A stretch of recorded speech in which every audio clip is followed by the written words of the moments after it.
Okay, good morning. I'm going to call the meeting of the Board of Game to order. It's approximately 8:45 a.m. and no, we're going to we have technical difficulty. We're going to wait.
Sure.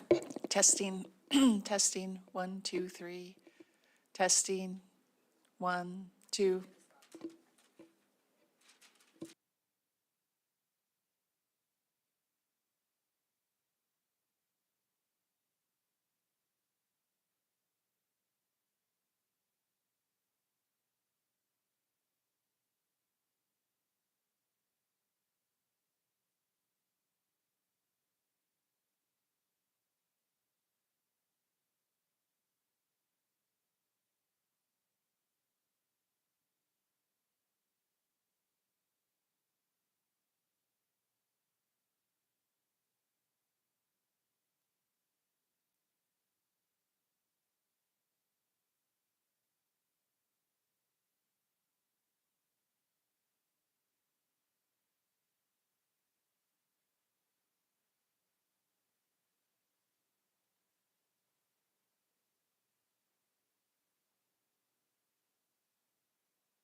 Test, test, test.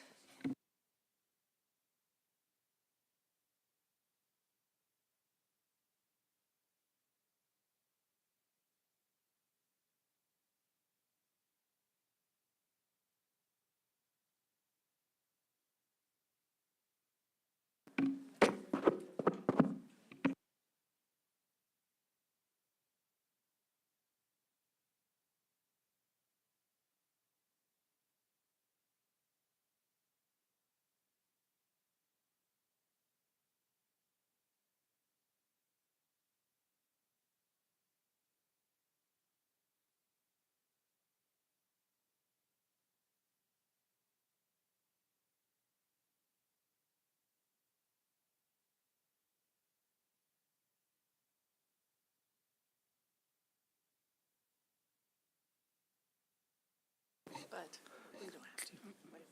They can, this works, so. So to the public, we have a little technical difficulty here with the recording and the record. So we're probably going to start the meeting around 9 o'clock. So we're going to just kind of stand down and relax, let our technicians get their work done.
Testing, 1, 2, 3. Success, yay.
Okay, sorry for the delay, but we're going to call the Board of Game to order. It's 9 a.m.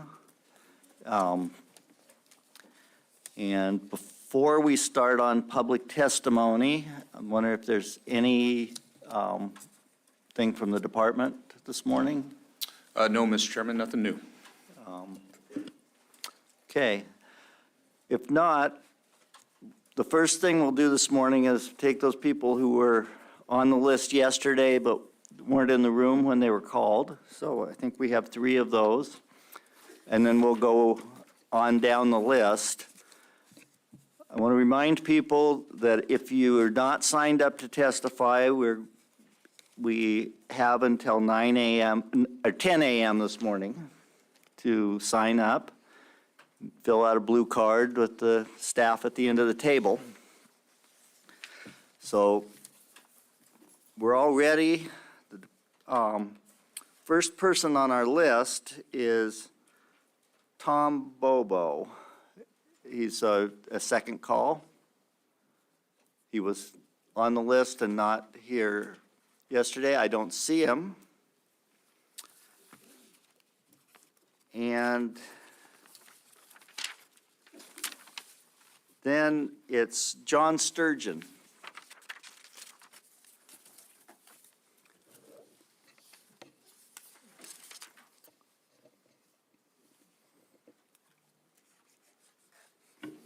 Go ahead. Good morning, Mr. Chairman and the rest of the board. Thank you for the opportunity to testify today. For the record, my name is John Sturgeon, and I'm here testifying on my own behalf and representing myself. I'd also like to make it clear that even though I am president of Safari Club Alaska, we have taken, Safari Club Alaska chapter, we have not taken a position on any issue. We've not made any proposals. So my testimony is of my own. It has nothing to do with the Safari Club. So thank you. I have hunted on the Fognac Island since 1978. Much has changed in that time. When I started hunting elk on the Fognac, it was a 2 elk limit. And if my memory serves me, the season was from August 1st to December 31st. Very long season. You could shoot 2 elk, and you never had a problem getting an elk. Things have changed a lot since that time. Now, the permit system used to be like a 35% chance of getting drawn. Now it's down to 4%. This is, again, I should have said I'm here to also support, encourage you to pass proposal number 209, which is the registration elk on Port Lions and Uzinki.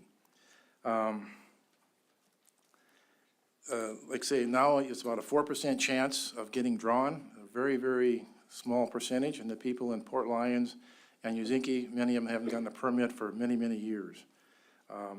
Elk hunting has been a tradition since 1950 for Port Lions and Uzinki.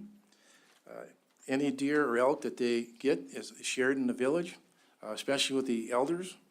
It's just the way they do things. Neither Port Lions or Uzinki has a grocery store, and that's pretty important. They have to have pretty full freezers, and a lot of times the weather is really bad, and I've known times that in over a week they could not get into town to try to get groceries, and when they do, it's sometimes they have to take a boat, and it's sometimes quite a process. So the meat they have in their freezers is especially important, a lot more than people like me in Anchorage or even people down here in the Kenai where you have pretty good access to stores. The hunt proposal 209 is for 16 permits and to be issued in the villages. And I'd like to stress that this is a first come, first serve permit system. It's not just for the villages. If I want to go over there or anybody in this room want to go over there and stand in line, they get a crack at those permits. Also, this is not a new system. This has been across the state, done many times. One comes to mind is Nelson Island muskox. That's been going for a long time. First come, first serve. If you get to you stand in line, you get a permit, and you also have moose permits that get the same way, and there may be other ones that I don't know about, but I know it's not something new. So I'd like, again, in closing this part, I'd like to say that I urge you to pass Proposal 209, which is the registration elk hunt for Port Lions and Uzinki for the Afognak tags. I'd also like to bring up one other topic real quickly. During one testimony, there was one gentleman was talking about they were against any kind of special permits, including veterans. And I'd like to tell you that I sure don't agree with that. And I hope this board doesn't. In fact, I'm sure you don't. As an example, there's a moose hunt DM 795, which is up near Fort Greeley. They issue 6 permits. To qualify for those permits, you have to be a 100% disabled, service connected, and you have to be a Purple Heart recipient to even apply. And this last year, I helped with that hunt, and we had one veteran that was a triple amputee, both legs gone at the hip, left arm was gone just below the elbow, and for him to get a moose is pretty difficult. And that hunt, DM 795, allowed him to get a moose. In fact, we went 6 for 6 with that hunt, and they were all, like I said, 100% service connected disabled, and it's a great hunt. So I just want to let you know that those people probably would not have been able to hunt without that special permit at Fort Greeley. So thank you very much for the opportunity to testify. Thank you for your testimony. And questions from board members for Mr. Sturgeon? I'm seeing none, but I have a question. One of the things you said is things have changed a lot on Afognak Island. And the question I have is it because there's more people hunting, more pressure, or is it because there's a resource issue? Well, I understand there used to be a lot more elk on Afognak, and I think the herd used to be around 2,000. I'm just guessing here, and now it's around 1,000. Nate could probably tell you in a heartbeat. But I think there are definitely more hunters. I think that the idea that there's these, like a grand slam for sheep, and there's a grand slam for elk, grand slam for caribou, and I think that's made the Roosevelt elk much more attractive to a lot of people. And I think people have found out about it, and I think it's you're just having a lot more people apply for that permit. But definitely seeing a lot more people hunting over there, a lot more people applying for that permit. And again, I don't think the people in Port Lions or Uzinki have gotten a permit in the last 3 or 4 years. I don't think anybody got one this year. Okay, thank you. Go ahead, Al. Yeah, thank you, Mr. Chairman, and thank you, John, but you piqued my interest when you were talking about, the Boone and Crockett Grand Slam thing. There's Roosevelt elk, much more plentiful in the lower 48. What's attracting lower 48 people to come to a population of 1,000 and have to go through a drawing, and what's the advantage to them on completing a hunt? If they have elk on, what's the island? I want to say Victoria Island, but that's not it, in Canada. And the hunted elk there, it's 28 grand to hunt an elk, Roosevelt elk. And so this is, in a lot of ways, a lot cheaper elk to hunt, even if you hire a guide. It's a lot cheaper hunt, and it's tough to get down lower 48. Gotcha, thank you. Okay, thank you. No additional questions, so. Thank you, Mr. Chairman. Thank you, board, and appreciate all the work you guys do. This is a tough board to be on, I'll tell you, a lot of time. Thank you. Next is Jeremy Hardman. I believe that's correct.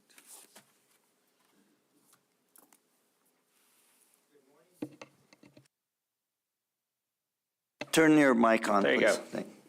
Sorry about that.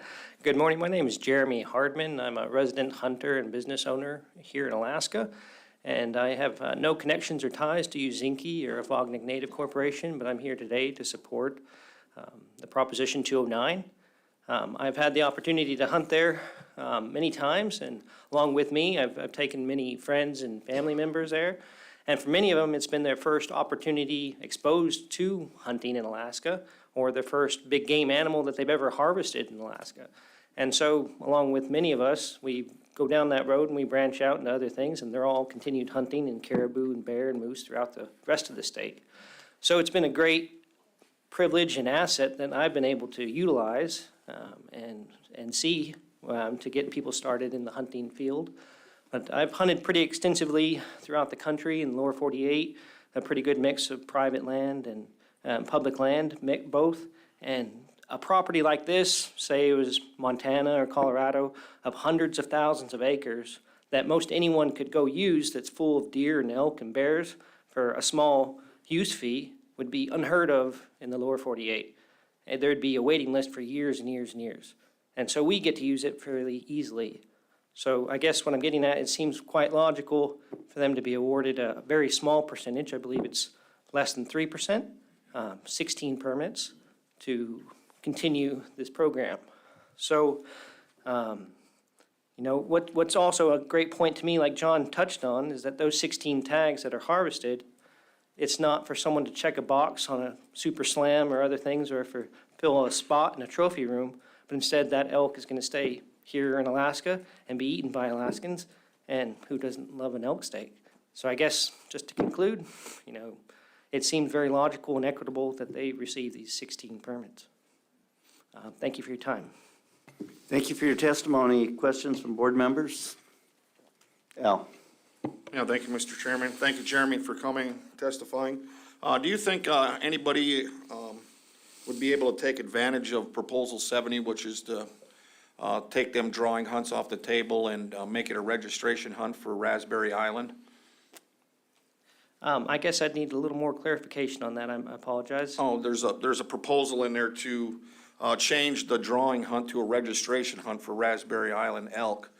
And, my understanding from testimony yesterday was, it's a pretty tough hunt, but if there's enough young people still, able to go out there and harvest elk and, be able to share it with elders in the community, I was wondering, do you think people would take advantage of that? I would. I put in for Raspberry Island for a lot of years and never gotten a tag, so I would take advantage of that. All right, thank you. Any additional questions, board members? Well, thank you. Thank you. And our last, second call is for Monty Roberts.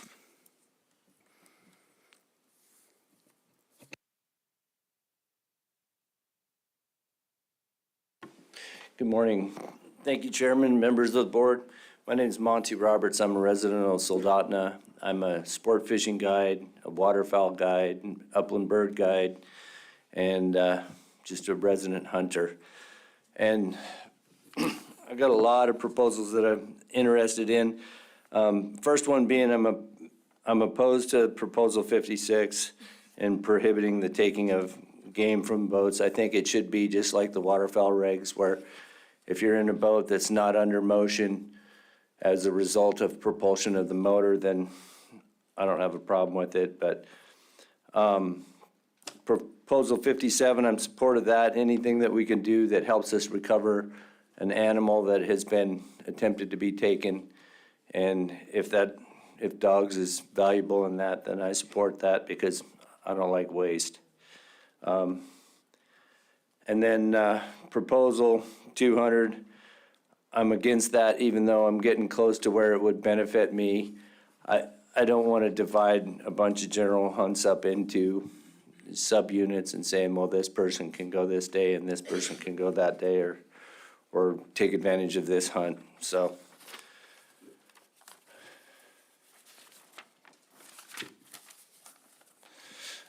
jumping down to Proposal 106, I have several friends that talked about the Caribou Hills ATV hunt, and I personally don't take part in it, but there's a lot of abuse down there in people saying they're bear hunting and using ATVs, and then it's divided up between ATVers and horsebackers. And I I would urge the board to kind of clean that up and make it one hunt instead of special days for special uses. I am a veteran, but I'm against 107. And then the sheep hunts. Sheep hunting's near and dear to my heart, and one of the things I love about Alaska is that you don't have to be a rich man to be a sheep hunter in Alaska. You have to be driven. And I've taken 2 sheep off the peninsula with harvest tickets, and I don't want to see it divided up or made drawing or made into a, $25,000 to $55,000, $75,000 hunt by, making a drawing tag and making those available to the people that are highest bidder.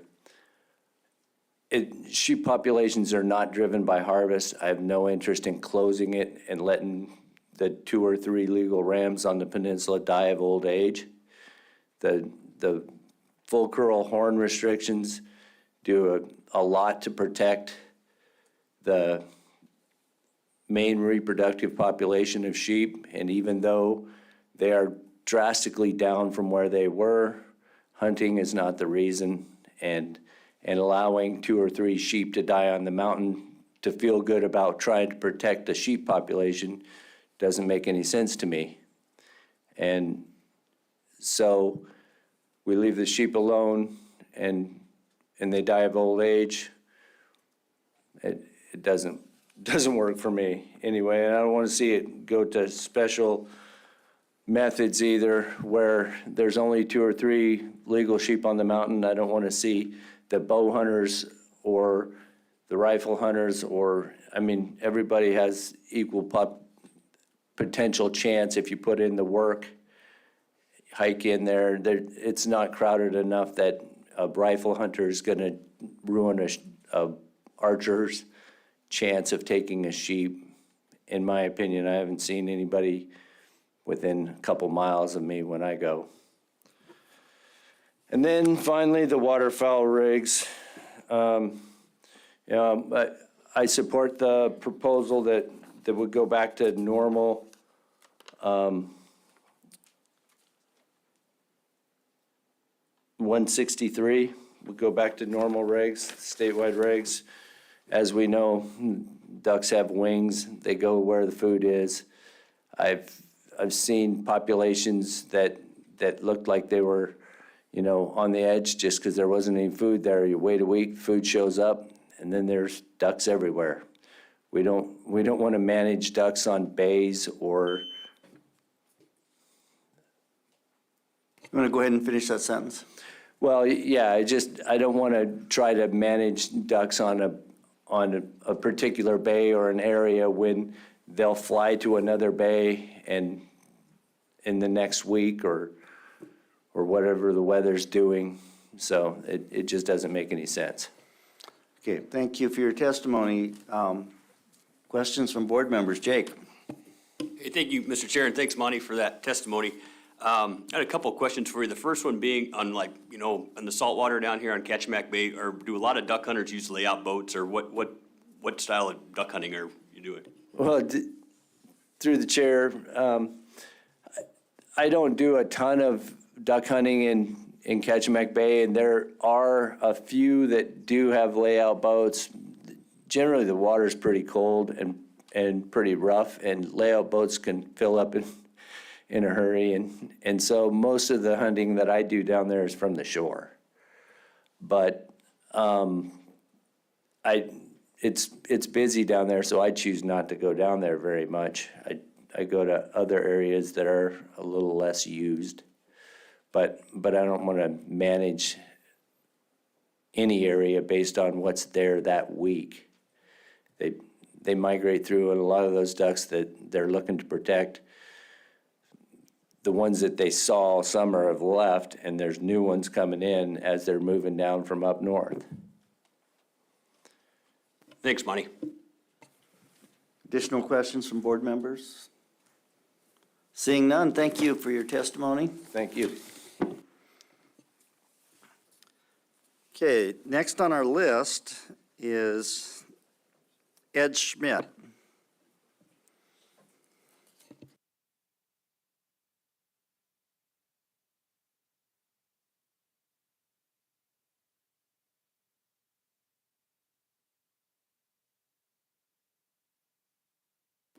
Thank you. My name's Ed Schmidt. I live about a mile down the road, not in the city, but on borough land. I've been a lifelong hunter. I mean lifelong. I shot my first dove when I was 8 years old, single shot 20 gauge, kind of proud of that. I was fortunate, my dad was in the military, so I grew up on the Air Force Academy in Colorado Springs. And I was fortunate enough to join the NRA when I was in 5th grade. Every Wednesday night at the cadet gym, would go and they taught us marksmanship, sportsmanship, conservation. And I don't know if you remember the NRA in the 60s, but the bullseye was literally a pinprick. The 9 ring was the size of the bullet hole. And it's not like the participation awards you get these days. I was pretty proud of all my marksmanship awards I earned from the NRA. That was a ton of fun, but it allowed me to hunt. And that's what we did in Colorado. My son's middle name is Hunter. My first grandson's name is Hunter. We're kind of obsessed with this. And growing up, there were 3 holidays. There was elk season in October. We took the week off. My birthday was in November. That was beginning of pheasant season. And then people made a big deal about Christmas. I couldn't see because all the hunting was done. But things changed, and what I realized, I really like to walk in the woods. And so skiing sort of became invented throughout my lifetime, and particularly since I moved to Soldotna. The Salteshi trails, the multiple use trails, were not here when I came. We have built those as a community to allow people, kids, adults to ski. And those trails aren't for everyone. It would be nice that everybody could use them, but when we were board, and I'm on the board again now, I've been on the board in the past, so I've watched these things evolve over these years. We couldn't allow hunting in places that people had always hunted. When we said to the hunters, I know you've hunted here before, but there are bikes and kids and dogs. This isn't a good place to hunt. They didn't go to the Board of Game and say those darn skiers are shutting us down. They're going to take away hunting in the state of Alaska. There were woodcutters that had cut wood to heat their houses every year. Well, we have to work together. You can't just do that anywhere you want, anytime you want. Would be happy as we clear trails to get your wood. They didn't say we were going to deny them the ability to heat their houses. Snow machines, I mean, if you groom, and it's a lot of work to groom ski tracks. They're a ton of fun to ride on in a snow machine. They go up and down, curve. They're great. We had to tell people, sorry, you just can't do that here because we are putting all this work into making these ski tracks. In fact, we have an area specifically so people can run their dogs. No leashes. We don't want dogs on the leash. You just run your dogs. I'm not allowed to do that on most of our trails because, again, we agree, some people like to ski with their dogs, some people don't. And so, okay, this is where you, and I would love to take any of you guys, sitting in a dark room like this, talking about something in the abstract doesn't do any good. I'd love to show you these trails because just go straight out this, it's not even a quarter mile away, the Wolverine entrance. And then I could show you and would understand what these multi-use trails are all about. But there's one group that doesn't play well with this. You know, I'm on the board, I'm on the facilities committee, and I'm trying to keep the trails safe. If somebody puts a conibear trap in the parking lot of the school, at the trailhead, in the middle of the trail, or beside the trail, I cannot do my duty on the board to keep the trails safe. I am a criminal in Alaska state law if I do my duty to the Trails Association. That's just wrong. Thank you. Thank you for your testimony. Questions from board members? Al? Yeah, thank you, Mr. Chairman. Thank you, Mr. Schmidt, for coming down here. Just for clarification, you know, back before you guys were building trails, there was no trappers on any one of those trails you're currently grooming and maintaining for other multi-use? I don't know for certain. I'd expect there was trapping anywhere. I mean, Soldotna in the 70s and 80s is very different than it is now, and people trapped all over the place. I don't have any heartburn over that. What I do have heartburn on is if they say, we don't care about teaching kids to ski or where you're running dogs, we're gonna trap there and you can't stop us. All right, thank you. Any additional questions from board members? Not, thank you for your testimony. Dennis Zadra. And you're going to do advisory committee and personal testimony, is that correct? And which you're going to do first? I would prefer to do the advisory committee first. Okay, thank you. Okay. Okay, Chairman Burnett and members of the board, my name is Dennis Adra. I'm a 32-year resident of Cordova. I'm a commercial fisherman, and I run a guiding business down there as well. I am vice chair of the Copper River Prince William Sound Advisory Committee. We had 2 lengthy meetings over the proposals, and they mainly just the ones that affect us in Unit 6. We didn't get into much of the other stuff, but I will just give a summary of what happened on that. Proposal 56 to prohibit the taking of big game from boats was unanimously opposed.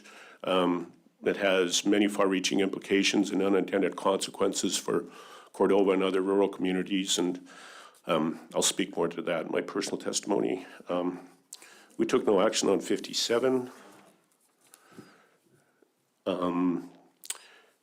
Proposal 59 to change our registration unit to an archery-only hunt was unanimously opposed. Proposal 60 to create an archery-only deer hunt during the middle of the season was unanimously opposed.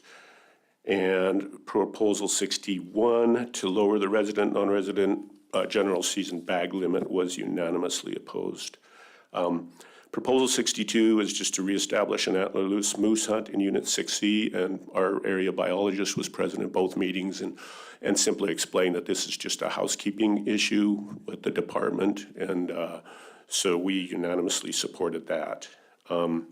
Proposal 63 is to lengthen the brown bear season in Unit 6D.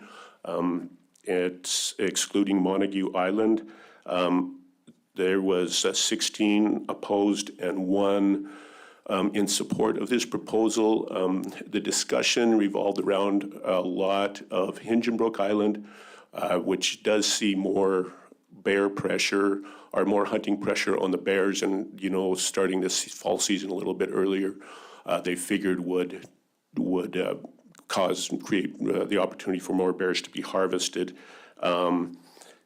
They seem to not be more in favor of supporting this proposal had the proposal also included Hingenbrook Island. And that pretty much sums up the testimony from the AC.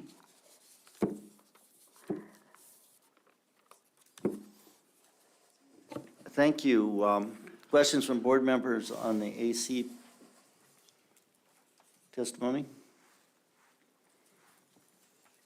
I'm not seeing any, so you may go ahead with your personal testimony. Okay, thank you.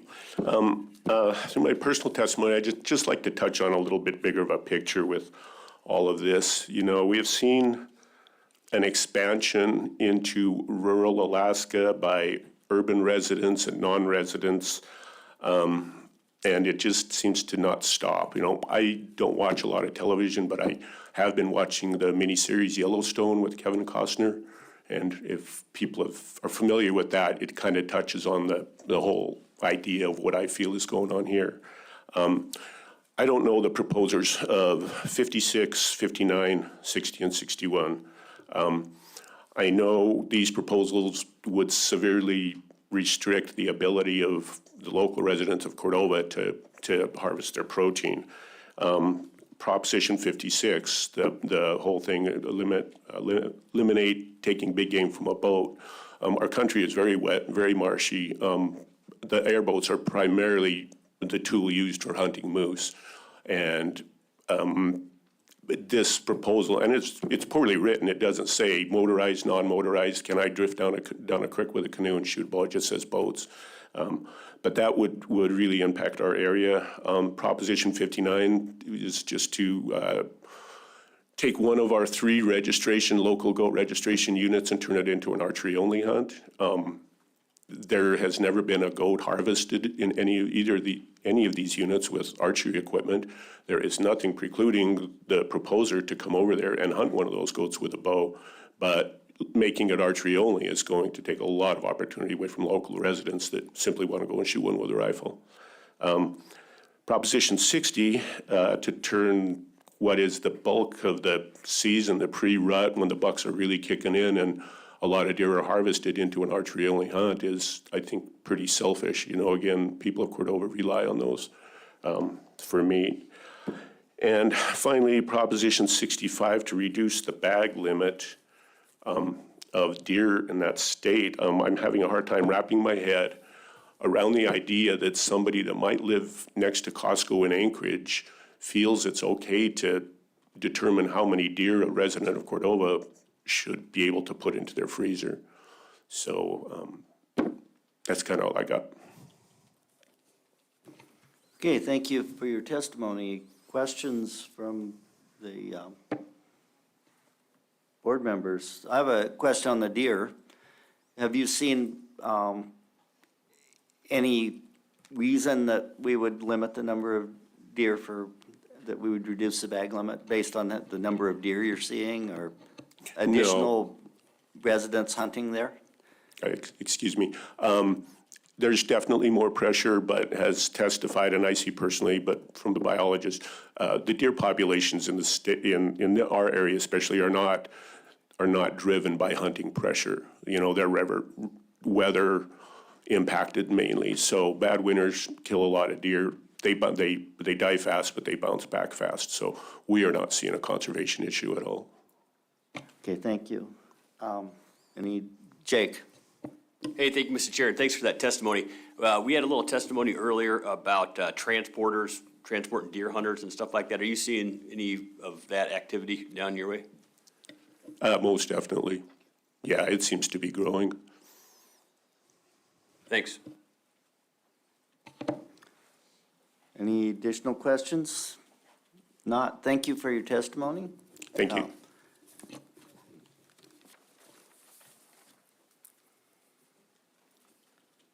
Next up, we have Lyle Becker.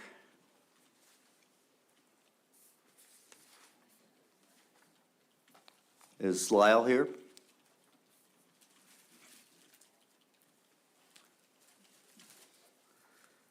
Okay, if Lyle's not here, we'll call him after lunch.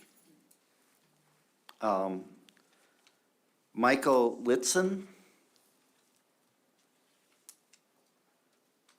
Is Michael Litson here?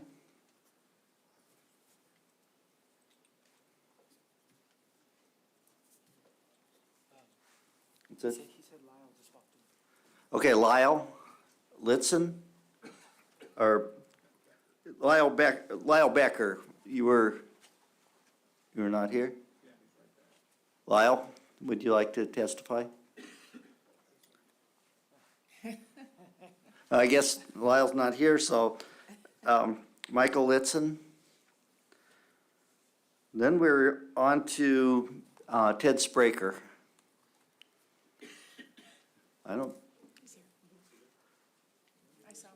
I know Ted was here.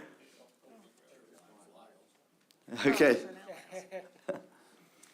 Okay. Lyle Becker, are you here? Okay, well, we'll go ahead and let you testify. We know you were here, but you weren't in the room right then, so. Yeah, were you out watching hockey? Chairman, no, sir. Okay. Go ahead. And Chairman, members of the board, my name is Lyle Becker. Apologize for that. Used the restroom at just the wrong time.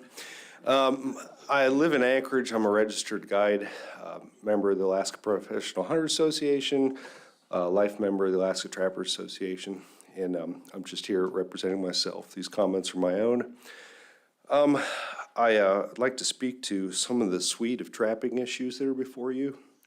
The archery proposals and the special season carve-outs, and then sheep in 19C, specifically 204. So in general, on the trapping issues, I'd like to reiterate essentially what Randy Zarke said. Most of my comments would follow his. The frustrating thing from the trappers' side of the discussion is that anytime we have one of these suite of proposals, essentially, trappers have to give up virtually everything, and the other side of the conversation doesn't really give up much. And so, for years, I trapped around Moose Pass in Unit 7, and I did not have any conflicts with any other users at that time. I realize times change, and there are more dog walkers now than there were, but the Trappers Association has made attempts to do a lot of public information campaigns. They've been posting signs. They've been hosting workshops as they're able to talk about sharing the trails. And I would ask that the board be mindful that the trappers are doing their part in that sense of trying to educate the public and trying to play nice, so to speak. The issue particularly about the 100-yard setback, if you've trapped before or been on a multi-use trail where a trapper's also operating, you'll notice that the idea of going 100 yards off trail doesn't necessarily protect a dog any more than someone who's got good control of their dog in the first place. Because setting your trap 100 yards off the trail just means you have a spur trail parallel to the current trail. And so a dog that's not being controlled carefully will take that spur trail and run along it and run down it. And you've just expanded the primary traffic pattern for where the person's walking. So it's just an imperfect method to try to protect that dog, quote unquote. Next section of comments are around these archery proposals. And, you know, I think we all get excited to see people that want to hunt in a unique way. Any opportunity to provide hunters a new challenge to go in the field and get excited about hunting should be applauded. But at the same time, every one of these archery carve-outs actually takes away combined opportunity from the whole. Currently, if you'd like to go archery hunting, you can take your bow and go at it. But to carve out a special area, time, season that limits that opportunity to only archers takes away combined opportunity for everyone else. And so I'd ask you to oppose most of those carve-outs. I know it's a big suite, and I'm speaking broadly, but that's my sentiment. And then the last thing, this sheep in 19C. So I'm a registered guide. I guide in the Brooks Range and on the Alaska Peninsula. My areas are all on federal concession land. So I don't guide or hunt in 19C, but I have 20 acres of property in 19C at the confluence of the Hartman and the South Fork Kuskokwim Rivers. I got it through the land staking program years ago. And when I first went in there, I thought, man, this is such a neat place. There's sheep there, caribou there, moose there, black bear there, grizzly bear there. It's a really neat location where you could have a mixed bag hunt. And at the same time, I noticed how many guides were registered for the area and how many resident hunters like to go there. It gets a lot of pressure. I recognize that. And it never had any interest for me to guide there. So I've never guided there. But I think the whole idea of the full curl requirement is to have a backstop at which whatever else happens, you can only shoot a harvestable surplus, even if that harvestable surplus is minuscule. The backstop is you can't outshoot the group that's currently there that's going to allow reproduction. And so clearly there's a sheep problem in 19C. There's a population problem in 19C. It's not hunting related. It's weather-related. And in any of these weather events and catastrophes, what's the solution? It's just patience. It's not the first time there's been a sheep crash. It probably won't be the last time that there's a sheep crash. Okay, did you have anything else in that sentence that you were finishing? Not I significantly thought it to was add. a logical conclusion. Any questions from board members? Stosh? Yeah, morning. Thank you, Lyle, for your testimony. I was wondering if you could expand a little more. When did you first, you mentioned you had land in Unit 19 somewhere, and when did you first move in that area? Yeah, through the chair, thank you, Board Member Hoffman. I got that land in the winter 2008, 2009. So 13-ish years. Okay, because I'm just curious, have you been there off and on since then, and have you noticed any changes in that time? Really, I've only been there in the winter, and so I haven't been there during sheep season. Again, I'm in the Brooks Range for the full fall season. And so when I'm there in the winter, I'm primarily trapping-related activity, and I'm not really paying too much attention to what the sheep population is doing. Several years ago, I took part in the winter sheep hunt. I would say it was 5 or 6 years ago, and I did not harvest a sheep. Again, I was focusing on trapping activity. But I can't really speak with any specific authority to what I've seen while I've been there, sheep-related. Yeah. Okay, any additional questions from board members? Okay, thank you for your testimony. And now, next up is Ted Spraker. And I know Ted's here.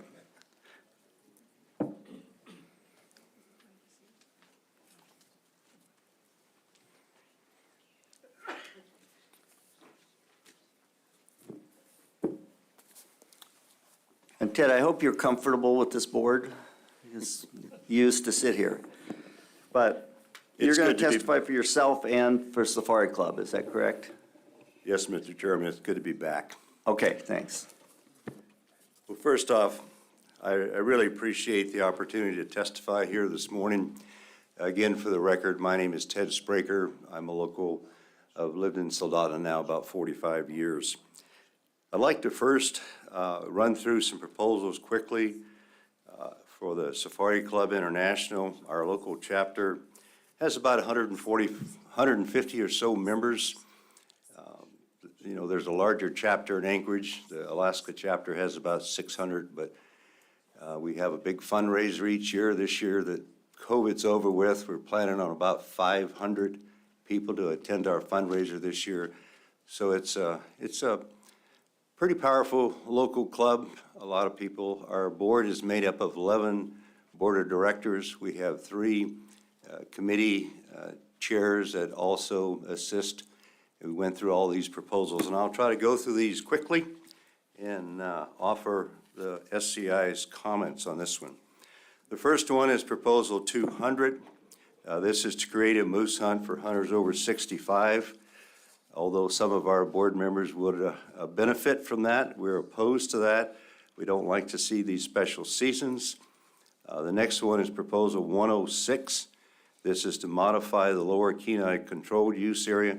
We spent a great deal of time on this one because there's a lot of the people on our board that hunt in the Caribou Hills. This request has been before the board many times in the past. It's always failed.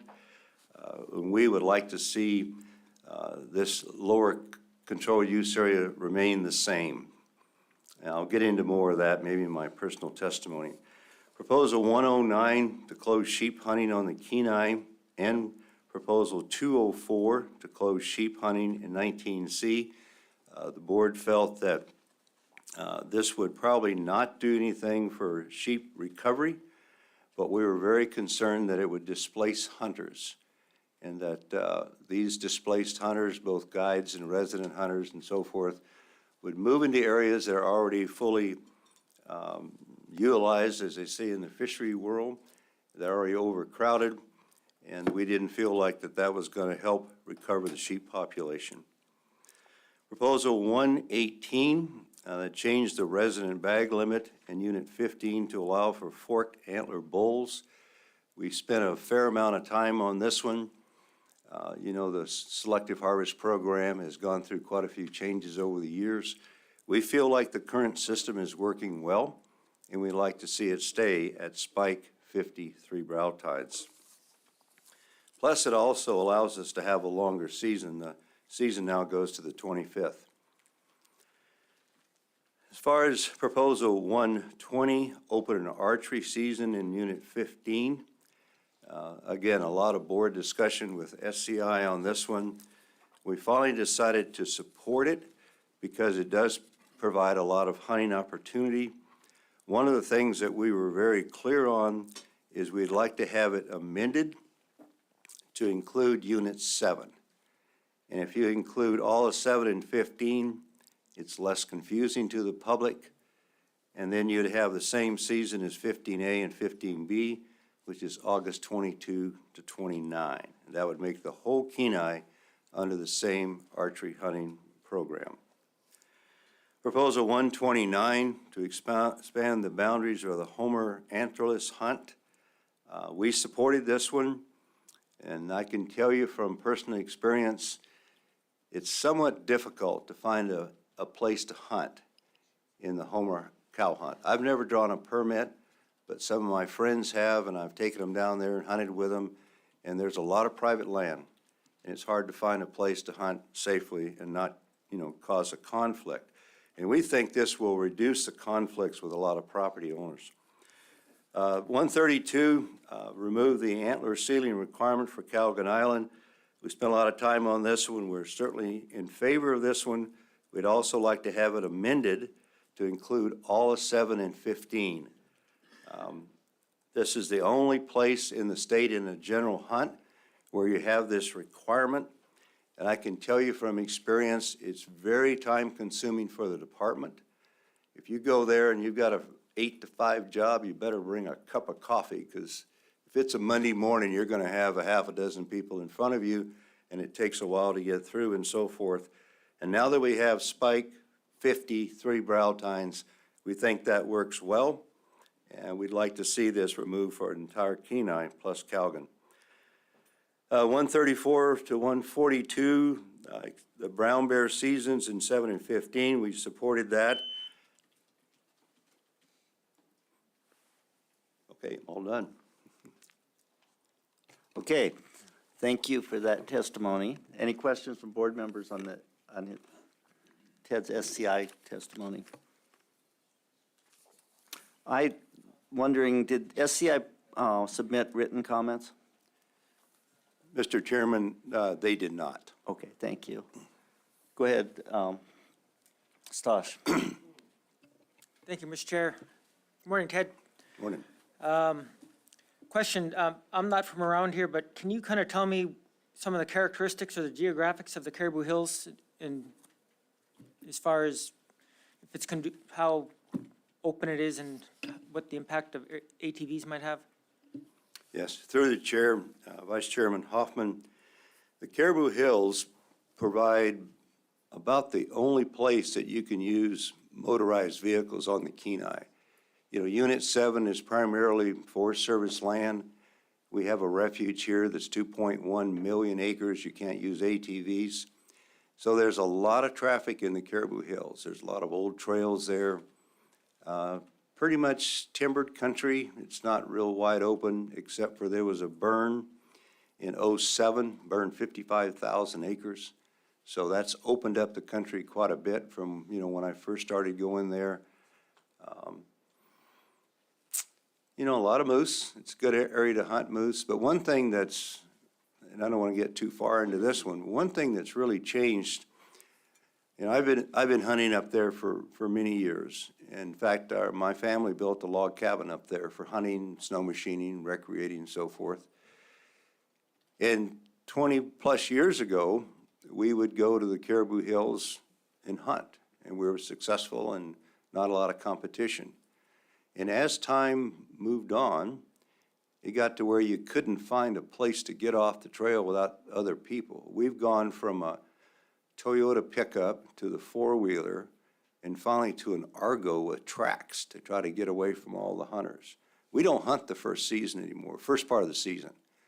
We wait to the later part of the season because it is like a flipping a light with traffic in the later part of the season. So I've kind of wandered away from your topography question, but just to give you some background on Caribou Hills, it's very popular. Okay, thank you. And as far as the horseback hunting, how much of that is going on? Again, through the chair, Vice Chairman Hoffman, you know, I do see a few people go by with horses, but it's not very many. There's not a lot of horses that get into that country. And if they do, they're going so far back, you know, they don't, I mean, that's why you own horses, to get away from everybody else. So they go, I know they go beyond me in an Argo, so they get a long ways back in. Any additional questions for Mr. Spraker? Go ahead, Jake. Hey, thank you, Mr. Chair, and thank you, Mr. Spraker. I was curious to know, did SCI have any comments on Proposal 199? Through the chair, Member Fletcher, 199, is that the one that changed to 209? It's a request for the village registration hunt for elk on Afognak Island. Yes, sir. We did not bring that up before the SCI board. I will talk about that in my personal comments. Okay, thanks. Go ahead, Stash. Thank you, Mr. Chair. One more quick one. Ted, you made some comments for SCI about Proposal 118. And I'd just like to hear your take on, if we did add the fork element to it, how much do you think that would change it as far as the harvest? Through the chair, Vice Chairman Hoffman, I think it would change it dramatically. You know, the selective harvest was put in place in 1987. It worked great with spike fork 53 brow tines for 20-plus years. We went through a series of bad winters, increase in harvest. And the other problem we deal with is an early season. We had an August 20 opening season, and a lot of those bulls that would have been illegal were not completely developed, and hunters were taking a lot of those bulls in August. When the department came back to the board and said they wanted to, first they went to 4 brow tines and so forth, and then we finally went to spike 53 brow tines, and I think it's worked a lot better. I think the harvest would go up. I think the bull to cow ratio would decline if we added forks back in. And we all like to see more opportunity and a larger bag limit. But I think what we have in place right now is working really well. The other thing that's really changed is early on, there was a real high percentage of yearlings taken.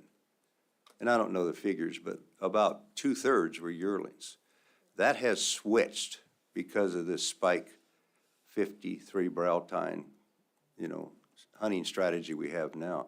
So now, and again, I don't know the numbers, department will certainly have those, but there's a much higher percentage of large bulls being taken. And we all know a large bull is twice the meat in your freezer compared to a small bull. So it's working on the Kenai. And my good friend proposed this, he's sitting right behind me, so I say that with all due respect. Thank you. And just to be clear, this is the testimony from the Kenai chapter of SCI and not SCI International or the Alaska chapter, correct? Yes, sir. Okay, Only local. okay, thank you. And go ahead with your personal testimony, Ted. Thank you, Mr. Chairman. Again, for the record, my name is Ted Spraker. I've submitted a personal comment. It's number 315. We've talked quite a bit about the lower Kenai controlled use area. I'm strongly opposed to that. I'd like to see it stay the same. I also have the same feelings as I mentioned before on Proposal 109 and Proposal 204 on the sheep closures on the Kenai and 19C. You know, again, I think that's going to displace hunters. It won't help for the recovery. 118, change it into a fork in Unit 15. I have the same feelings there. I'd like to just leave that the same. As far as Proposal 129 to expand the boundaries of the Homer antlerless hunt, I'm in favor of that. 132, remove the antler sealing requirement for Calgon. Again, I strongly support this one. I'm not aware, I mean, this is really good information to collect. It's a time to talk to hunters, explain the selective harvest program and so forth. But again, now that we have a good system that's been in place, again, we're the only units in the whole state where this is a requirement in a general season. And again, it's very time consuming, certainly probably expensive for the department to deal with this. And I think it's time that we should get away from that one. Proposals 134 to 142, the brown bear season, I actually authored one of those proposals. I support those, but I only support it to June the 15th. I wouldn't want to see it go further. It's on a quota system. I mean, we could have a hunt on the Kenai like we have in 16 and 13 with no closed season because it's a quota system. But I like the season we have, but I'd like to see it go to June 15th. Proposals 145 to 154 about the traps. We spent a lot of time working on that one. And we had a lot of struggles with it because, I mean, I'm a dog owner, I'm a trapper. We tried to figure out if any of these really guaranteed that dogs wouldn't get caught. And we just finally, at the end of the meeting, said, we're going to oppose all of them. We're going to try to work with ATA, signage, and so forth. We're not in favor of people putting big traps on heavily used trails. That was something we were concerned about. 158, shorten the coyote season in Unit 7. I support that if it's amended to include wolves, because you can catch wolves and coyotes in the same gear. And we've had that season for a while. It's different on the refuge. The refuge never recognized that season. So their season starts November 10th. The state's October 15th, so that's confusing. I trap on the refuge and off the refuge. So part of my trap line, I can use that, early season, other parts I can't. Anyway, I think that should be amended to all of them, and I could talk more about that one. 207 to establish a Tier 2, I think in the Nelchina, I think the department, the board are at a position now where they're required to do that. I don't think you have much of a choice. The last one is 209 to reallocate draw permits for hunting elk in a registration on a fog neck. I support this one. And, I've looked carefully at this one because this is a little different. But I think this is a really good opportunity because this is a corporation that allows people to hunt in our state. And there's several corporations that do not allow people to hunt. And I can go over there and get a tag. Mr. Chairman, you can go with me. We can both get a tag. It's not closed to anyone. It's just a registration hunt. I mean, we do something similar in Dillingham. You have to go to Dillingham before or about August the 12th, and you can pick up any bull tag. If you go there during the season, you have to hunt under selective harvest and kill a 50-inch plus bull and so forth. So we've kind of done this in other places in the state. And again, and I'll be really upfront with you, I think at some time our state needs to look at going to landowner permits to try to get back opportunities to hunt on some of these private lands that we can't hunt on. That's something in the future, but I think that's an option for the state of Alaska to get back an opportunity to hunt on some of these private lands, to offer a few permits as landowners. They do it in the West, and it works. Thank you, Mr. Chairman. Thank you. Questions from board members? Go ahead. Thank you, Mr. Chair. Ted, great testimony. Question for you. Some of the concerns on the extending the bear season, people are mentioning that maybe the sow harvest would go up in the next 2 weeks and therefore there wouldn't be any fall season. They're hunting over baits. Do you see that as a problem? Through the chair, Member Keel, you know, I don't.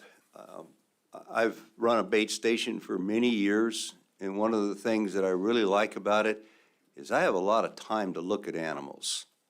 I have a lot of time to look at the hide quality, make sure it's not a sow. We've never killed a sow brown bear on our bait station, never.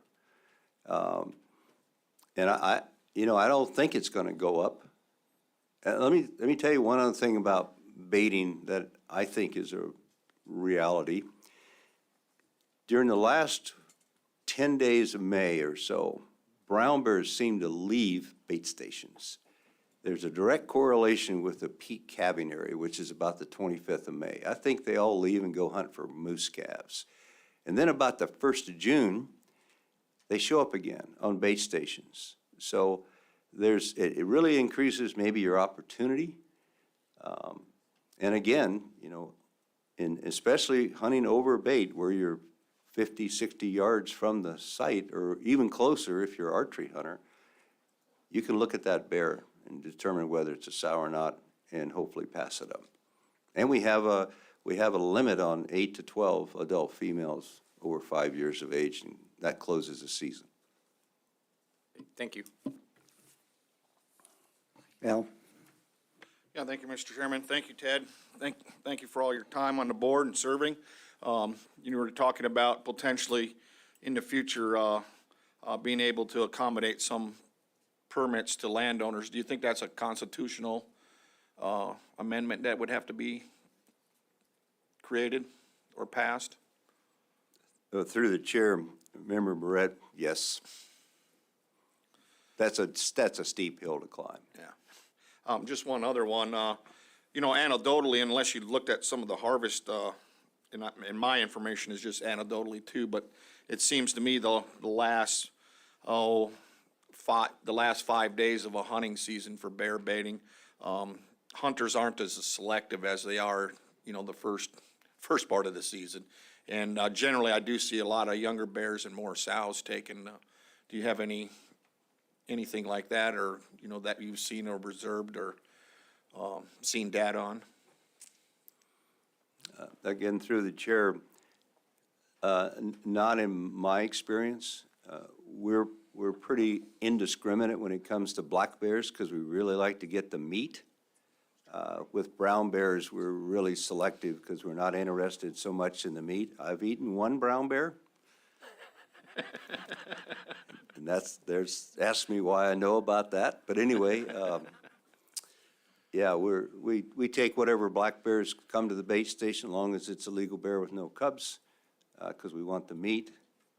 But I really can't answer your question with any authority. All right. Thanks, Ted. Ryan? Thank you, Mr. Chairman. Ted, it's great to see you again and great to be in Soldotna. Just curious, I mean, you've been here a long time. Do you have any thoughts on the waterfowl proposals that we've got before us? Through the chair, I think it's deputy director now. Yeah, I don't even know. Whatever, yeah. Scott? I keep getting confused whether you're the assistant director or deputy director. Sir, I'm not a big waterfowl hunter. I kind of used to be, but I'm not. When I was on the board, we dealt with these same proposals for many, many years. I thought yesterday Tom Rothy gave a very good testimony on some of the concerns about waterfowl hunting. Monty Roberts talked about it again this morning. I don't really know enough about the waterfowl situation to really give you a clear answer on it. But I can tell you this, it's been around for a long time. Thank you. Thank you, sir. Josh? Thank you, Mr. Chair. Thank you, Ted. Couple quick questions here. You made comments about proposal 158, but what's your stand on 159, extending the Wolverine season? Through the chair, Vice Chairman Hoffman, I'm not in favor of extending Wolverine seasons. The Kenai has a fairly small population of wolverines overall.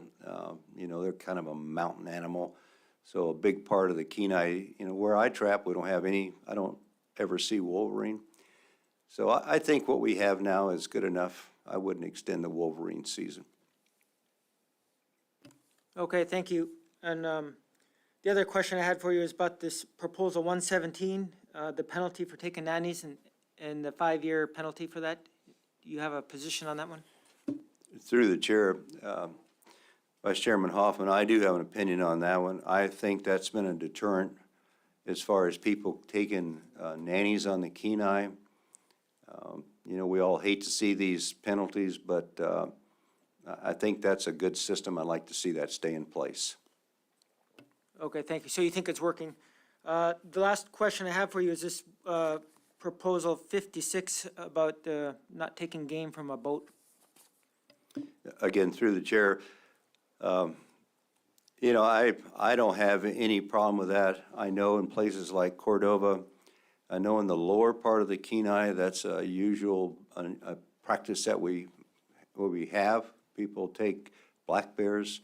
I'm always, you know, I'm a little concerned about people shooting a black bear and it getting away and, you know, making a shot from a rocky boat. We all understand that. You know, I know in 6D, we don't allow that. Maybe people from that area can, you know, expand on that one a little bit. I really don't have any problem with that, but I do understand there are some difficulties shooting from a boat. Any further questions? If not, again, thanks for your testimony, thanks for your prior service, and, you know, it would be fine with me if you would take the blame for all our mistakes and I'll get the credit for, you know, for the good stuff we do, but. You know, I've been taking them for years, Jerry. It's your I turn know. now. So thanks. Okay, thank you Again. very much. Well, I'm calling. Is Michael Litzen here?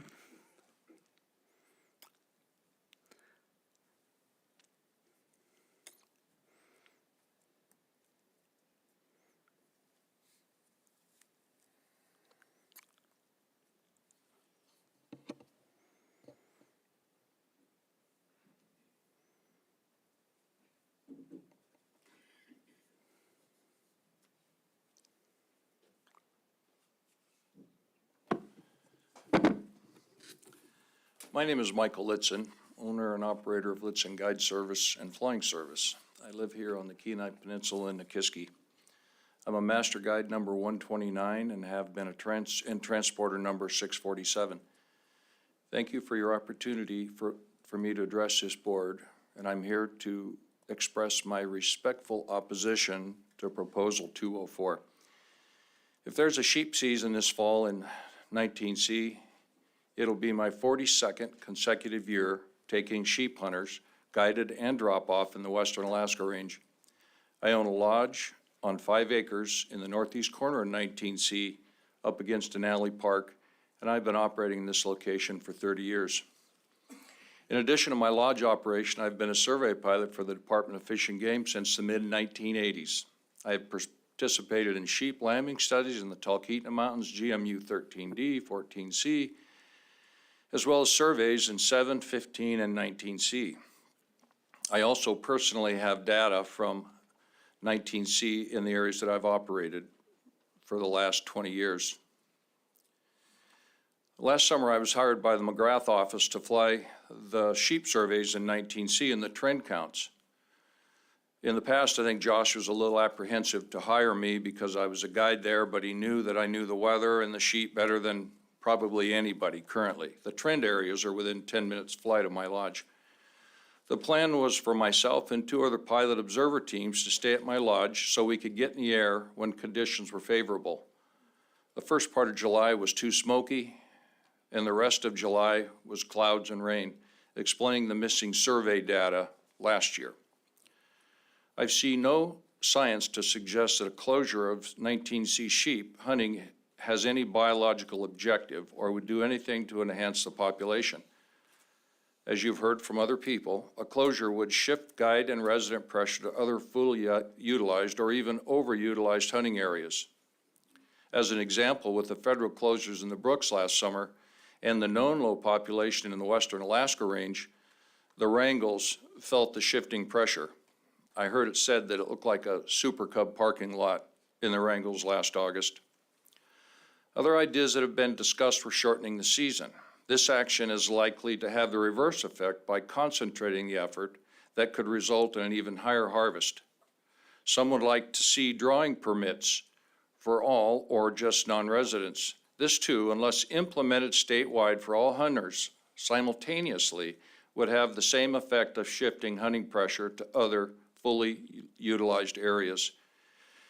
After the recent severe winters, survey data shows that our sheep have fared no better in draw areas or unhunted populations than in our fully utilized sheep hunting areas. If any measures were to be taken to try to help the sheep population in 19C, they should be, as Dr. Lohi states in the sheep presentation that he and Brad Wendling put on last fall, to have a clear way to see if it had the desired effect. A closure, of course, wouldn't. A complete closure for the proposed 5 years would have legal rams dying of old age. Legal rams are in short supply these days. Why take away that opportunity? Not everyone needs the likelihood of a high success rate to want to hunt sheep. Some might welcome the opportunity to have a peaceful hunting experience with a family member or a friend in the mountains, ptarmigan hunting, possibly take a black bear, and the chance to hunt sheep, and maybe get lucky and harvest a ram. In our present-day situation in the western Alaska range and other parts of the state as well, there has been several consecutive harsh winters that have caused massive die-offs in the population. The area biologist for GMU 19 in McGrath, Josh Pierce, stated before this board that the current situation is not a result of overharvest, but most certainly bad winters. It may be, as Dr. Lohi suggests in the sheep presentation, that with the shrinking habitat and more frequent severe winters, we may have to face the possibility that the new norm may be lower sheep numbers in areas that once had abundant numbers. As a guide and a transporter, I have reacted to the changing population dynamics by reducing the number of sheep hunters that I will guide or drop off. In the 25 years prior to the recent crash, I traditionally had 6 to 7 guided hunters, and some years 1 or 2 drop-off resident hunters. For the 2023 season, I have reduced my bookings to 2 guided hunters, both of whom are fully aware of the lower sheep numbers and are very likely watching this meeting right now. In fact, they were hunting with me in 20. You want to go ahead and finish that sentence and keep going? Okay.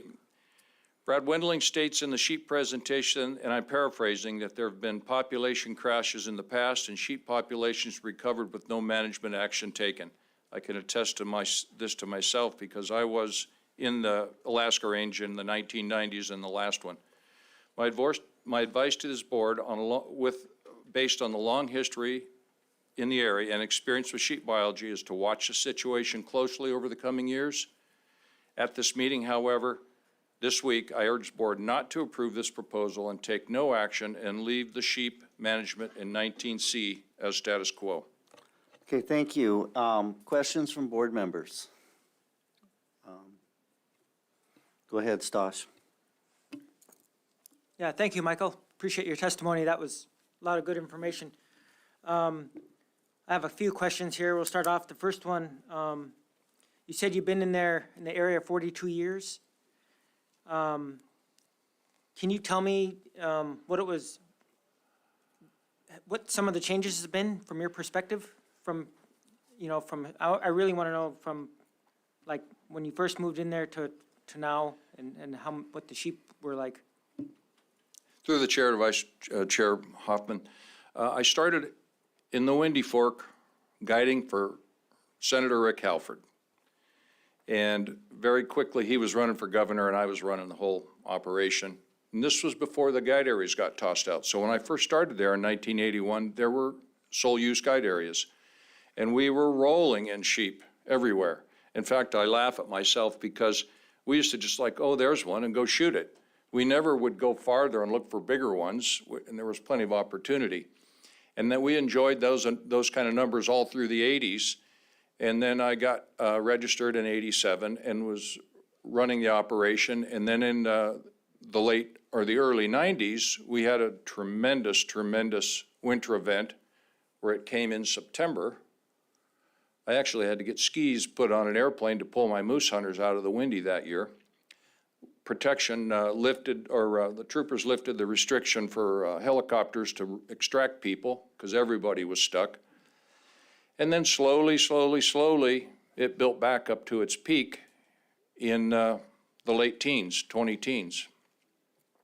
And of course, the pressure increased. In the early days, there wasn't that much pressure. Okay, thank you. I got a couple more. So you mentioned this crash of the 1990s, this wintry event. How do you compare that to the population now? Through the chair, Member Hoffman, I wasn't as aware of the total population because I didn't fly it as much. However, that event had us 2 feet of snow in the end of September, and it never melted. It was really catastrophic, and I think there were some others as well. But it's hard for me to know because I didn't pay as much of attention. But I know in my area, where I traditionally hunt, in the northeast corner 19C, we've probably have seen a 70% decline in our sheep population. Okay.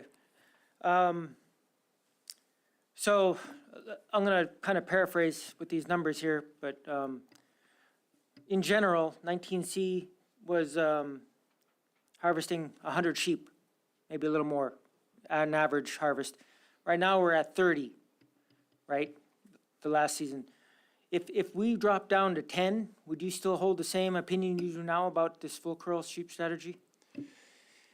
Through the chair, Member Hoffman, we're hoping to start to get some callers in there. And I've worked with these, and when it gets to extremely low equilibrium numbers, does the full curl management still protect the sheep? Some would say it does.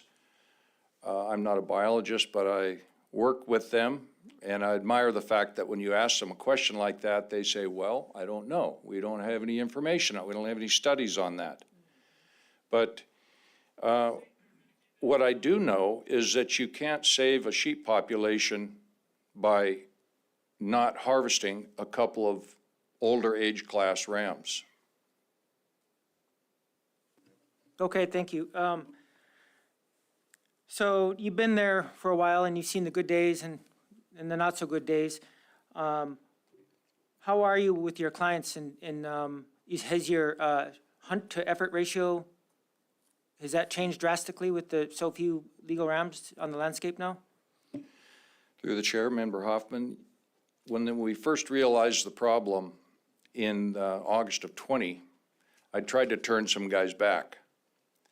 I met them in McGrath and I said, I got bad news, you guys. And they go, what? And I go, oh, I don't know. I'll give you your money back. You can go right now. They go, no, we want to hunt.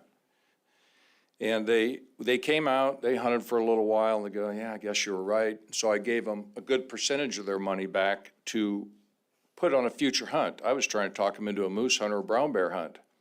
But they stubbornly said, no, we want to hunt sheep. And those are the guys that are probably listening right now.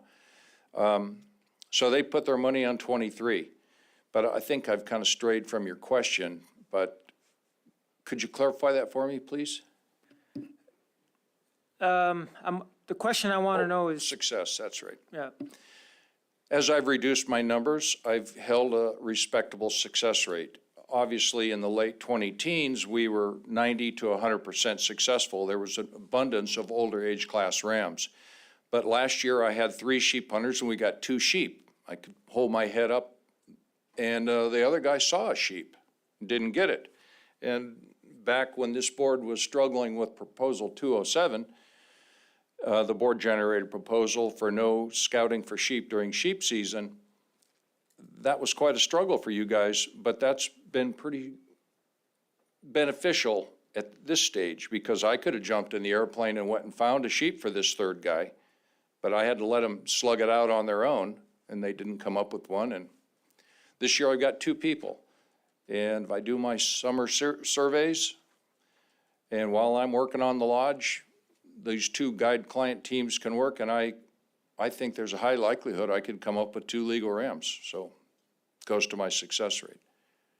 Okay, and just to add a little more to that, my direct, what I'm really trying to extract here is, how long does it take you to get that ram now versus before? Does it take the full 2 weeks?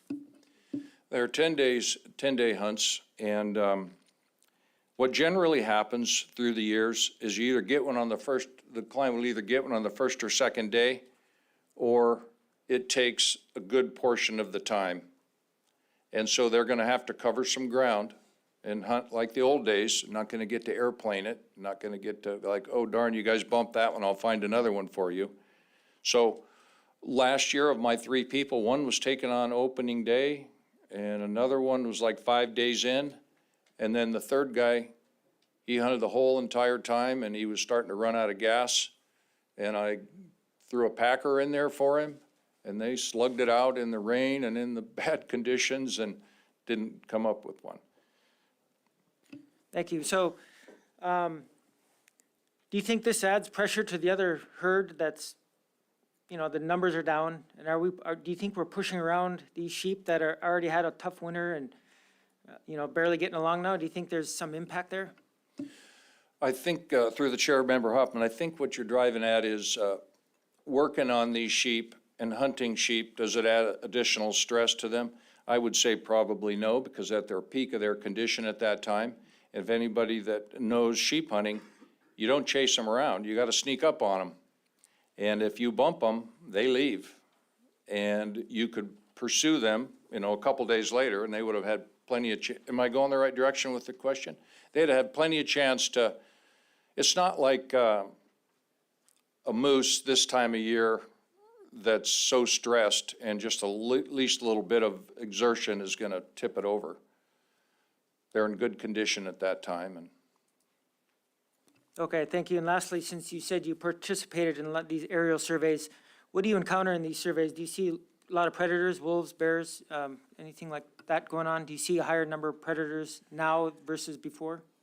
Well, I've done it in many parts of the state. When I'm doing my sheep surveys and sheep captures, I'm generally at quite a high altitude, and I don't want to take the time to go all the way down. It takes a long time to go down and all the way to come back up. And so I'm not as aware of wolf tracks as I am like when we've been doing captures here on the Kenai just last week, wolf captures. But I will note one time I was at my place, which is halfway between Farewell and Kantishna, right in the middle, just half mile outside of Denali Park, Clark Engel's old place, Perky Pile Runway, an old silver mine from the 50s. I was there May 1st to take one last check of the place before I headed to the peninsula to go brown bear hunting. There was 2 feet of wet snow. I landed and I thought, what in the hell did I come here for? I couldn't walk around even with snowshoes. I thought, heck, I'm gonna get out of here. Before I left, I took a few turns and cut some wolf tracks right over on Boulder Creek, which is right on the border. And I saw, I know what those guys are up to. So I followed the tracks. They went right past some moose because they were post-holing too. And they went right up into high country where the snow was dry and windblown, and they were hunting sheep. And do you think that we have a bigger predator problem now than earlier days, or it's been fairly the same? I couldn't answer that.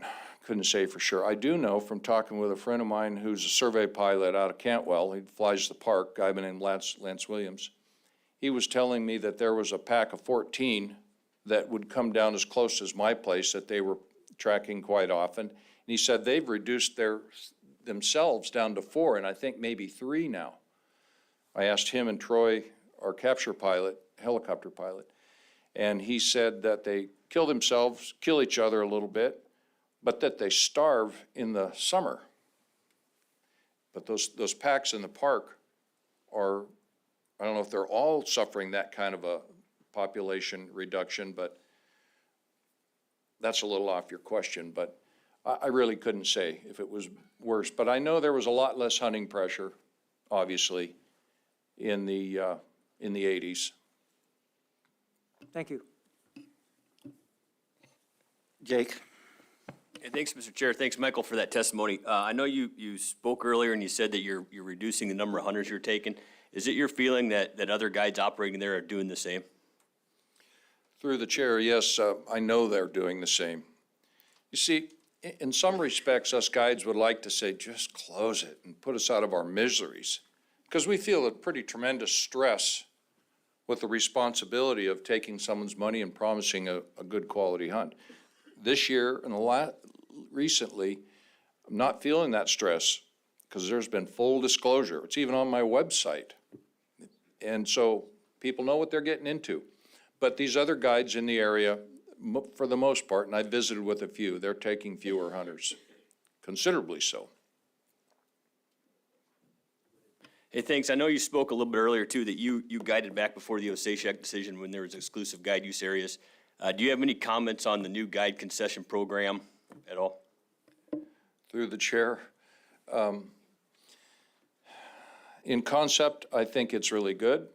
And I worked for the 6 or 7 years the last time. And I remember way back when the thing was tossed out, we were looking at all the decisions that Justice Rabinowitz had. We said, no, that's not right. And we worked with it and worked with it and worked with it. And then the last time through DNR, we worked with it. And now they're talking about it again. And I guess my feeling is, yeah, good luck. Thanks. Okay, go ahead, Stas, one more question.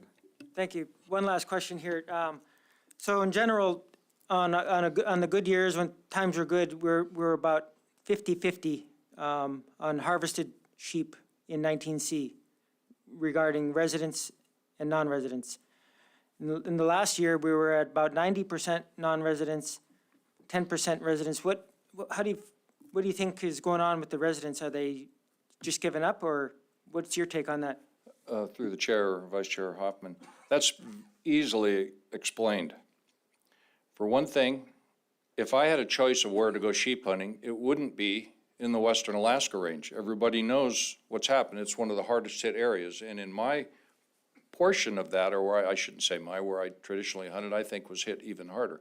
So residents aren't going. Residents don't hunt the same length of time that guides do. I know if I was sheep hunting and I woke up in one morning and heard the wind drive and rain against the tent, I'd roll over and go to sleep. But when you're a guide, you're like, oh, well, this guy's paying for this. I don't know why I'm here, but then you get out and you go. So we hunt longer.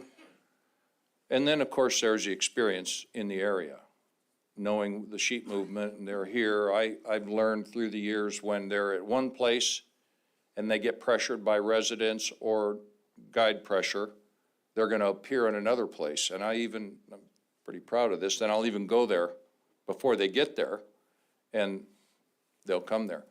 But there's plenty of places in my area that I've traditionally guided that have big, long airstrips that get drop-off hunters, and I don't even go there because I can't really compete, and I don't want to have my clients competing with residents. Okay, thank you. Thanks for answering all the questions and your testimony. And this time, we're going to take a break, probably 10, 15 minutes.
Yeah, did you hear anything? I couldn't tell.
Okay, I'm going to call the Board of Game meeting back to order. It's 10:54 a.m. and we're going to proceed with public testimony. Our first testifier is going to be Mark Richards, giving testimony for the Fairbanks AC.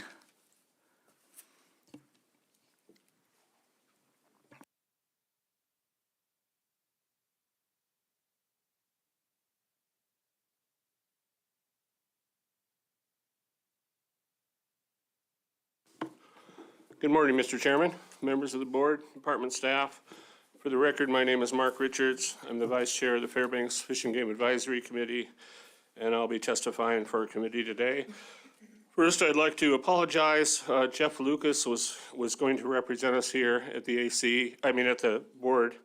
I know you don't like to see me 3 times, so thank you, Mr. Chairman, for allowing me to testify for the AC. I'd like to just first mention, our AC has 15 members. Our election this October, we had 1 new member, a younger member, a trapper, get on board, and 2 alternates who are also trappers. Our committee is made up of 15 members and 2 alternates. It's a very well-rounded committee. The way we work through things with our committee is that we have subcommittees. We have a fisheries subcommittee and a game trap subcommittee.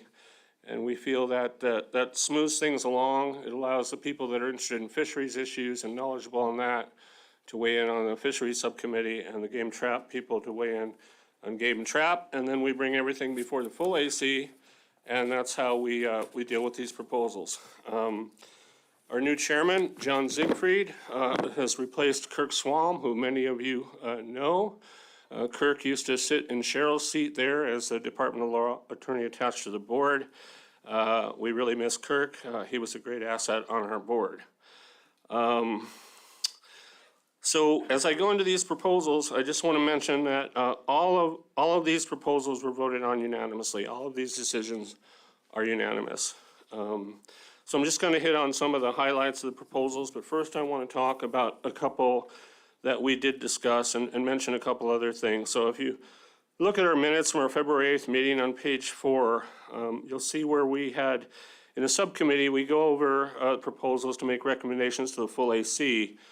But you'll notice in there that the department A&Rs, the department comments weren't out yet. So you'll see in some of the minutes that we were waiting for department comments. And I know it's hard for Deputy Director Scott and regional staff, to get through these, but it's continuing to cause us problems that when we meet that we don't have the department comments. And we really do rely on department comments to make informed decisions.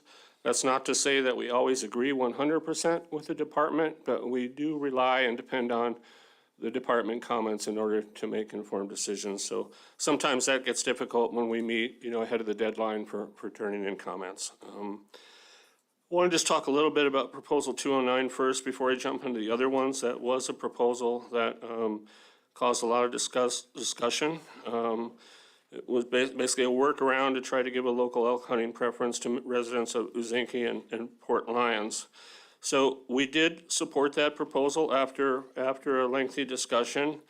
And one of our members did want to bring up that with that support, we wanted to stress that these proposals are still eligible for any resident Alaskan to pick up in Port Lions or Uzinki. So we just did want to stress that, like others have before, and we do support Proposal 209. Now, moving into the other proposals here, I'm just going to highlight on a few. First off, I want to talk about Proposal 59 and just our rationale for that. You'll see in our notes, we say that we oppose that, create a new archery-only hunt for goat in Unit 6. And our comments are that Fairbanks AC opposes the creation of new archery-only hunts and new archery-only seasons in areas where bow hunting opportunities already exist.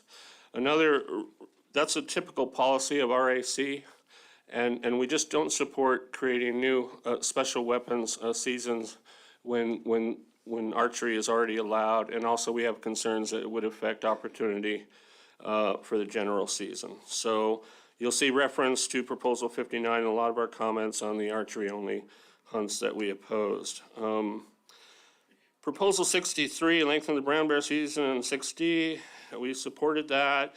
And you're gonna see a lot of these that we supported. We do support more opportunity for hunting brown bears as long as the department, doesn't have any conservation concerns. So again, it's important that we do rely on the department comments for a lot of these decisions. Moving on, I just wanna mention some 67 and down. You'll see that we TNA take no action on a lot of proposals. We do have members that hunt across the state, which is why we do weigh in on some proposals that are outside our region. But on the ones that we're just not informed about, we do take no action. So, especially in areas that are not, under our purview. Highlight 78, require all hunters to apply for Unit 8 brown bear drawing permits. We had a lengthy discussion on that one. And basically, we supported it, and where comments were all hunters should have to go through the draw permit lottery process. No hunters should be allowed to skirt that process. So that's our comments on 78. We also supported 79 to undescribed permits, to transfer those permits to resident brown bear hunters on Kodiak. Let's see, 91. Add bow and arrow legal means of take for the DL 455 black bear hunt in 14C. So again, that was one we supported, but you'll see in our comments it's based on department support. So again, we do rely on those department comments. Let's see, going on to 102, lengthen brown bear seasons, and again, we do support more opportunity.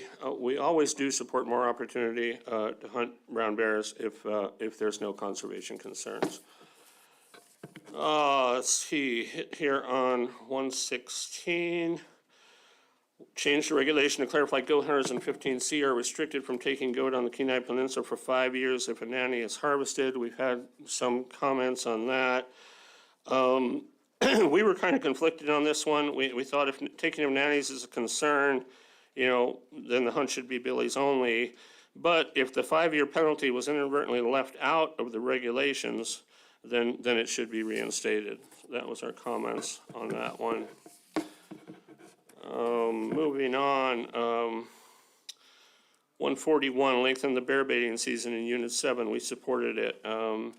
We do have some members that bait with friends down in that area, and somebody commented that it's getting harder and harder that later in April, to get across the lake or ice is there, and if we could allow people to get their baits out, earlier and to come back, at least get them out, not set them up, but have them there, allow them to transport them before breakup.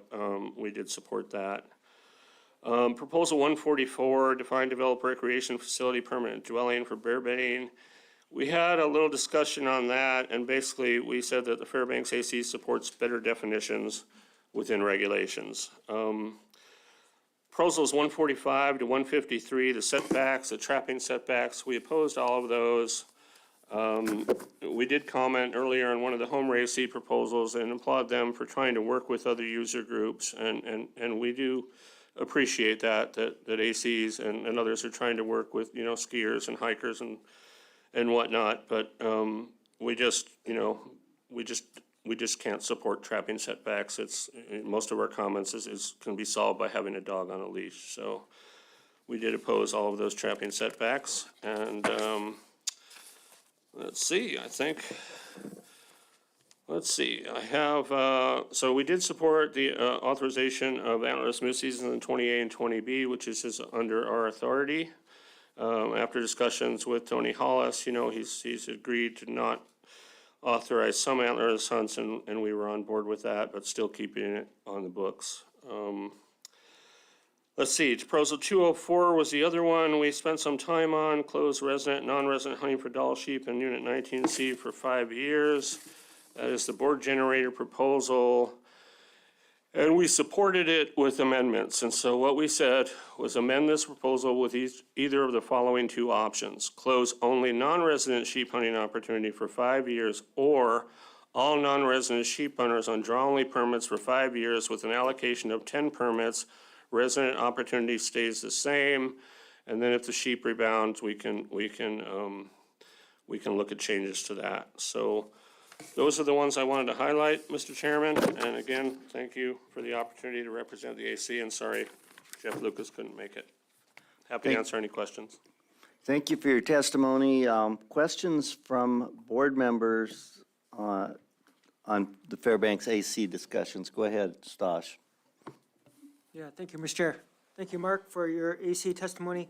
That last statement you made about Proposal 116 that your committee took, you mentioned they chose two amendments. One was to close to non-residents only, or what was the other one?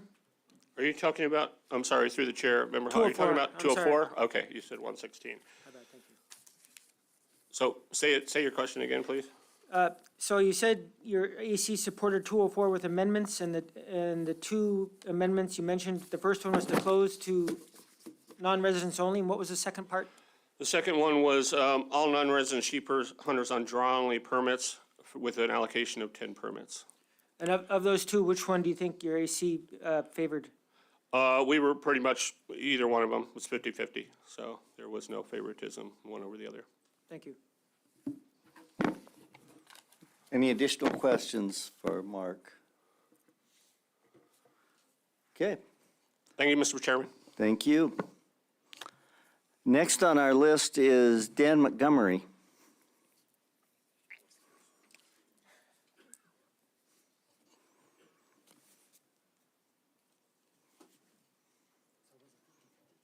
And I believe you're familiar with the process, so we'll let you go ahead and. I think I am too. Okay, thank you.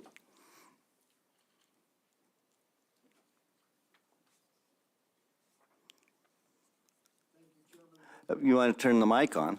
There we go. Thank you, Chairman Burnett and board members, for this opportunity to testify. My name is Dan Montgomery. I've lived in Alaska for 41 years. I'm a big game guide, and I've guided in Unit 14C, Chugach State Park, every year since '92, 31 years. I also have all the handy dandies since 2010 available for the permit allocations are in there. But I wrote the proposal 82, 83, and 208, and I support them. Proposal 82 would add East Fork Eklutna area to the 14C Northeast Unit. The East Fork has been closed to rifle hunting since 2011 as a standalone area. By adding it to the Northeast Unit and not increasing the number of permits in that area, it will make for better access and increased opportunity for all hunters. Another important part of this is that a large part of the Northeast Unit was deeded over to the Eklutna Native Corporation in 2022. This now private ground contains about 60% of the ram population during the hunting season and is now on private lands, and they aren't allowing hunting on it right now. By adding the East Fork, this would create new land that's still open to the public. Proposal 208 was written as an ACR in response to mistakes the department made in implementing my proposal 149, which this board passed at last March's statewide meeting. Proposal 149 created a separate draw for second degree of kindred non-residents. It said to convert DS 236 Ship Creek permit to a second degree of kindred permit. This hunt is the most popular for both residents and non-residents to apply for. Under current allocations, there would still be 2 non-resident permits in this area for later hunts. Instead, the only non-resident permit in 14C Northeast Unit was converted to a 2DK permit, and then DS 233, the only non-resident permit in Upper Eagle River area, was eliminated, meaning guided non-residents could no longer hunt in the Northeast or the Upper Eagle River hunt units. This proposal corrects that mistake. There was a separate draw created for non-residents in 2009 by Proposal 24 from the Matsu AC, which the board passed. The board amended it because it did not spell out how to allocate the permits.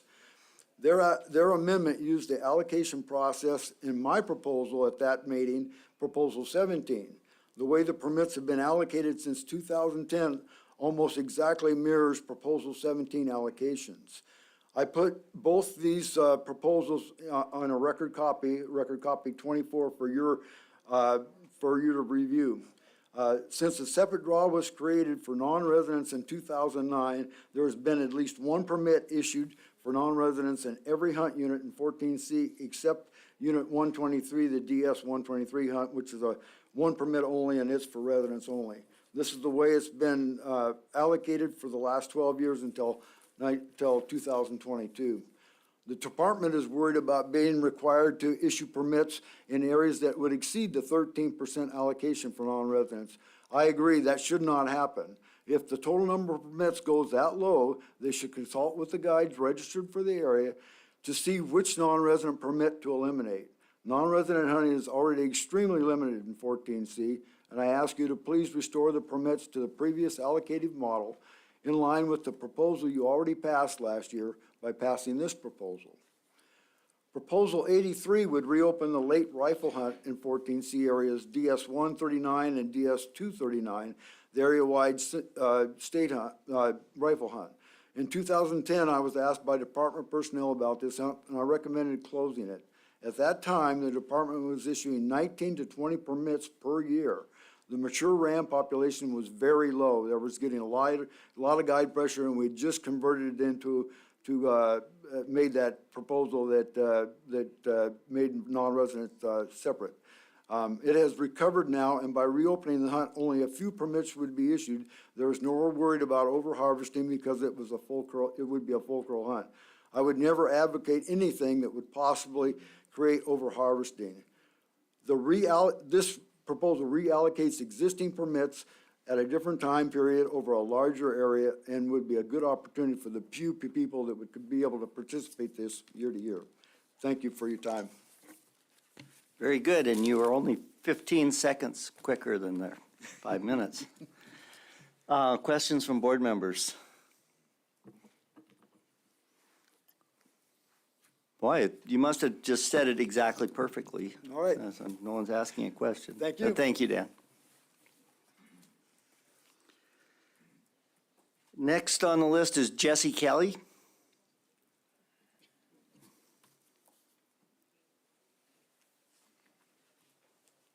Jesse Kelly here?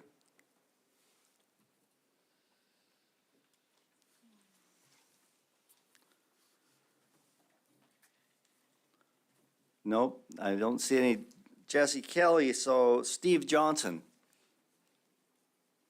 Steve Johnson is available.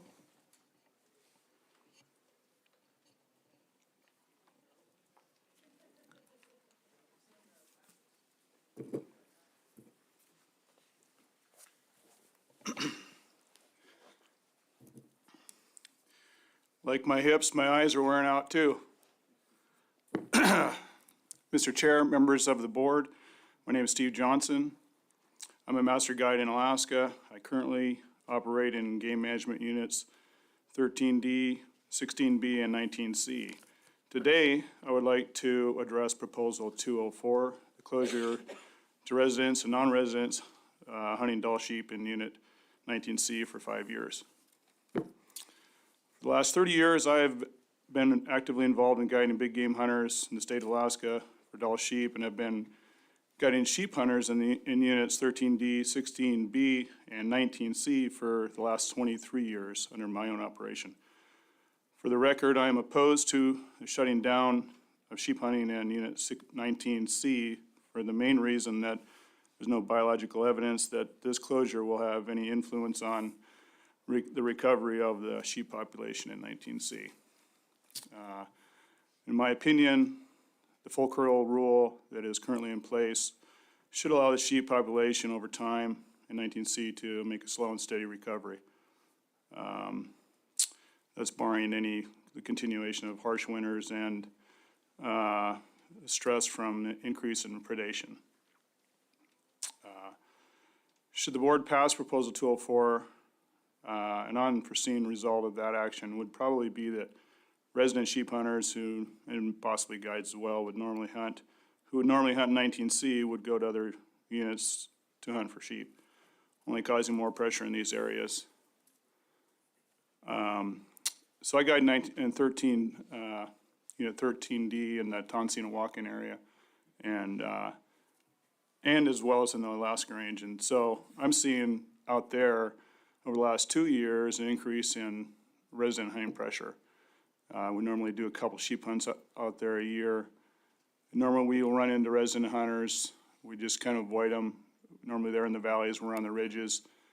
Over the last 2 years, we've seen a pretty major increase in resident pressure there. And I don't know if that has any bearing on 19C or not, but you know, I can tell you in 19C, we're seeing way fewer resident hunters in 19C. So, you know, I'm just assuming that in other areas, possibly the Wrangles as well, Brooks Range, they're seeing an increase of pressure already. If the board shuts down 19C, my take is, you know, it's probably not gonna make a big difference on the sheep populations in these areas, but, you know, you're gonna see more increased pressure in surrounding areas. Again, I urge the board to not pass Proposal 204. There's no quick or easy fix to this problem. I understand the board's desire to be proactive interactions to address the issue of low sheep population in this area, but I think time and patience overall probably win the day out there, but maybe some good winners. I can tell you, just from my main observations of guiding out there, we've seen a lot more wolves, we've seen a lot more brown bears. In a normal year, I see when we take 2 to 3 brown bears out there in 19C. Last year we took 9. And every one of my guys in the field saw between 6 to 12 brown bears on any given hunt. And that goes for wolves as well. We had several hunters miss wolves, unfortunately, but 2 of them were collared. At the end of the season, when I had signed out my last hunt record and got the last client out of the field, I stayed and went out to my strip. And I've been seeing wolf tracks out there, go across the river, set up, and in an hour calling to call a wolf in and kill it. You know, and they're there. Their predation is an issue out there as well. I don't know if there's something we can address there, but I don't think that shutting it down for hunters is going to solve this problem. Thank you for your time. Thank you. Stosh, questions? Lip? Thank you, Lip, for your testimony. Quick question, kind of at some of your last comments there. You mentioned that your clients are taking some predators, and you noted some predator issues. Would you or other guides, what would you guys think about a state predator control program in that area? And I would support that. You would support that? Yeah. Okay, thank you. I'd also like to mention, as far as concerning other guides, any conflicts that we have, I don't know if that's really even a topic here, but we don't really, as far as what I see out there, I don't really have any conflict with any other guides out in the area as far as, you know, chasing someone to the top of the mountain for a sheep or anything like that. But I can tell you that I'm seeing fewer resident hunters and probably fewer sheep hunters in general. Additional questions from board members?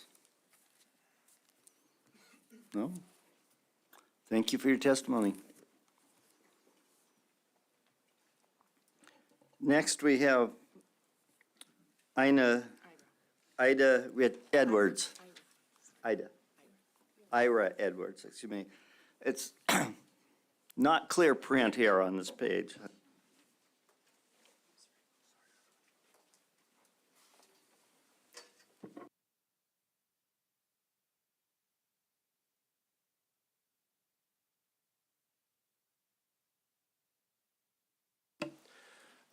My name is Ira Edwards. I apologize for my voice is still coming back. Thank you, Board, for letting me testify on this. I'm here to talk about my proposal 203. It is an antlerless moose hunt in Kincaid Park in Anchorage that is weapons restricted and limited to hunters with mobility disorders.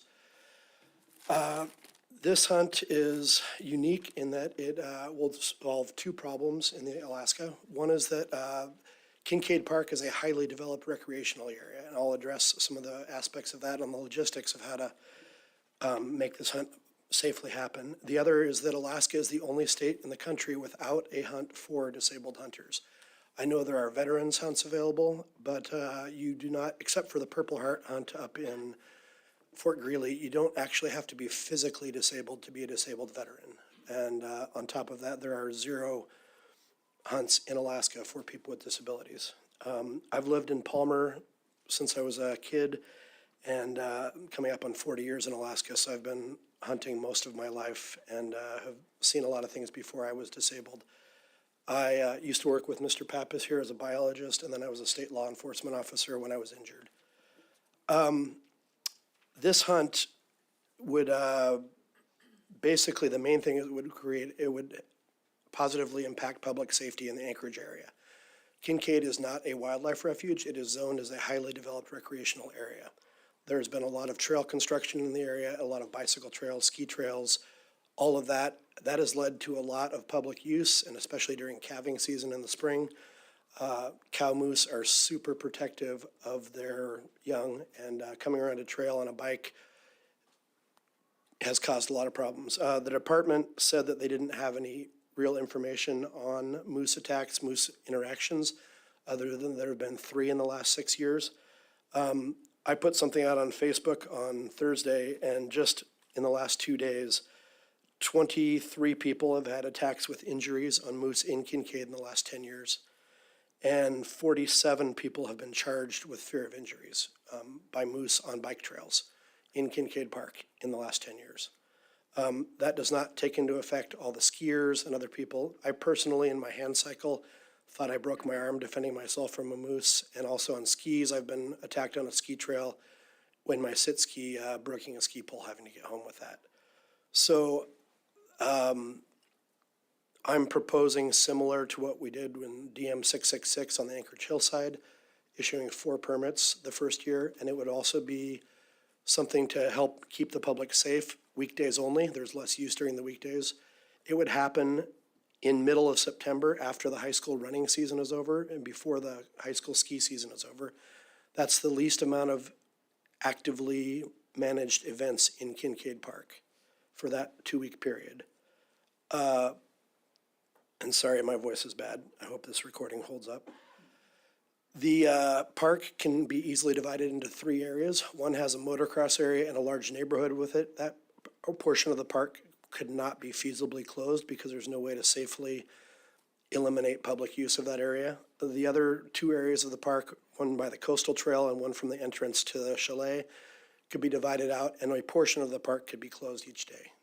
That way the public does not lose access to the park during the hunt period, and that is a concern I've heard from a lot of people, is losing access to the park. That would also allow a section of the park to be closed for the hunt period. Since it is so highly developed, there are trails everywhere. There is no portion of the park that is more than 100-foot radius away from another portion of the park on a trail. So a hunter with a low-velocity round, shotgun or black powder, could take a moose and have an able-bodied helper be able to haul that out very simply.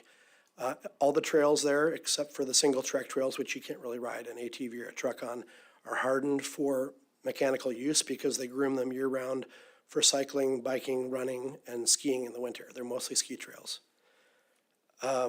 And my proposal that I sent a record copy in number 19 yesterday that talks about the department did a statistical valid survey. The citizens of Anchorage had overwhelming support, as in over 70% of the people supported a moose hunt along with bears and other predators in large parks in Anchorage. And Kincaid is one of the 3 large parks in Anchorage.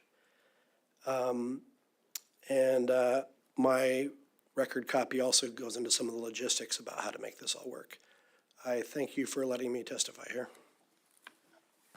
Thank you for your testimony. Have you worked with the municipal officials on this, the people who run the park?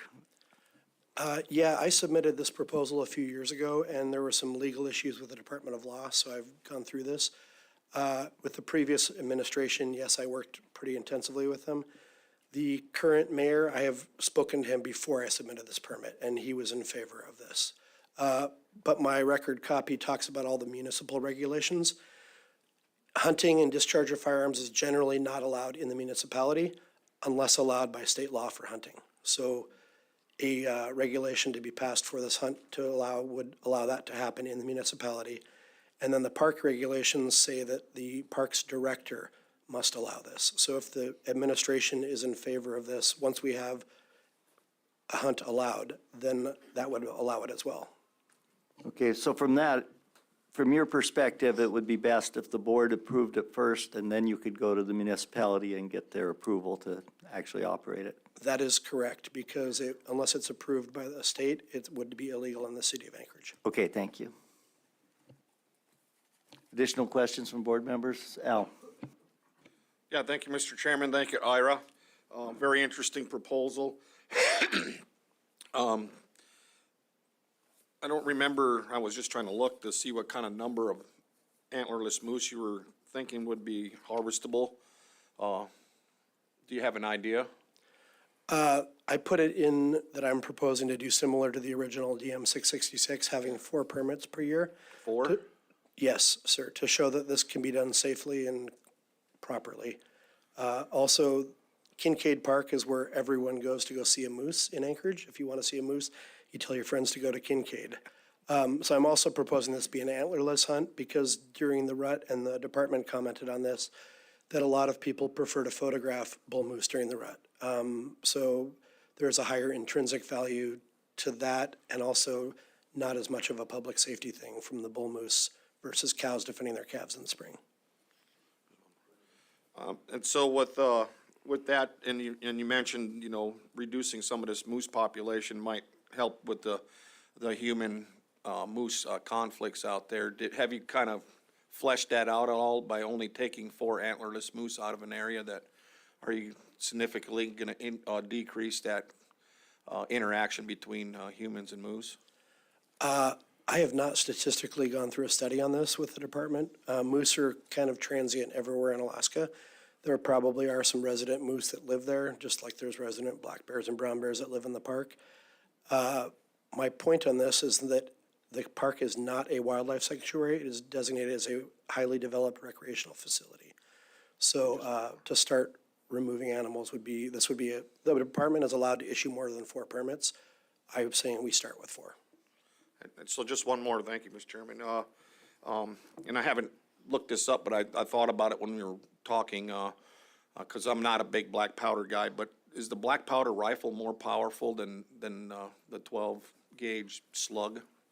I don't have the foot-pounds in front of me. I shoot a shotgun with slugs. I was the first successful hunter on the first year of DM 666 on the hillside in 2005. I took mine with the slug. There are certainly black powder rifles that can shoot 400 meters. But I chose something that's already been set in precedence for an urban hunt to have black powder or shotgun slugs. Yeah. The same as I chose similar things they use for access to motorized vehicles on the Kenai Refuge, that you should be 70% disabled and have either a wheelchair or prosthetics as a mobility device. Would it be acceptable if it started out with just shotgun slugs? I would be totally happy with that, because we are right next to an airport. All right, thank you.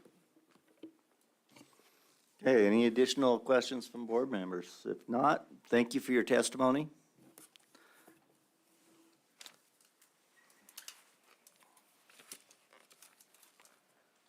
Next is Laney Lant. Thank you.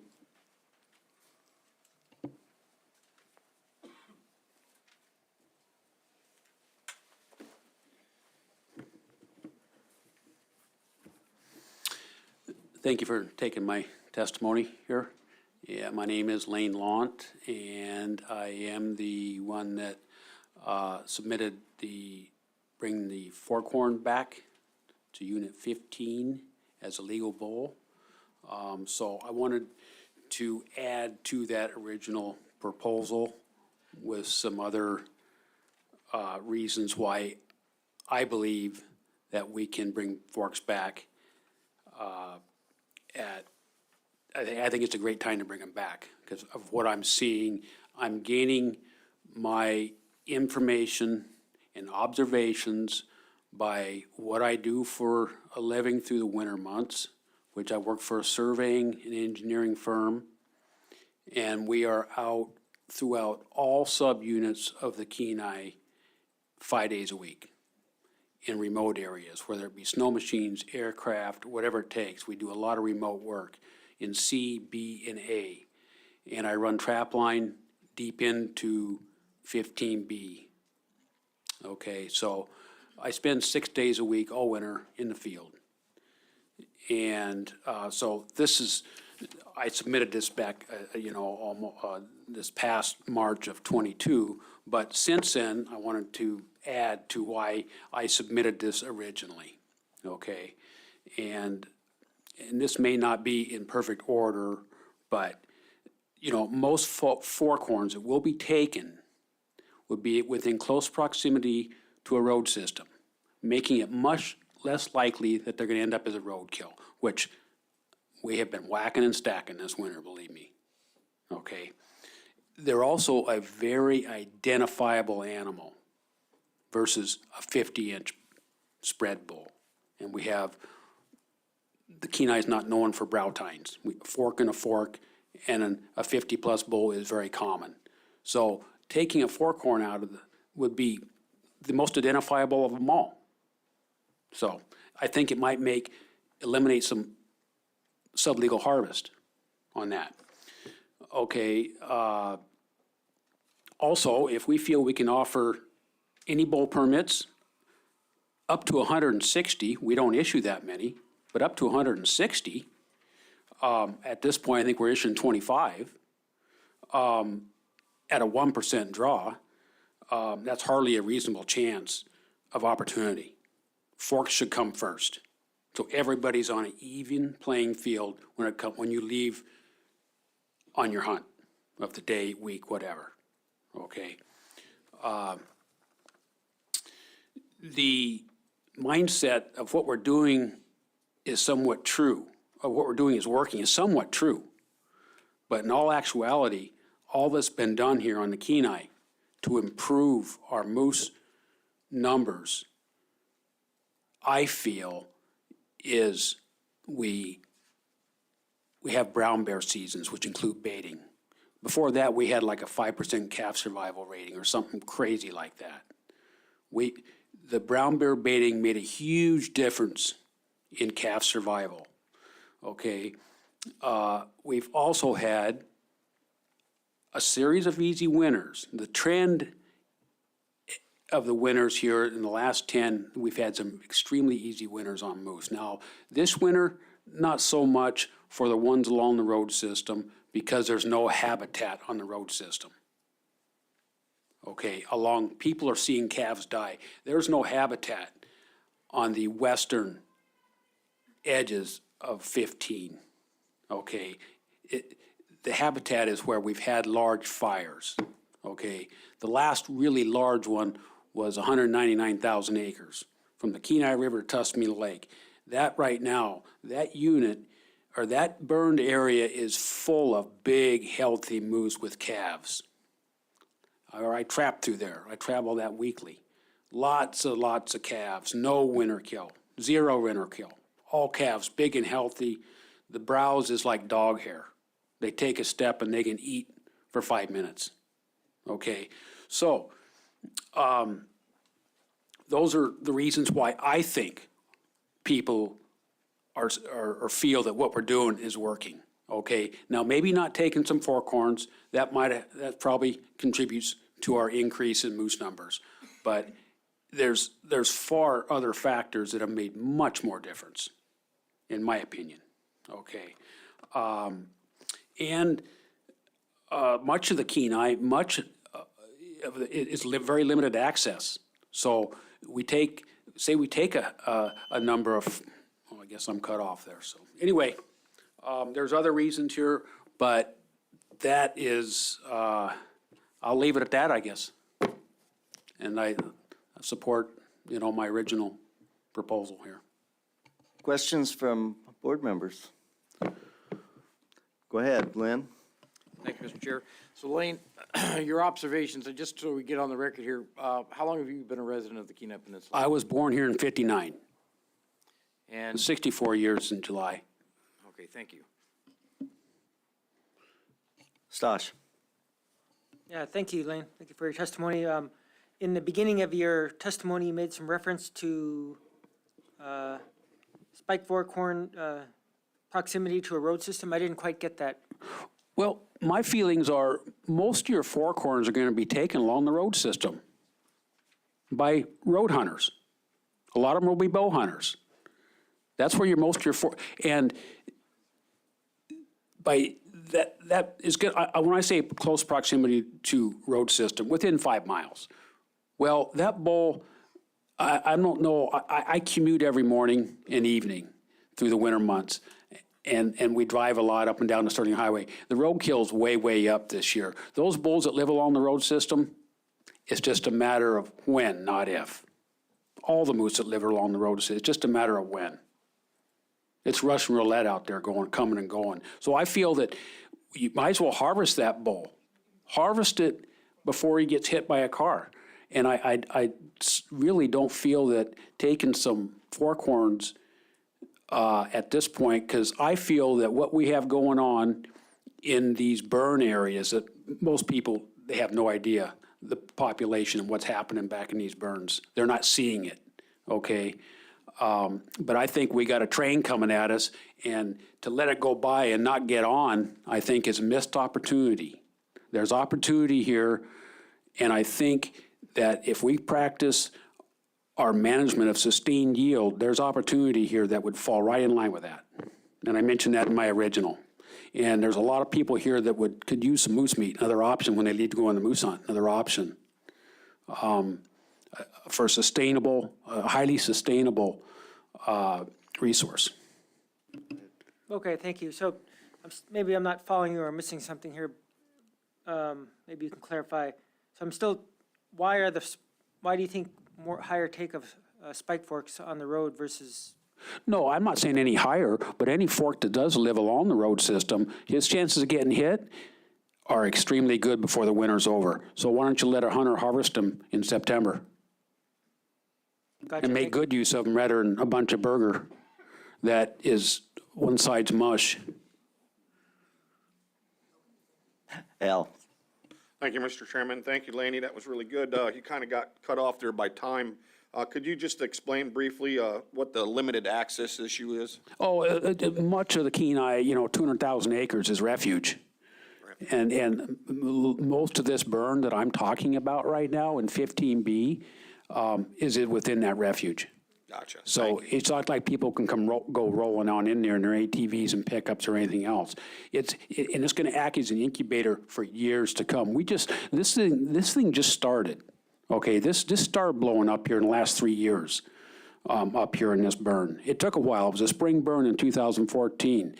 So it came back pretty fast because it didn't burn down deep, subsurface, But now we had that Swan Lake fire in A, and I don't know how many acres that was, but here in a few years, that's going to start coming on. C's been kicking out, that's had a healthy, good moose population for quite some time, and there's lots of restrictions in C as well. But I just don't think that bringing forks back would add opportunity here on the Kenai. It's not going to make or break our moose population here. And what's working, what people are, like I reiterate myself, what's making this work here is it's other factors that are not being looked at. Brown bears being harvested, easy winters, fires, things like that. So, and I've watched it coming, and, you know, I've seen the highs and lows of moose here on the Kenai, and I guess I'm proposing this for everybody on the Kenai as another possible option when they're hunting. Any additional questions? If not, thank you for your testimony, and Thank you for listening to it. okay. Next on the list is Jeff Lipscomb with the Delta Advisory Committee.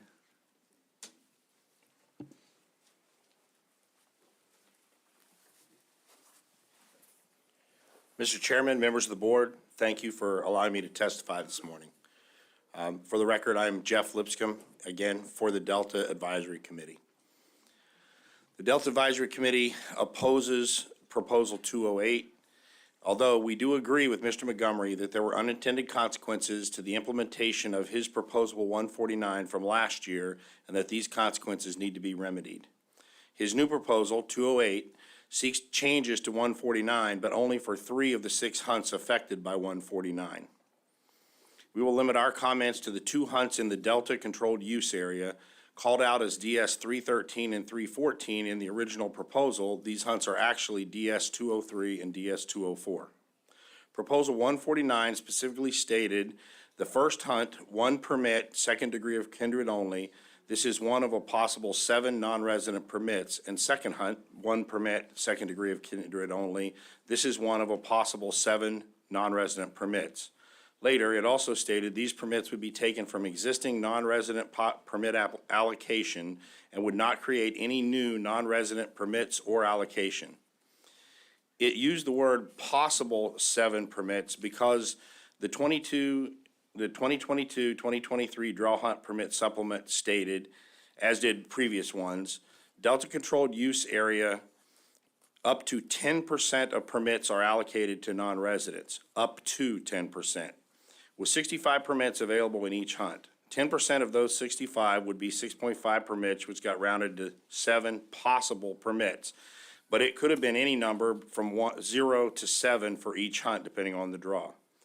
Following Mr. Montgomery's proposal this year, with only 40 permits in each hunt, would have allocated up to 1 permit to 2 second degree of kindred in each of the hunts and up to 3 guided non-residents in each hunt. So again, no guarantees. In the 2023 and 2024 supplement, after implementation of Proposal 149, the up to 10% language was removed and 2 new Delta Controlled Use Area hunts were added.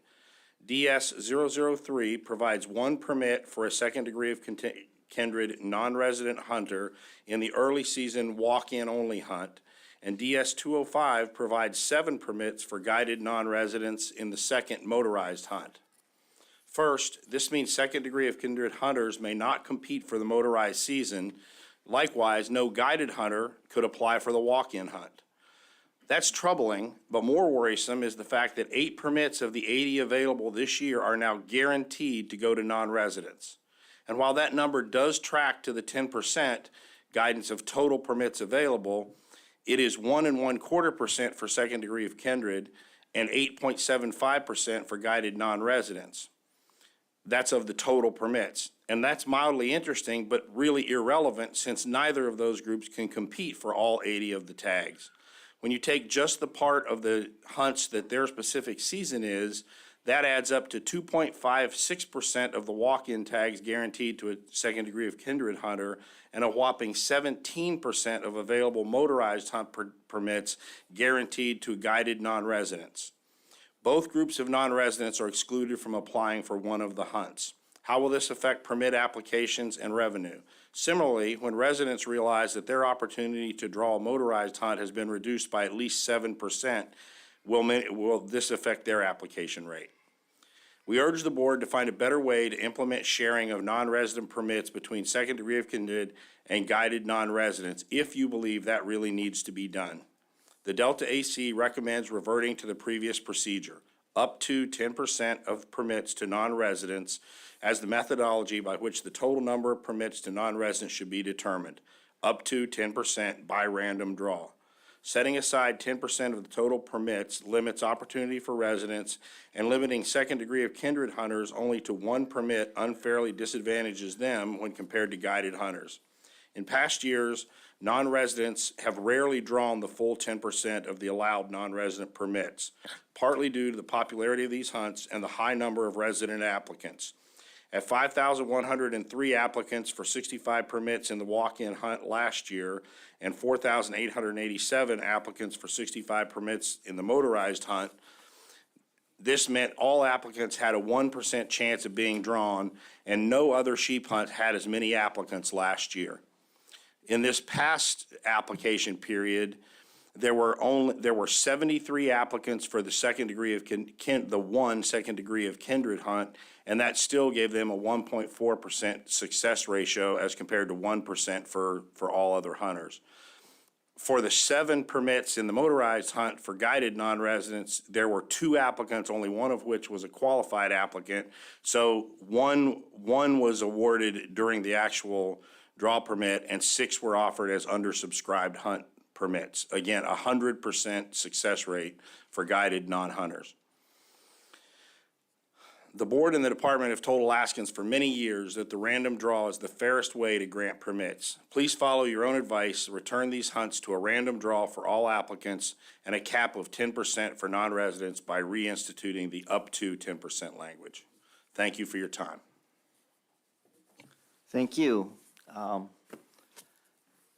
Questions from board members? See, Lynn, you're thinking, but you don't have any questions. Okay, no one. Looks like no questions here. Okay, thank you again.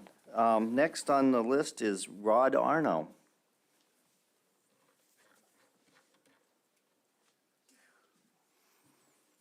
And you do have written testimony, which is RC 08, I believe, along with this.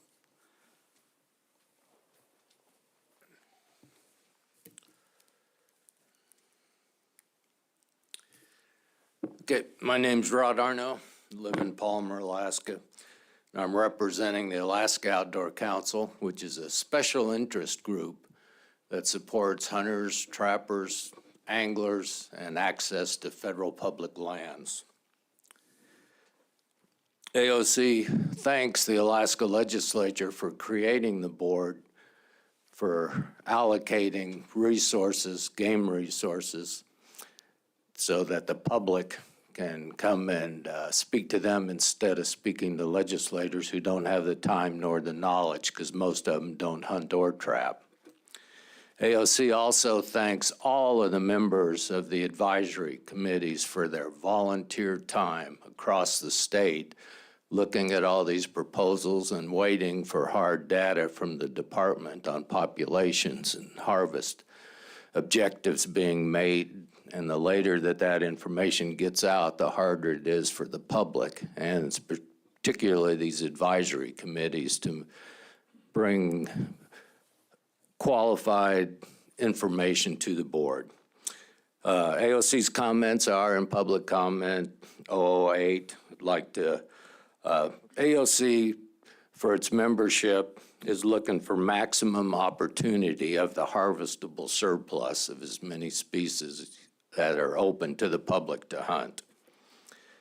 The new buzzword on that is food security, and the Alaska Outdoor Council is trying to provide food security for the last 50 years for Alaskans. On PC 008, Alaska Outdoor Council would like to withdraw its opposition to Proposal 118. A couple proposals that didn't get in to the packet and in time for me to comment on them because I was doing other things in the legislature are 205, 210, and 211, which would reduce the opportunity for moose hunters in 19C. AOC opposes all 3 of those proposals and looks forward to the department just decreasing the length of the season for moose in 19C. AOC is opposed to 209, giving just the registration hunt for the elk on Fogneck and Raspberry to 2 local communities. That proposal, if it went ahead and was amended to say also an opportunity for online.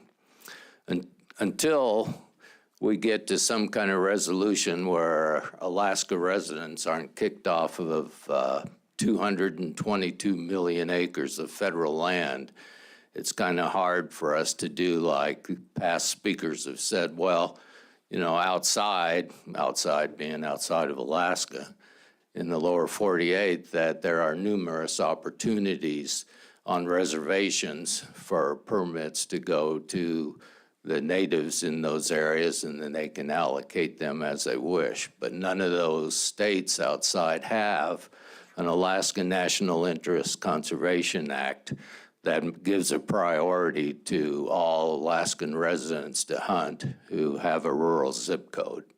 So until the time that's cleared up, the idea of the Alaska denying Alaskans who choose not to live on the wildlife habitat but live in non-rural areas to have the opportunity to hunt on state lands is not what the Outdoor Council is interested in seeing happen.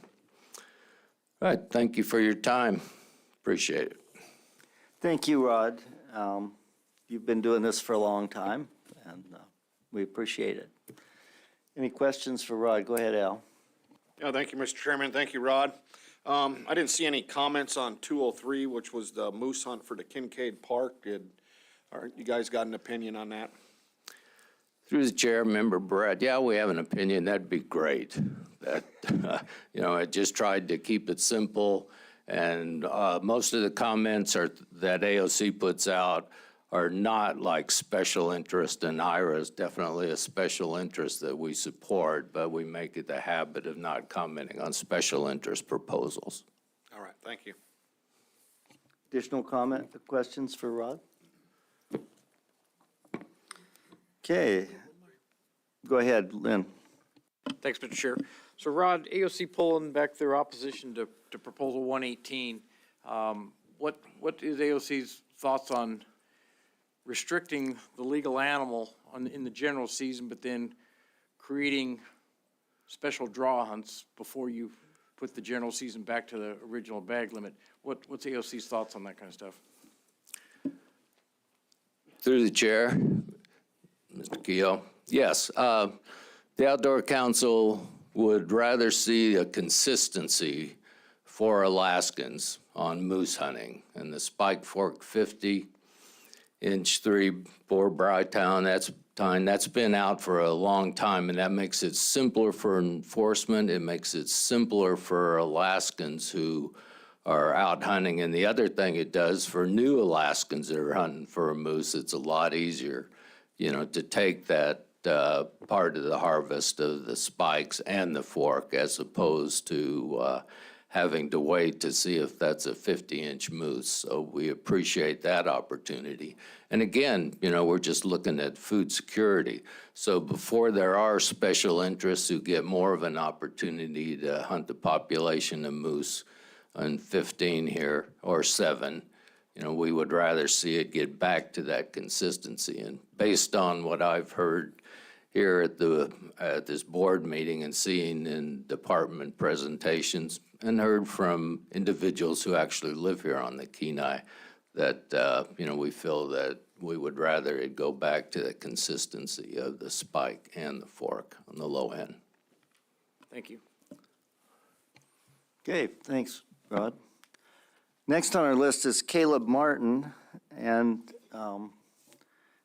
Caleb, you're going to be the last person before lunch, so you might want to talk for a long time.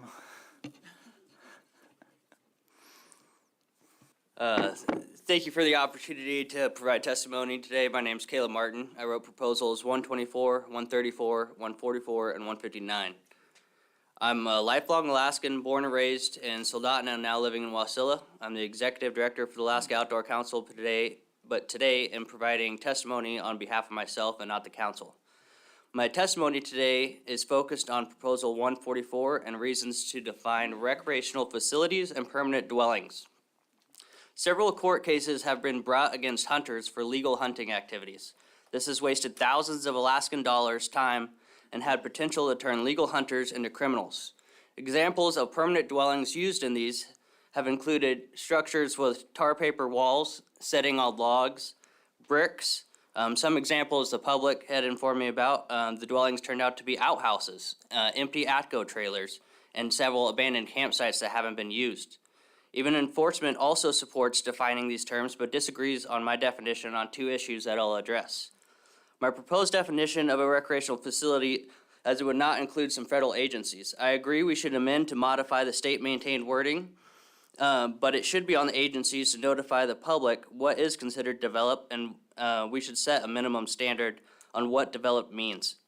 I believe my proposed definition sets a very low standard for the agencies to fulfill here. Secondly, they oppose my definition on permanent dwelling, including 30 days of occupancy, as it would be unenforceable.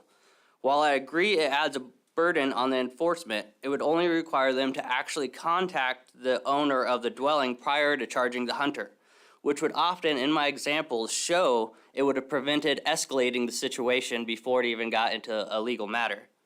I would also support an amendment for these definitions to cover all the South Central regions. Reasons for this could be found in the agency's reports, which showed 50% of the population lives in these units, and then the Alaska Department of Fish and Game's data that showed the high concentration of bear bait stations in these areas, in excess of 600 individual bear bait stations. The unique demographic and high user activity of these units is also why I disagree with the department's comments that we should not change the regulations for these specific units. They also suggested using the DNR definition if the board considered adopting. The DNR does not have a permanent dwelling definition, and their developed facility definition aligns with my wording used in the proposal. In closing, we should not wait until a statewide meeting to keep the public safe by clarifying definitions or continue to change the legality of a hunter's activity based on the shift change or hiring of the enforcement officers. you. Any additional testimony? You still have a couple of minutes left. Well, if you'd like, I could tell you the developed facility definition that DNR does have on the books. That might be helpful. So their developed facility includes a building, a boat ramp, a campground, picnic area, rest area, visitor information, swim beach, trailhead, parking area, and developed ski area. As you can see, it is extremely broad. All I'm asking is to keep the public safe here. Let me know if what we're doing is legal or not. Hunters want it, law enforcement want it. I think it's going to be a really good path forward here. Thank you. Questions from board members for Caleb? No? I'm not seeing any questions. So again, thank you, and thank you for your service as the executive director. And you post some pretty good hunting pictures on Facebook, so I like seeing those. Thanks. Thank you. And at this time, I think we will take a lunch break until 1:30. Thank you.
I call the meeting of the Board of Game back to order.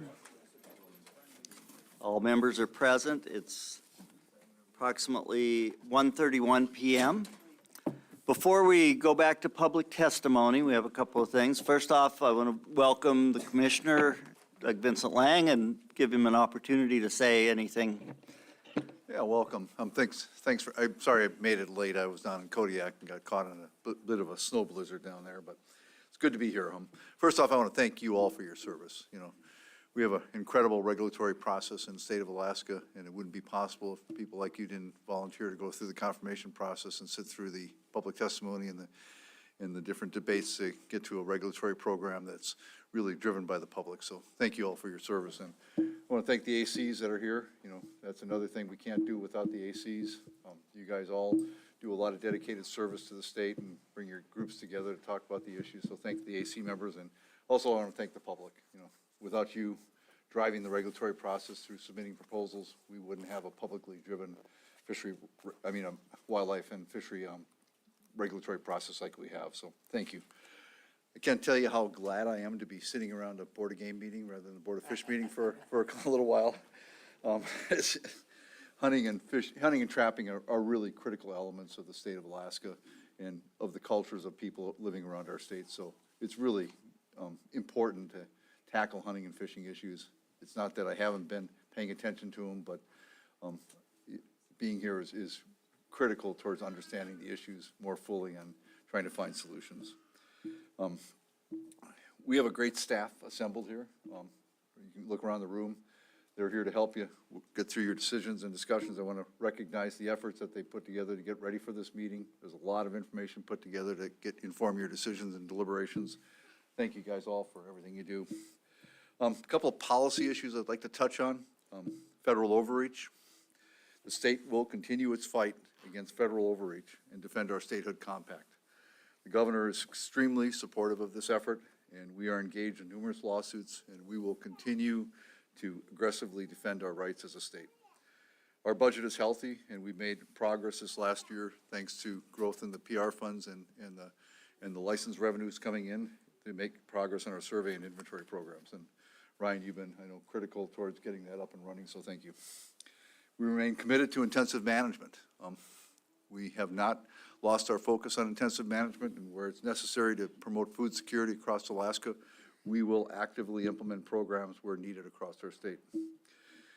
We also are interested in talking to the board about opportunities for transplants to increase food security for Alaskans. You know, I just got back from Kodiak, and you look at Kodiak Island, deer weren't there originally, goats weren't there originally, elk weren't there originally. All those animals are providing some opportunity for people that other than just the natural population levels on that island. So we're looking for scientifically sound ways to increase food security by transplants across our state. And finally, urban wildlife issues are becoming increasingly prevalent. I think you have a proposal in front of you at this meeting, talk about Kincaid moose, you know, but clearly the wildlife urban interface is becoming more and more of an issue, and I have an opportunity to visit with our Anchorage wildlife staff. They have quite the stories to tell about the wildlife and managing wildlife in urban areas. So again, I want to thank you all for everything you do and the opportunity to come and sit with you and listen to public testimony and some of your deliberations. So thank you. Thank you, Mr. Commissioner. And Christy. Thank you, Mr. Chairman. Yeah, I am very pleased to take this opportunity now to recognize the recipients for the 2023 Advisory Committee Excellence in Service Awards. And for those of you who are not familiar with those awards, they are for our local Fish and Game Advisory Committee members who have demonstrated exemplary service in helping to manage Alaska's fish and game resources.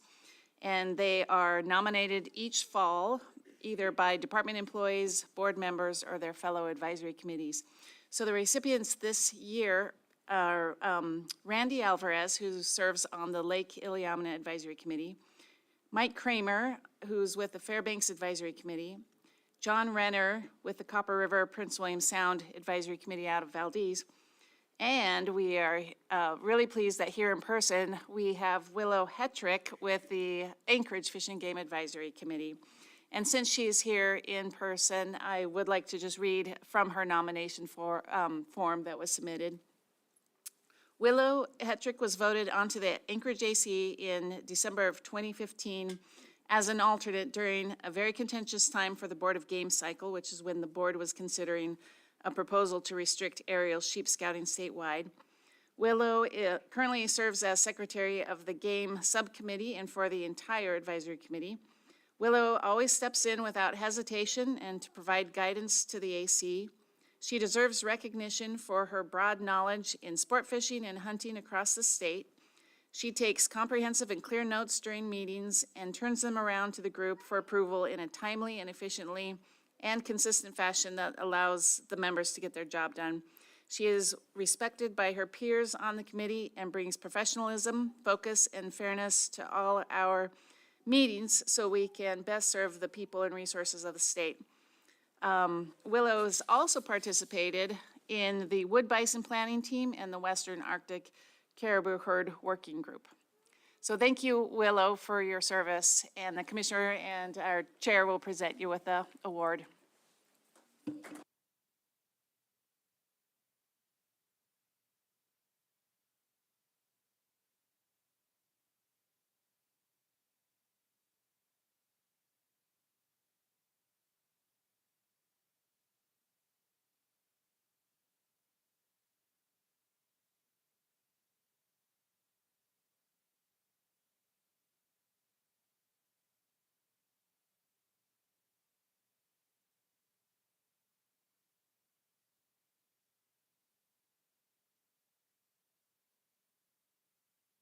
Okay, with that, and you heard the verbiage from the nominating form for Willow, but very similar things with the other members who were this. They're incredible people that spend a lot of volunteer time and help us, and we couldn't do this without them. So very much appreciated.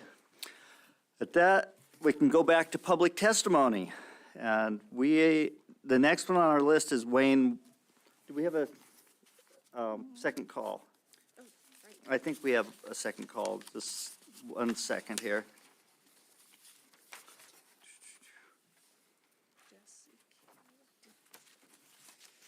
Make sure. Maybe we don't. Jesse Kelly, did we end up getting him? Yeah, Jesse Kelly. I don't think. Yeah. He's here.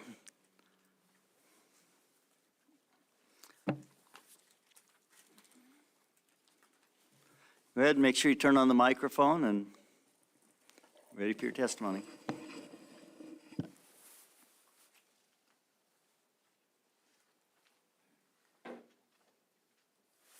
All right, yeah. I'm here to speak about Proposal 203. My name is Jesse Kelly. I'm 36 years old, born and raised here in and near Soldotna, Alaska. And as you guys can see, I'm in a wheelchair. This Proposal 203 is provide access for, paralyzed and mobility impaired people like me, which, so I'm just here to speak about that. I guess a little background on myself. I've lived here my whole life. I was in a motocross accident almost 3 years ago in May. It left me paralyzed from the chest down. And so anyways, hunting has got a lot tougher for me, and I'm sure people like me have been struggling with this for a while. This, as of right now, I believe there's no moose hunts that are specifically for physically disabled individuals in Alaska. If this proposal is passed, it would allow the disabled hunting community a better chance at harvesting a moose and, kind of killing two birds with one stone. I guess they're having issues in Kincaid Park with dangerous moose, and people are, on the public trails are having problems with those and getting, attacked.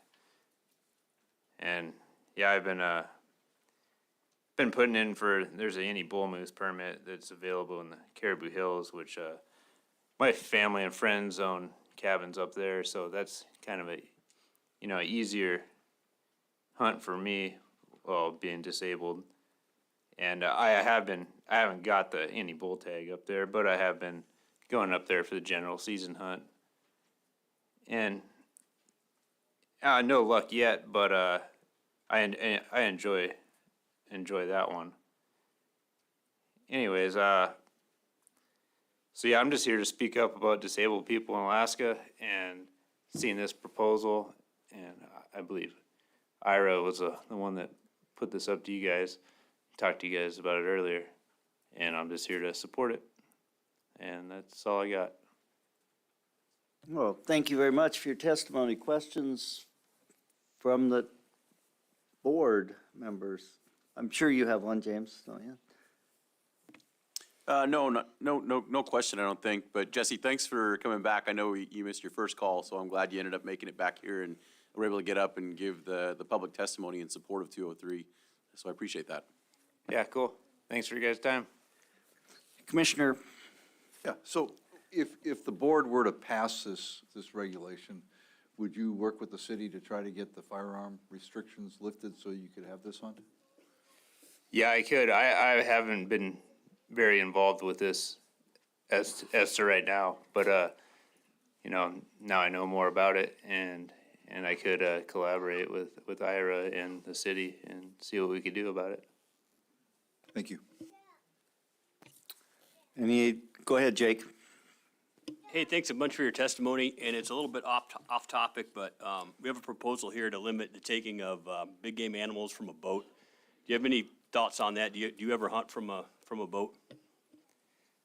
I have hunted, using watercraft. I drew I'm not sure what unit it was, but the end of the turning an arm, the Placer River, I drew the cow tag there, and we hunted from a jet boat. But you're talking about actually shooting from a boat is what you're talking about? Yes, sir. Yeah, I mean, that would, it doesn't seem like a real big deal to not be shooting from a boat, and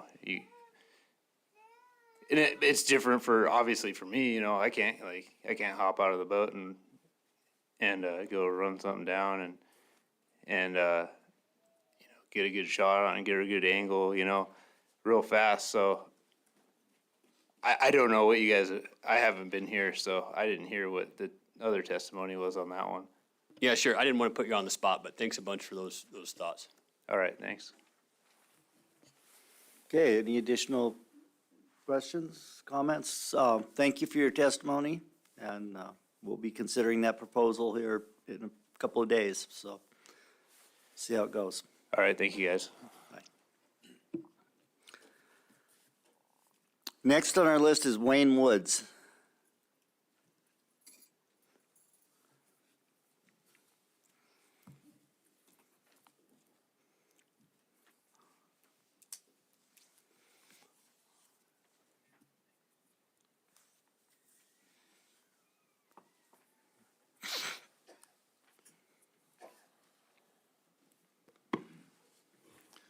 Thank you, Mr. Chairman and members of the board.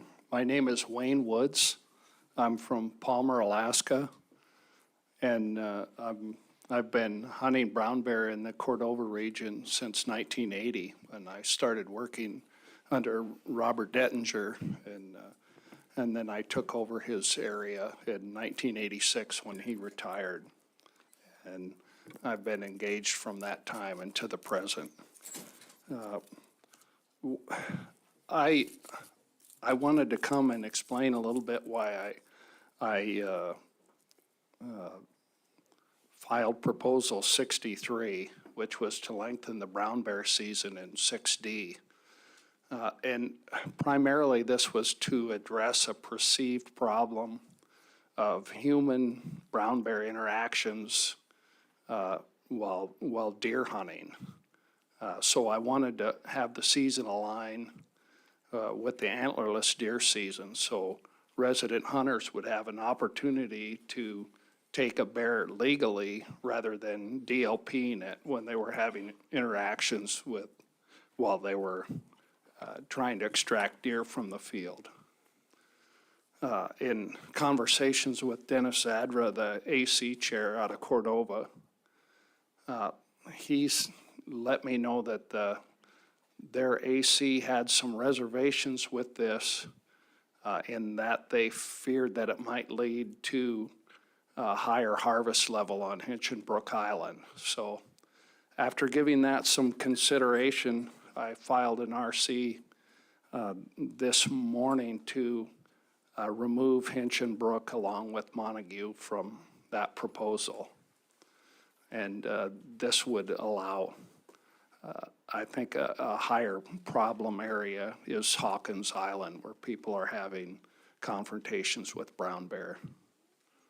And other than that, I wanted to address Proposal 56, which would eliminate taking a wildlife from a boat or big game animals. And since my son was killed in Iraq in 2006, a big part of what I've done with my guiding business was to take out in the field some of his battle buddies who had mobility issues, being wounded in combat. And one of the most effective methods that we have to get these young men an opportunity at a black or brown bear is to be able to shoot them from a boat. Now, for black bear, it requires a permit, but we've been very successful keeping, being able to hunt brown bear without having them permitted. And it's been very effective.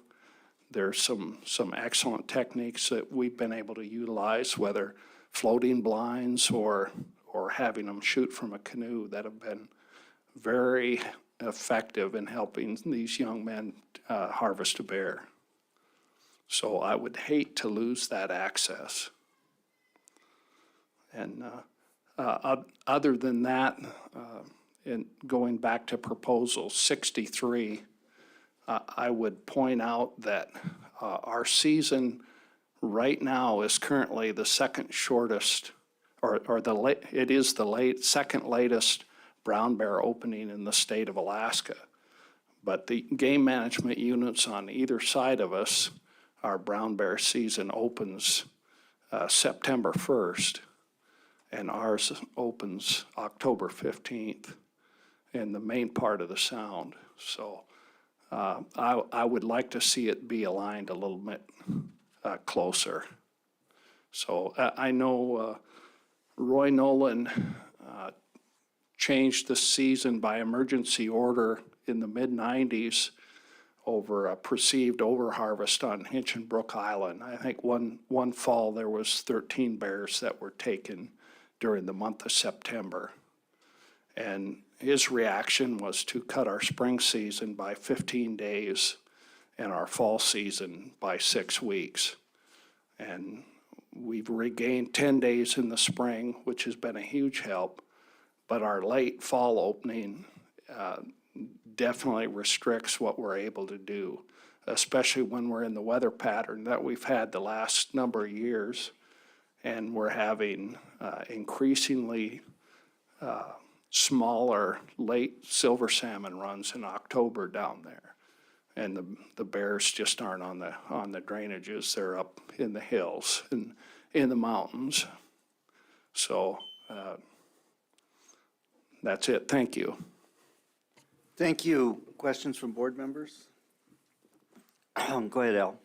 Thank you, Mr. Chairman. Thank you for that testimony. Could you, I didn't quite understand, you have to get a permit to take these disabled veterans out to allow them to shoot from a boat? That's for black bear. Yes, there's a disability permit that they have to obtain to be able to shoot black bear in Prince William Sound from a boat. Gotcha. Thank you. Additional questions? On Proposal 63, you're talking about resident hunters having an opportunity to harvest a brown bear instead of DLPing it. That's correct. are they required to have a brown bear tag, purchase a brown bear tag in that area? Yes, it is a tag-required area. That's what I thought. So in order, if a person were out there and didn't have their tag, it would have to be a DLP. That's correct. Right, so it could encourage tag sales as well. Absolutely. Okay, thank you.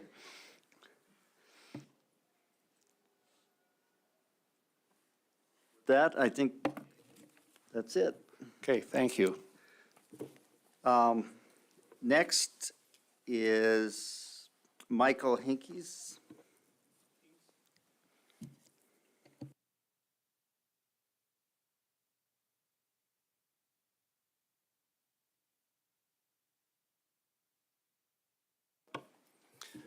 Yes, my name is Michael Hinks, and I'm a retired wildlife biologist pilot and a federal game warden.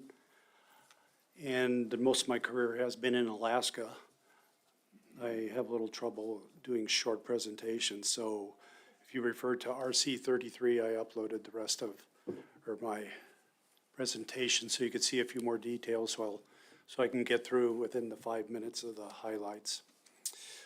I've been going out to farewell for the last 45 years. The first 6 years that I was out there was a biologist with BLM, and we were doing fire effects studies on the Bear Creek burn, which is often referred to as a farewell burn during the Iditarod. And we conducted, in the summer, habitat studies, browse analysis, those sort of things. And in the winter, we did aerial surveys for moose, bison, caribou out in that country. In '81, under the remote parcel program, I staked 25 acres downstream from Farewell, about 4.5 miles down there, and over the years built a cabin, some outbuildings, and I have a runway there. Our family, now that I'm retired, we spend 4 to 6 weeks every summer out there, so we're in and out, May through September. I've seen a lot of changes over the last 45 years, from just a few hunters to over 200 last year. In the last 5 years, it's doubled the number of hunters, and also increased the proportion of non-resident hunters. And of course, with those hunters out there in the Farewell area, we've seen an increase of ATVs, UTVs, where we have over 100 four-wheelers, side-bys running all over that country. And now there's trails everywhere. At one time, there was a few fire trails from the old burns there and the old Iditarod that people would use. But now new trails have created everywhere. Used to go up on 5 Mile Hill. We'd park in the old fire trail, climb to the top, spot a moose, run down, get it. But now there's three trails. They go up there, and you can see half a dozen bikes up there any morning looking for moose. With the ATVs, the quality of hunt has decreased. Another aspect of all this, too, is the increased predators over the years with the increase in wolves and bears. We're seen on a regular basis. Just a spring hunt, just shortly for bison, they killed 8 wolves over one bison kill out there. I just heard that from a friend. Also, over these changes over the 45 years, the seasons have changed dramatically. I killed my first moose in October when the season went to the 10th, and that has gradually been reduced to the 30th, the 25th, and the 20th of September, and now it's a Spike Fork 50 hunt. And but it's now it's time with the take and the moose numbers. It's time for another change. Based on current population numbers and ratios, which you'll hear from Josh, maybe on Monday or so, there's something needs to be done to reduce the hunters, but it also needs to include some sort of predator control. I think the McGrath Advisory Committee is putting something together too for a program like that. But as far as Proposal 2005, I think it's a good start. I think there's precedence by the Board of Game for give residents a priority. Proposal, and that provides 205 provides that. It also provides if approved, time for through a draw hunt for non-residents to hunt out there in that area.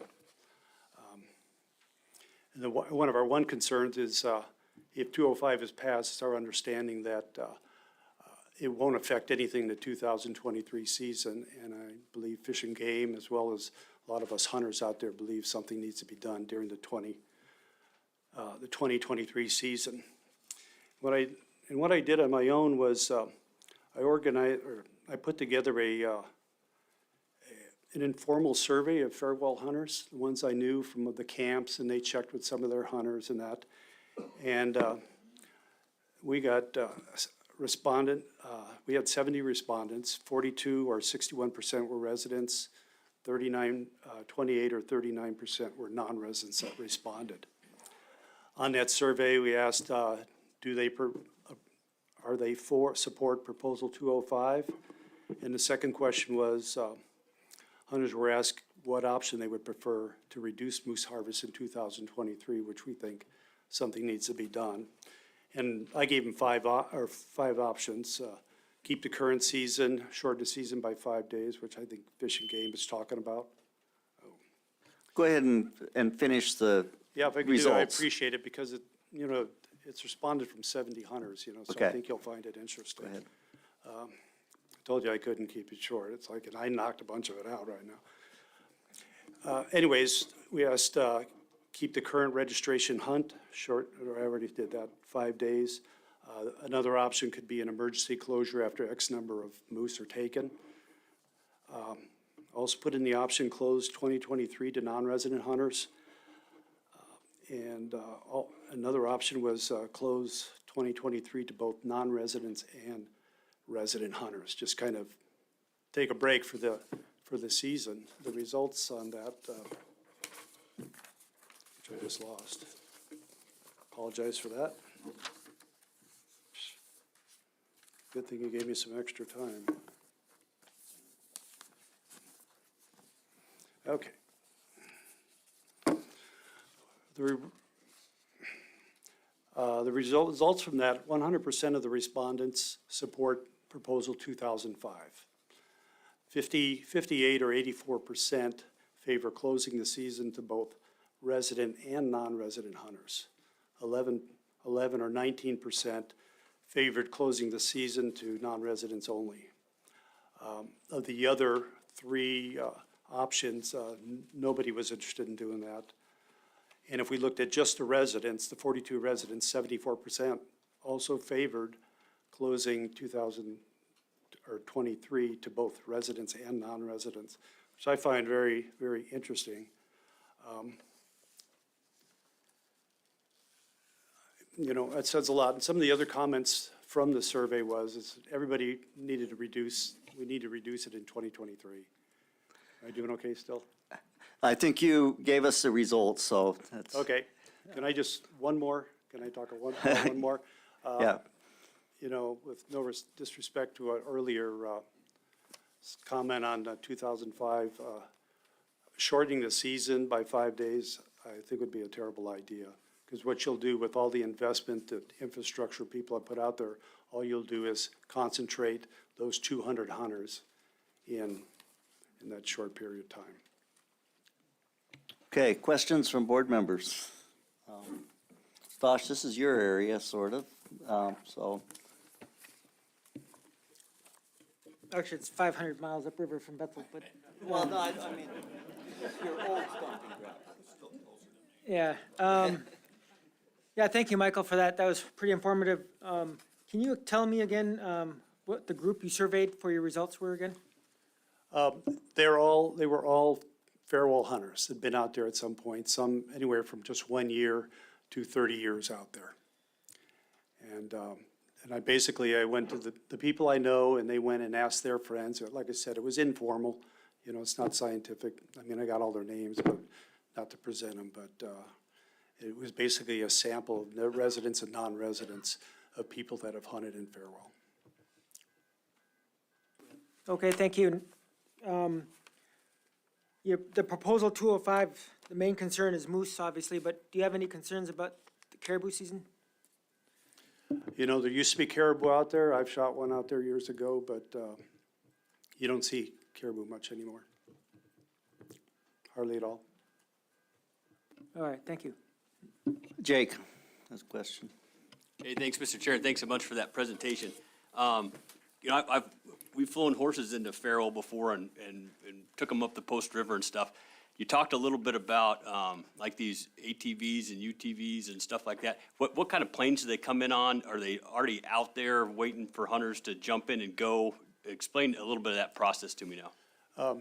Well, the disadvantage is there is a 5,000-foot airstrip that's still active right in the middle of the, the registration area. And basically what has happened is they'll bring in DC-3s. They used to bring in DC-6s full of bikes, and now it's mostly just DC-3s because the runway has gotten a little bit smaller. And a common thing is they'll bring in four four-wheelers, and then they'll have 4 hunters on the first part of the hunt, and then 4 moose hunters on the second, and then they fly it out. They split the cost of that, but yeah, they come in big planes. There's also a CASA that they'll run out there, but yeah, the airstrip has allowed that equipment to be brought in there. And it's become very popular. The word has gotten out. A lot of it came from when people would put in for bison, they'd go out there, they'd bring their friends, they'd see that there's a great moose population, and then they'd come back. Go ahead, Jake. Hey, and there was like a burn out there around Egypt Mountain, not like a real long time ago. Is that correct? Yeah, I think it was 2010, and that's the one that burned Rainy Pass Lodge. Is that, what's it look like for bringing back moose habitat because of that burn? Like, I mean, what's your ideas on that? Well, I think the burns out there, it's been fires over the years, is really good for the moose population. I mean, that area is pretty dry, so when a fire goes through, it burns on the mineral soil. It allows the browse to come back. So it's very beneficial, and it may be the reason that hunt has been so good. I mean, it's been a pretty resilient population despite the number of hunters that have come out there. And also, part of that too is, there's a migratory component of that moose population out there. Used to be end of September or October were some of the best times to go hunting out there because those big bulls would come in from the McGrath area. And the latter part of the month was really good. So when they reduced the hunt back to, the 20th, that allowed some of those latecomers, those bulls, to survive because they came after the hunt and they were available for, the next year. Thanks. Any additional questions from board members? Al? Yeah, thank you, Mr. Chairman. Thank you, Michael. You got a lot of information in your RC there. I'm curious on when you were writing your proposal up, you mentioned that 54 bulls were harvested by residents and 45 by non-residents. Did you happen to remember how many residents participated in that and how many non-residents participated in that? In the hunt or my survey? In the hunt, how many people, residents shot 45 bulls, how many people participated in that? I'd have to go back and look at Josh's data. I didn't do the proposal. Oh, okay. Some other hunters from out there did a proposal, and I actually heard there was a couple others, but it was combined into 2005. Okay, yeah, I'm sure they'll have that then. Thank you. Yeah, but I think it's like 40% or so non-residents that are hunting out there. Okay, thank you. Next is Mike Flores.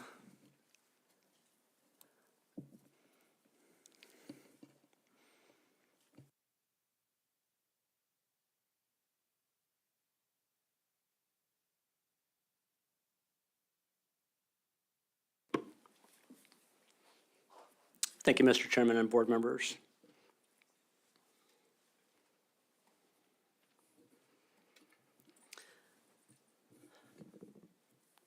For the record, my name is Mike Flores with the Alaska Big Game Commercial Services Board. I am a marine transporter and I hold that seat. So I wanted to give you guys some updated information on what's going on with the transporting in Alaska. We've heard yesterday public testimony and again today about, conflicts in the field. So I thought I'd give you some numbers. So currently we have 137 licensed transporters in the state of Alaska. That covers marine and both airplane. So the licensees, so there's 137 licenses issued.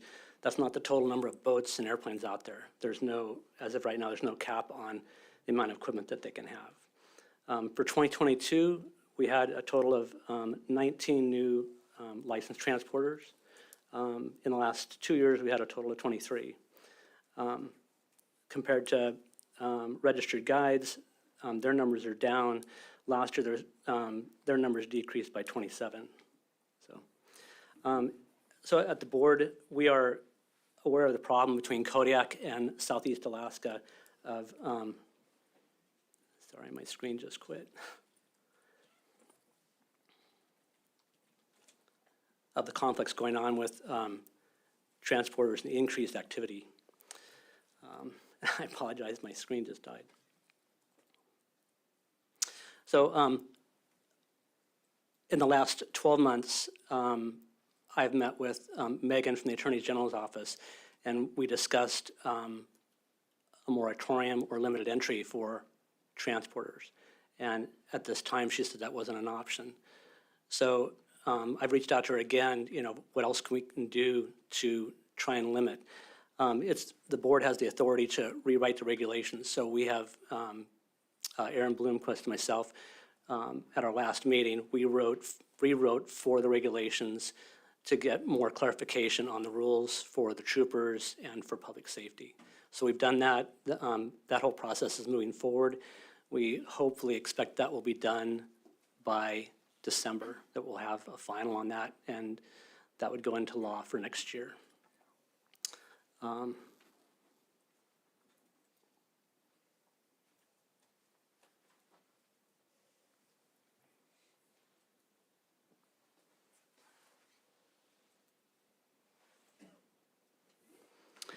So the original rules that were written, the legislator that wrote those, I had a chance to sit down and talk with her, and the point was that at the end of fishing season, she didn't want every boat in the harbor to be converted over to a marine transporter and flood the market in Kodiak or Southeast. So there were some of the rules, some of the paragraphs that they wrote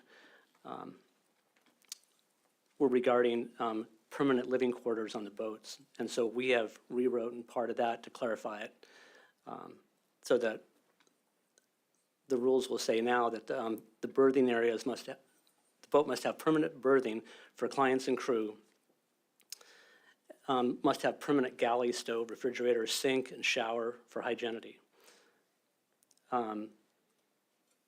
We're going to bring back the transporter stickers. So prior to the board daylighting, we had a big game transporter sticker. So the problem we're having now in Kodiak and Southeast is the troopers can't identify who's who, whether it's actually a licensed transporter or it's the public out there hunting. So we're in the process of bringing that sticker back.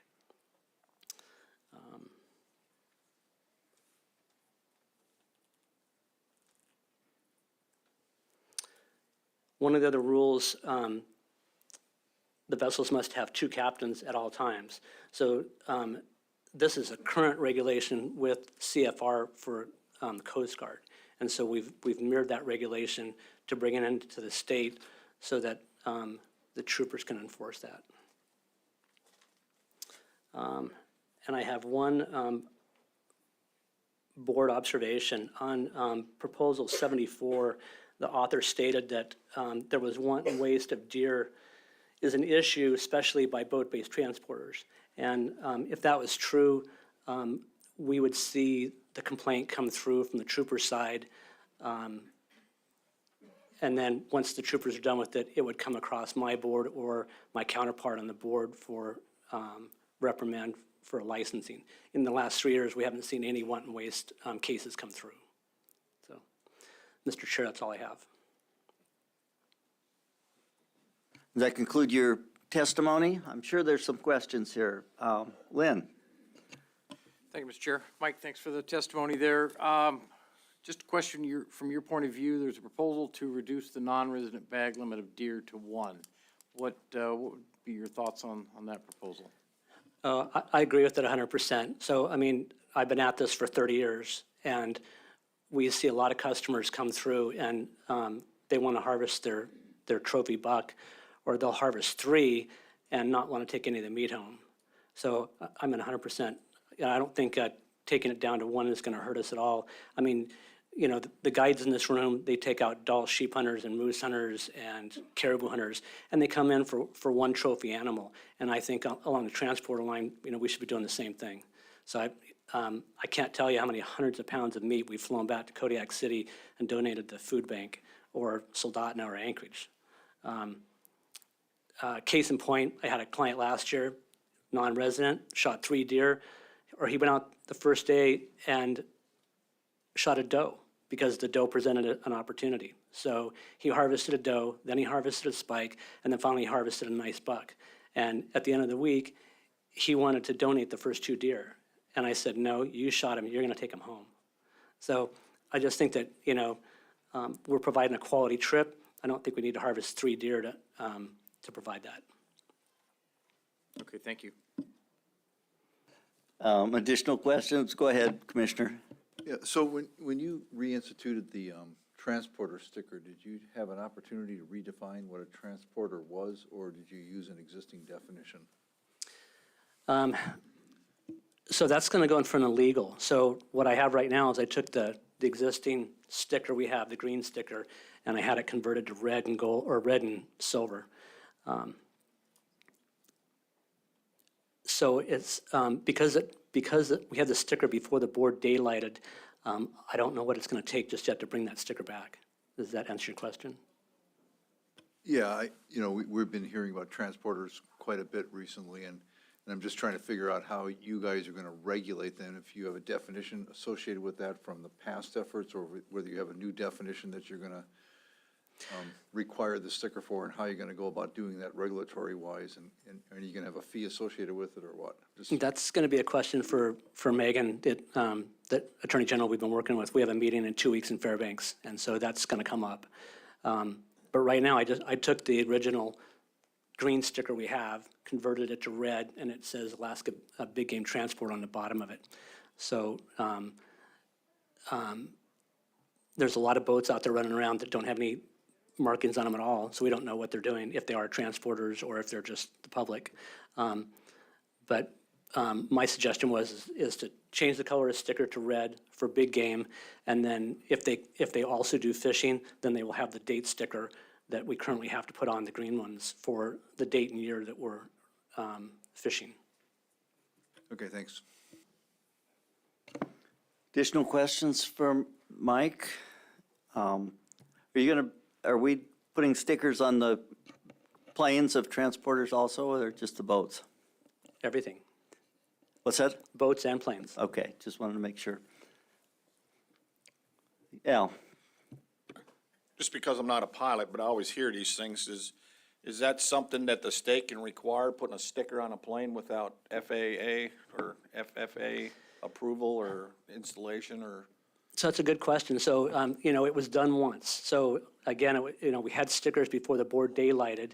I wasn't able to talk to anybody in that timeframe of how that came about, and was it a board generated item? Was it a statute? You know, how did we get to that point?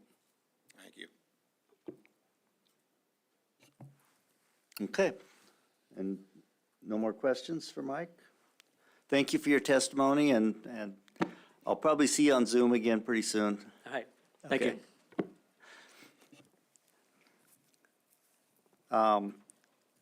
Christopher Richard?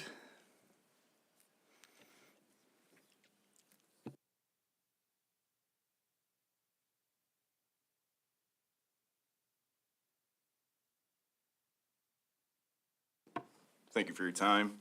My name is Chris Richard. I'm a resident of Kasilof. I want to talk about the trapping setbacks. I actually trap in Unit 15C. I spend a lot of time breaking trails, speaking with other user groups. I got dog mushers, and I also have recreational snow machiners. I break specific trails to attract and trap wolves. I need them to follow my trails, and I need to be able to set in these specific trails. All these folks support what we're doing out there. We see each other, we talk with each other. I think communication between user groups is more important than putting regulations in place. I also bait brown bears in Unit 15C. I support lengthening the season. I have multiple opportunities while I'm waiting on black bears and such. There's some really nice brown bears that come in that first week of June. That's all I got. Thank you. Okay, thank you for your testimony. Questions from board members?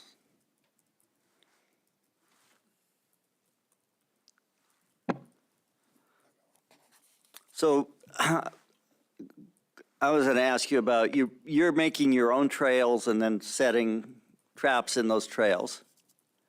Yes, sir. So we'll get out. I'm basically 20 miles from any paved road, kind of out in the middle of nowhere, following drainages and looking for wolf kills.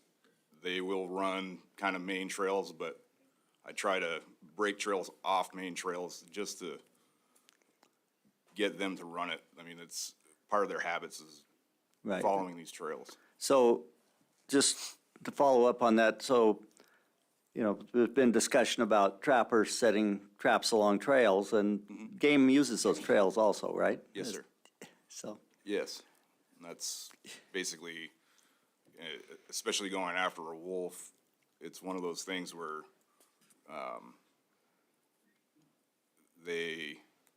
you got to trick their senses. Like, you got to set off the snow machine so there's no impact around that trail to key them off to what you're up to. Okay. I guess that's kind of where we're at. And we do it, and we haven't had any conflict with anybody. okay, thank you. Lynn? Thank you, Mr. Chair. Appreciate your testimony there. So my question is, so you run some fairly multi-use trails to get back into the country? And Yeah. then make trails off of So those? mostly recreational snow machiners. There's a dog musher that comes through. We're all on the same page. If we bump into people, we let them know what we're doing. Stick to the main trail. We won't set anything on the main trails. We're talking, I think I have like a 75-mile loop that I do, on and off of what people use to access cabins, on and off to what people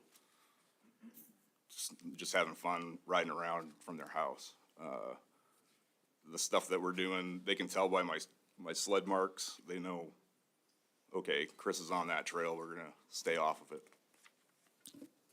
Okay, thank you. Jake? Yeah, that kind of answered my question. I just didn't know if like you ever put in a trail, specifically for like a wolf set or something like that, and then you come back to check it and you see, fat tire bike tracks ahead of you or something like that. No, I'm not setting anything. I believe my first sets are probably 15 miles in. Thank you. Yep. Okay, thank you for your testimony. Next is Matt Moore with Anchorage AC, I believe.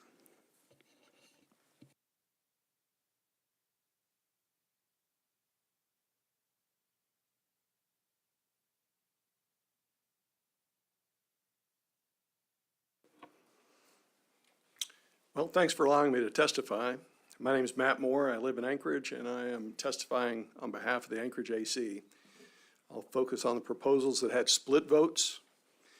And at the conclusion of my testimony, I'll answer any questions you have regarding any of the proposals during the cycle. Proposal 109, we actually had a split on that. That was for closing sheep hunting on the Kenai Peninsula for Unit 15.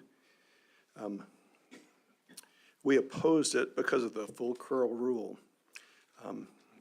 We had one that supported it because they felt like if there was a population problem, then maybe there needed to be a break. But we believe that the full curl rule will actually carry the day. for the group of proposals for trapping setbacks for 147 to 153, we were pretty much all over the board. 147, we supported the Homer Fish and Game Advisory Committee. 148, we opposed it because in that particular proposal, none of the trails were identified or defined, and that we felt like that needed to be done by a state agency so everyone would understand what was going on. 149, we supported trapping setbacks from campgrounds in Unit 7 because the roads and campgrounds are used as ski trails in the wintertime. 150, we supported it because they identified trails and the proposed separation was reasonable. We had 2 of our members that opposed it because they felt like the trappers needed to go through more hoops, go through more efforts to trap. 152 was another one that we supported because we felt like they did a good job in identifying the specific locations. Again, the people that were opposed to it was because it would cause more work for trappers and they would need to travel further. Proposal 153 was unique from the others because it cited that there was a survey done within the people of the community and 90% felt like it was necessary to propose it. 3 felt that 50 yards would have been far enough. 100 yards in the wintertime was too far. And there was also the comment which was, you should manage your dogs. Proposals 163 through 170, these all had to do with the perception of declining duck populations at Ketchimack Bay. And for the most part, we'd support the position of the Homer Fish and Game Advisory Committee if they are truly observing declines in sea ducks. There's a high probability it's becoming an issue. Any votes opposed wanted to see population survey results before deciding, and that's pretty reasonable. Proposal 171, we supported 11 to 1. We all wanted more information and support ADF&G in providing a method to accurately collect and report sea duck harvest numbers for units 6, 7, and 15. If that was available now and supported the decline or not in sea duck populations, we could have probably done a better job with proposals 163 through 170. Proposals 173 through 185 were all reauthorizations of antlerless moose hunts. We supported those unanimously.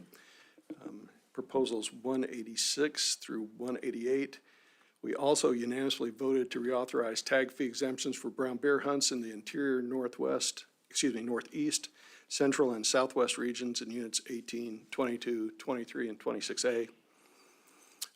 Proposal 200 to create a senior moose hunt for those 65 or older in the Southcentral region that have an ADF&G permanent ID. Only 2 supported it because it favored elders and provides them with more opportunity. And 10 of us oppose it because we don't need a special hunt for older Alaskans. We did consider proposal 201, even though it came in late. And this was 7 voted to support opening up hunting for sea otters. They feel like they're decimating the local shellfish populations. 4 opposed because marine mammals are managed by the feds, and this would be a moot point. But we did suggest having the state work with the feds to try to remedy this situation. Proposal 202 set the season length for taking wolves in Unit 2 without closing due to emergency order. We had 3 that supported to increase opportunity. 2 were opposed because this takes away from ADF&G's department ability to manage population as needed, and 6 abstained due to lack of knowledge. Proposal 203, this was the last one for the AC, establish a moose drawing hunt within 14C in Kincaid Park, that's in Anchorage, for hunters that meet the 70% disability standard with mobility impairments. And we supported this as there was no biological concern for moose in the area, and it would reduce the number of moose and human conflicts. And additionally, it would give people that are disabled an opportunity to actually get out and hunt. Questions from board members? James. Yeah, thank you, Mr. Chairman. Matt, first of all, thanks for your service to the Anchorage AC. Regarding the proposition or Prop 203, You all unanimously supported it. I'm just curious, during your deliberations as an AC, if there was any discussion on the weapons that they had proposed in that, whether it was shotgun, muzzleloader, any concerns from any of the folks that were there, or even with the AC members on one or the other, or both? No, there were no concerns. I think the idea is that that Ira Edwards, the fellow that proposed it, has a pretty good idea of what works and what doesn't work for people that have disabilities. It's going to be a very unique hunt because they will have to pick a portion of the park that they can sequester and keep just that activity in that area. Thank you. Sure. Any additional questions? I wanted to note that even though you may support a management plan for sea otters, that's not outside of our jurisdiction. However, I've read a whole bunch of articles in the last several months since we had our Ketchikan meeting about how wolves in Southeast have learned to kill and eat sea otters. So I was wondering if we should maybe transplant some of those wolves to some areas where there's too many sea otters. That may be fiscally irresponsible to do, but I would support it. Okay, well, I just was trying to get some levity here, but Al. Yeah, thank you, Mr. Chairman. Only because he probably forgot, but do you think your AC would also help if we passed proposal 203, that you would also try to, go to the assemblies or write a letter from the AC to the Anchorage Assembly supporting, that they pass an ordinance allowing the 14C hunt to, operate? I'd be happy to do it. Thank you. Any additional questions from board members? If not, thanks again for your testimony, and as always, thanks for your work on the AC, because those ACs are important. Well, you're welcome. Before you dismiss me, I'm going to testify for myself, if that's all right. Yep, you're on for yourself next. Okay. So just to be clear, I'm testifying as an individual, not for an AC. I support Proposal 57. That's allowing dogs to track and retrieve wounded fur animals in Units 6 through 8, 14C, 15.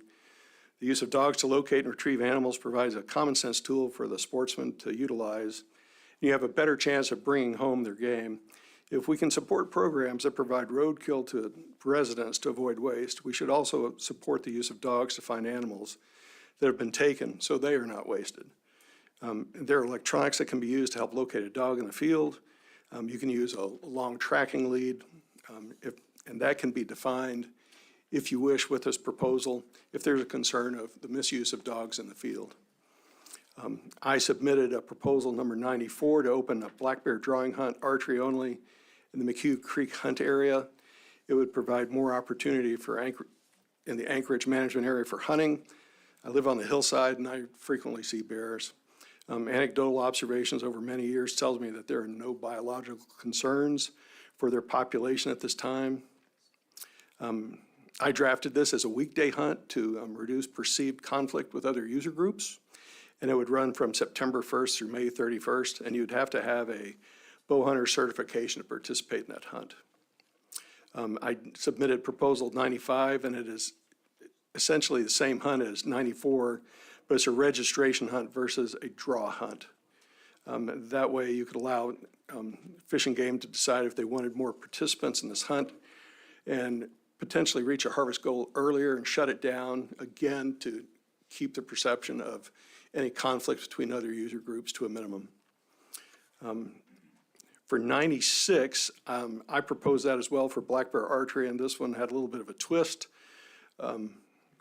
I wasn't doing it just to be clever. I was just trying to get to the point where you could limit the number of people in the field, hoping that the folks over at Jay Bear would find it acceptable.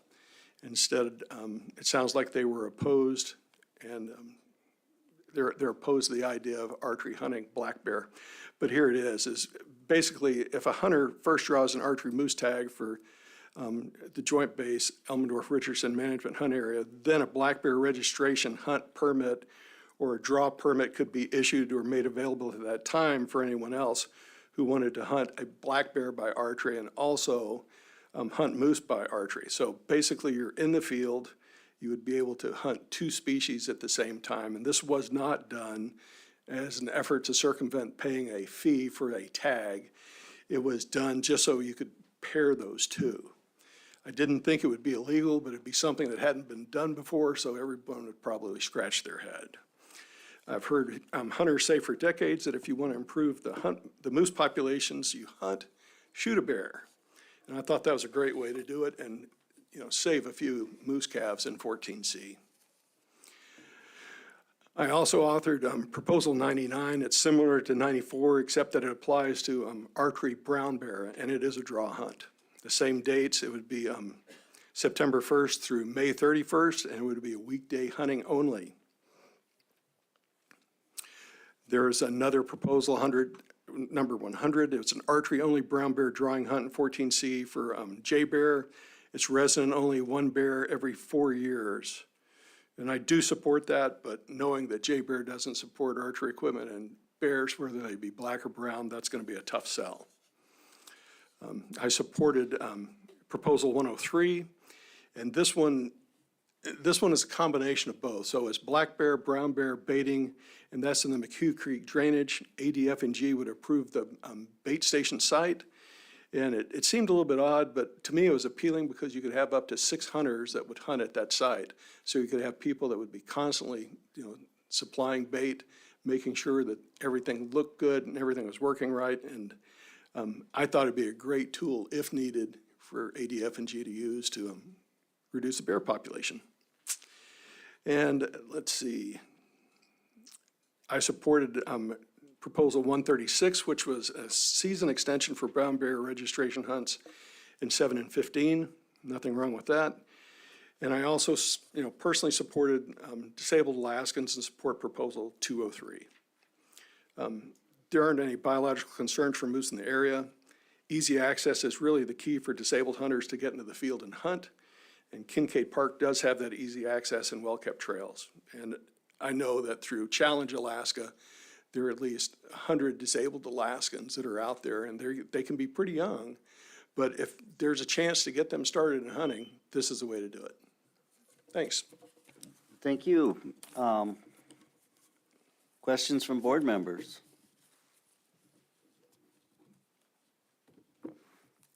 Seeing none. Thanks again for your testimony. Thank you. Brandon Darr.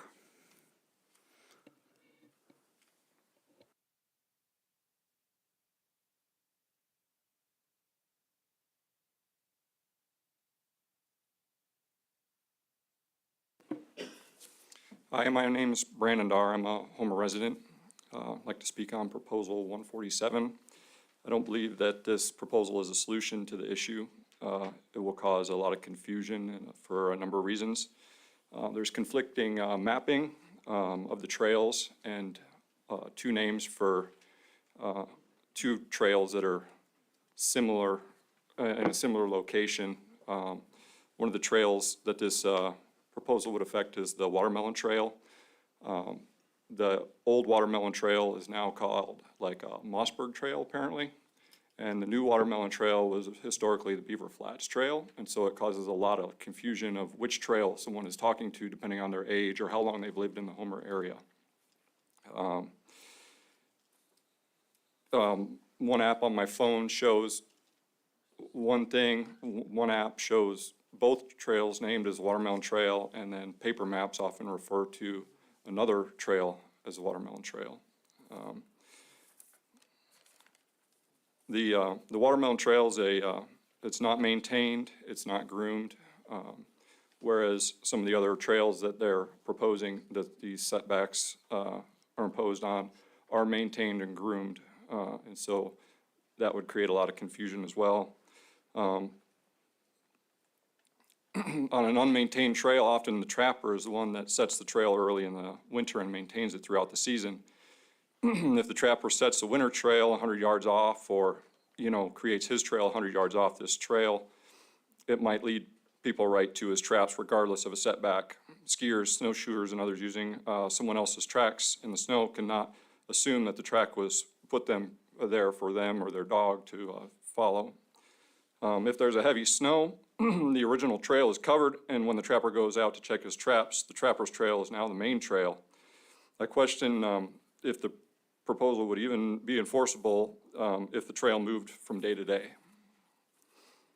Proposal 147 would also take away a huge amount of public land from one group and give it to another when both concurrently use it. The total of the setbacks would equal 6,281 acres, or about 10 square miles in the Homer area. You would also lose that 10 square miles as a management tool for fur bearers. With our growing population, dogs are becoming a bigger problem, and this proposal would encourage people to encourage people to let their dogs roam even more. Just on March 3rd, the Ketchimak Nordic Ski Club, they posted on a Facebook communications page that one such skier, well, let me start at the beginning. It says, please behave responsibly with your dog on public ski trails. Among other responsibilities, such as one dog per skier, the KNSC policy is to have your dog under control or leashed at all times. It says an aggressive dog charged 3 skiers on the lower Baycrest trails. The owner did not respond to the request to leash or control their dog, and behavior like this is why dogs are no longer allowed on certain trails. So, you know, free roaming dogs are already a problem, and, you know, it's a problem that, you know, we have these conflicts because of, you know, poor dog owners.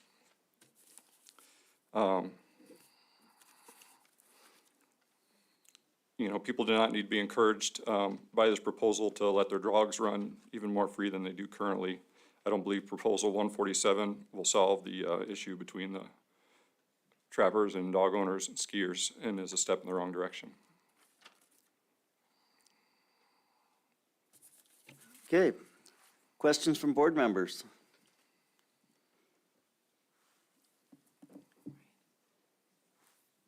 Ryan, go ahead. Thank you, Mr. Chairman. Just curious, Brandon, any thoughts on expanding the antlerless moose hunt on the Homer bench? I don't see why it would be a bad thing. You know, so much of the cow tag there in the Homer area is on private property, and so it's very limited access. But, you know, if you do apply yourself, you can find a cow on public property, but it's hard to do. Just to carry that a little bit further, I mean, is it most property owners just say no, or is there some, you know, negotiation there available? You know, I'm not too sure, you know, for people living in the local area, you know, it's pretty easy to get, you know, friends or family to, you know, allow you to, you know, hunt on their property. But for somebody that's not from the local area, they would have an extremely hard time to access. I don't feel like, you know, today, so much as it used to be, you know, you used to be able to walk up to somebody's door and knock on it and say, hey, you mind if I, you know, hunt on your property? And they'd say, sure, go ahead, you know, but, you know, those, you know, that doesn't really seem to happen anymore. So it does limit the access. Go ahead. Hey, thank you, Mr. Chair. Brandon, thanks a whole bunch for your testimony. We heard earlier that the Alaska Trappers Association had printed out, you know, some signage that they put on in trails. Have you seen any of those signs around any of the trails you're talking about?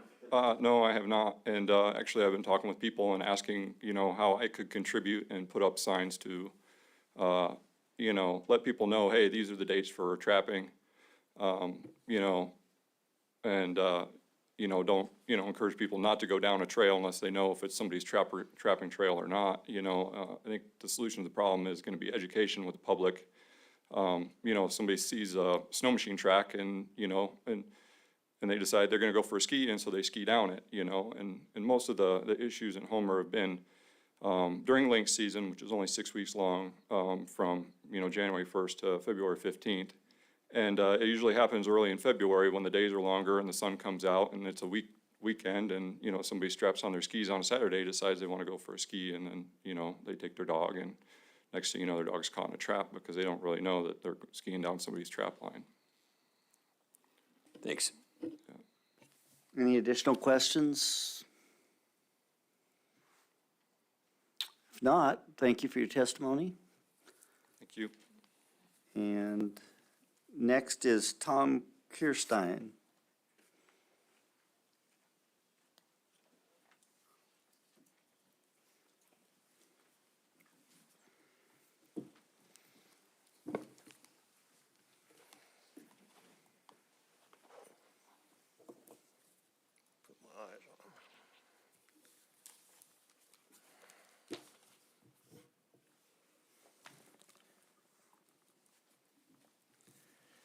My name is Tom Kirstein. I live in Fairbanks. I'm a licensed master guide. Been guiding on Kodiak Island since the fall of 1974. It was my first season there. And my first spring was 1975 in Dead Man Bay. Thank you, Chairman Burnett, and board members. Thank you for the opportunity to speak and for your service to the Board of Game. And thank you, Commissioner, for being here. Appreciate that. Speaking of proposal number 77, I support this proposal if it's going to be implemented. The Kodiak Advisory Committee generated this proposal to address the recent year survey data that's showing a population decline in female bears and females with cubs, just a reduction, roughly 50%. Those numbers are currently half of what they were prior, according to the U.S. Fish and Wildlife Service and state managers. And the area of concern is Carlick area, unit in area 16. Solutions considered are eliminate non-resident, resident permits. If a female is harvested, if it's taken, to eliminate that permit, would be removed the following season, the next drawing year, and then the year after that it would return.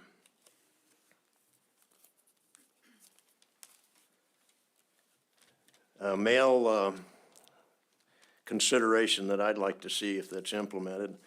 A male-only harvest was implemented in 1994 through 2006 on the south end of the island in 6 areas. If this was implemented with the proposal, I would suggest also adding skull size minimums for females taken between 9 inches wide by 15 inches long, or a total of 24. And there are 3 possible measurements in case the skull is damaged. This was based on data and a metrics, and showing that when that was chosen, that dimension, the metrics was about 5% of all female harvests ever recorded met that criteria, and that's how it was picked. And at the time, we didn't have an age. An age was not added to that for some bears. Some females that were harvested were real close to 24 inches, and they might have been 23 and 15/16, and that permit was lost for that next season, and that was a big loss. But at that time, when that was implemented, all those years, it only applied to non-resident hunters, didn't apply to residents. What this proposal is going to do is apply it to everyone. But the way it's presented is, it's just, if it's a female taken, just to remove it. And I would like to see it have that that option in there with the skull size minimum, just in case a hunter harvests an old female, an old grandma, and she makes the minimums, that permit's not lost for either the resident allocation or the non-resident allocation. In other considerations, in 2006, when we removed the Board of Game was looking at the proposal at that time to do away with the skull size minimums, and that's what happened. And at that year, we were at an 82% male harvest. And the spring last year, a year ago, we're now at 84% male harvest. And the current bear management, anyways, the philosophy is to manage for basically bears to live out a life of their own, die of old age. And another consideration would be the fall bear season starting earlier. If this is implemented, if we had an earlier fall season, more male bears would be harvested. You need to, that was quick. Thank you. Okay, I think we heard that last part, even though the beep went off while you were still speaking. Questions, Jake? Hey, thank you, Mr. Chair. Thanks, Tom, for that testimony. I know you guide down in Dead Man Bay. Do you have any experience with, transporters and deer hunters and stuff like that? What are your experience? Well, currently, the transporter issue in the fall with applying to deer hunting, it's not at the level that it was in the 90s, in the late 90s, but we reached a capacity of having 12 big vessels in Dead Man Bay. That in 98 was the last year, really. But in the 90s, that it just kept building. There was always more than 6. It was very busy. But the deer population, the dynamics were different. We had a lot of deer then. And but in recent time, the last few years, this past fall, we reached 3 vessels. And for the previous 6 years, there's always been at least 1. But now there was 3 this past fall. And prior 3 years, there was probably 2. 1 would show up a little bit later, and so there was 2, but for at least the last 6 years, there was 1 during deer season, from late October through November. So it's increasing. The deer population is not, we've had 3 hard winters. It's not to the capacity that it could be. But it's, if we have some mild winter, this winter's a little bit milder, it possibly, they'll increase and we'll see more and more pressure. Thanks. Go ahead. Hey, Tom, just curious, number one, do you ever have any deer hunters come down with you on any of those bear hunts? And then number 2, Proposal 73 seek to reduce the bag limit for residents and non-residents for deer. Any issue with reducing the non-resident bag limit? I think, it's down to 1 is what the proposal reads. As far as my clients are concerned, non-resident hunters typically only hunt 1 deer. They might hunt 2 if they're goat hunting and they haven't used a goat tag and they have a deer tag. I encourage them to get 1 of each, and often they have 2 tags, but very seldom do they take 2 deer. And at least for the past 3 years, they've been very, very tough to find trophy deer. Thank you. Go ahead, Al. Yeah, thank you, Mr. Chairman. Thank you, Tom. I've always had a little concern with regulations and that allow you to take a female or a certain type species, but then there's a penalty associated with it.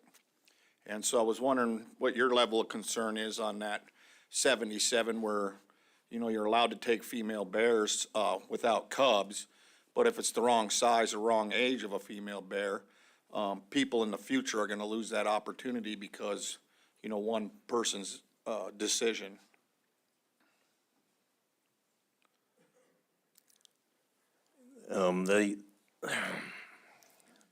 It's going to take education a little bit of education to teach the public how to judge bears, but Having an earlier season in the fall dictates male harvest. A later season in the spring dictates male harvest. And the Alaska Peninsula has a much later bear season, has a much earlier fall season, and Kodiak is really no different. I mean, it's different, but the landmass is the same as the peninsula. But it was designed to protect bears and to really limit from day one when the permit system started in 77. And we're still living with the same program. Yeah, I got you. Yeah, it's just always a little concerning to me, especially when generally most people harvest one Kodiak brown bear in their lifetime, and you know, because the odds of getting drawn are that way, and you know, you go home with nothing, or you shoot that younger sow and go home and not think about, you know, the people behind you for the next year. You know, the data shows, I mean, that there's a lot of male harvest, you know, and residents aren't much different than guides really in what they want to harvest. They want to harvest a nice bear, and it doesn't,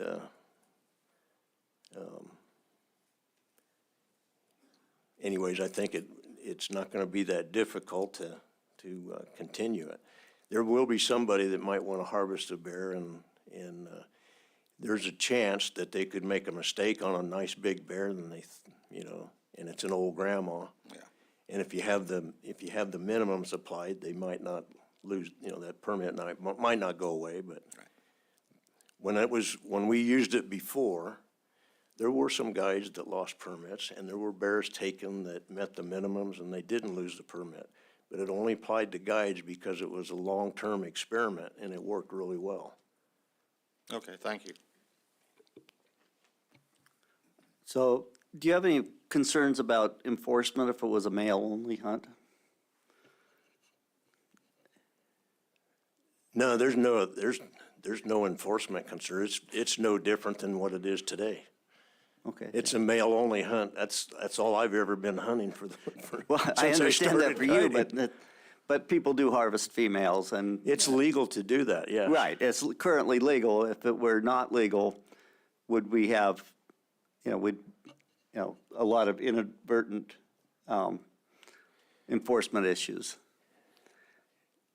Just a question. I believe the department, or when the bear is sealed, what they do, the bear is still a legal bear. It's just that they're going to have to, the area biologist is going to have to address how they're going to remove the permit. Right. The same happened before. Okay. You know, the client didn't lose the trophy. The permit went away. Yeah, I think there were questions about making it a male-only permit, so that, a male-only hunt, so that you were not allowed to hunt to kill a female at all. And I see. I think that's what Al was alluding to. Oh, I didn't, yeah. Oh, okay. So thank you. Thank you for your testimony. At this time, I think we're going to take a 10-minute break.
Okay, so I'm going to call the meeting back to order.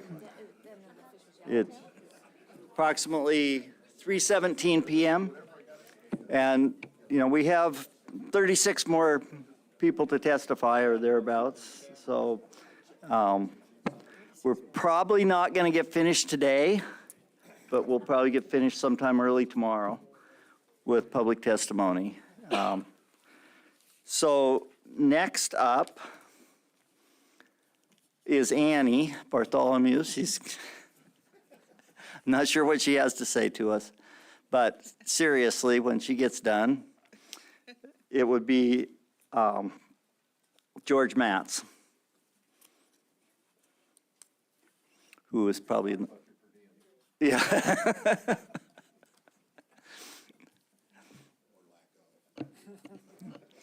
Right. And George here? Yep, he's coming. Okay.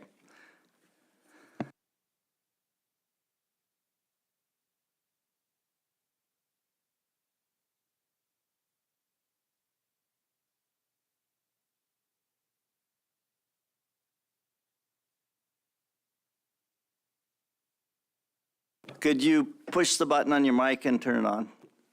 Done? Okay. My name is George Matz. I'm from Fritz Creek, which is just outside of Homer.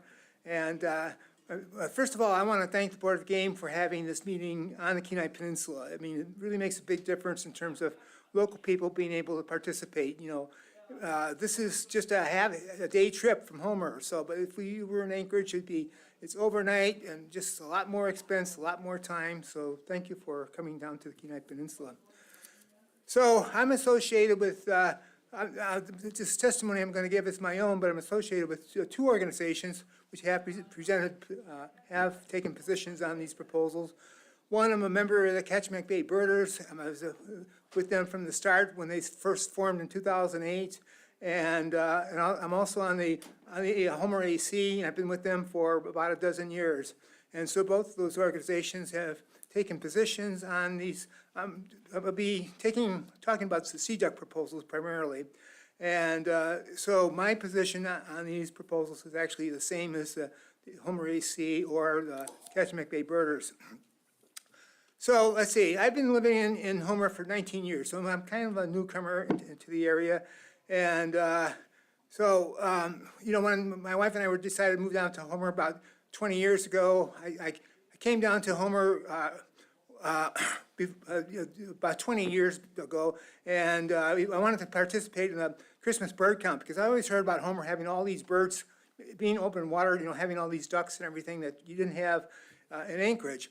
So I came down and arranged through a friend to participate in the Christmas bird count. And we're going out, and we're assigned an area, and we're overlooking the bay. And they said, wow, there's a lot of ducks here. And she says, well, not as many as there used to be. So, you know, so what does that mean? So then, you know, the following spring, I'm doing the Christmas bird count. I mean, I'm at the Shorebird Festival, and we're out looking over Mud Bay and the shorebirds. And next to Dave Erickson, he's a professional bird ornithologist, and he's raised in the Homer area for lived in Homer all his life. And I said, boy, there's a lot of shorebirds. And he said, well, not as much as there used to be. So I said, so how many do there used to be? He said, well, we don't really know, you know. So a friend of mine, Brett Andrus, he's now national coordinator for shorebirds for the Fish and Wildlife Service. He said, well, you need to start doing some surveying, a monitoring project in the Homer area. And so I said, well, I don't really know how to do this. He said, well, he'll help me to make sure it's a professionally arranged protocol. So I did so that was like 15 years ago. We've now have 14 years of monitoring data of shorebirds, and this year we're ready to start up the 15th. But that gave me a lot of experience in terms of managing a citizen science project. Last year I had like 75 different volunteers, you know, and trying to get everyone in the right position at the right time, and we're all monitoring at the same time. So, but from this, my experience, you know, I've been there, as I mentioned, 19 years now, and I'm now seeing there's not as many as there used to be, because I go out in the spit and I do some birding, and I don't see as many ducks as I used to. And So back about, a couple years ago, there's a big issue in the Homer area about sea ducks. And so I thought I'd get involved in this. And so I thought, well, one thing I can contribute, I know how to set up these citizen science projects, this monitoring us. I said, when I looked at it, I said, we need to have some data. Now Fish and Game has been monitoring sea ducks in the Kachemak Bay area since around 2000. And they have a very good protocol, and has a very qualified biologists, but they don't do it every year. There isn't enough biologists, there isn't enough money to do it all. So they kind of do it sporadically. So over the last, they've only done it 10 years since 2000. And so when you miss a lot of years, you miss a lot of important information. So I thought, well, we need to be doing this annually. So back a few years ago, 3 years ago, I said, I'll set up a sea duck monitoring project here and see what happens. And so everyone's saying, okay, maybe that'd be interesting, fun to do. So we'd be looking at the overwintering ducks in the Kachemak Bay area. And so we'll be doing it in March.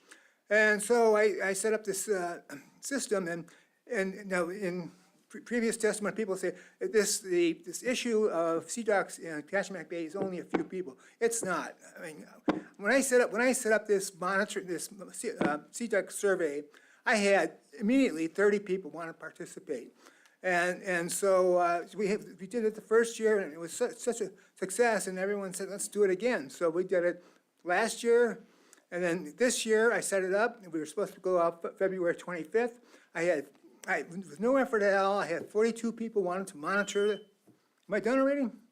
That was fast. I don't think you're done, but the timer's done. So, I think you're right. but we would like to hear your conclusions. I would okay. ask you, go Well, ahead. I'll just get to the bottom line in terms of, so for the first year we did it, we saw a total of all the sea ducks we saw. We had 40-some people going out there, 3,623 sea ducks. The next year, which is last year, was 3,496 sea ducks. And this year is only 2,681. Now, that trend is going down. Now, this is controversial. People are saying there's as many sea ducks now as there ever was, and maybe even more. Well, ours is just 3 years, a short time. But one thing I wanted to jump to, which I won't have time, I guess, is Proposal 163, which I oppose because I think it's misleading information. And there, I went through a lot of work to point out there's national studies showing the number of sea ducks from now has dropped from the year 2000 to now. It's dropped over 30% for the whole, that's all of North America. Well, of course, we're talking about Kachemak Bay, so how does Kachemak Bay add up to this? Well, I went to the Christmas bird count we have. Now, in Homer, we have 50 years of Christmas bird counts, and I looked at 2000 to this last year, and our sea duck count is down 25%. So, what's happening in the Kachemak Bay seems to be tracking on a national scale.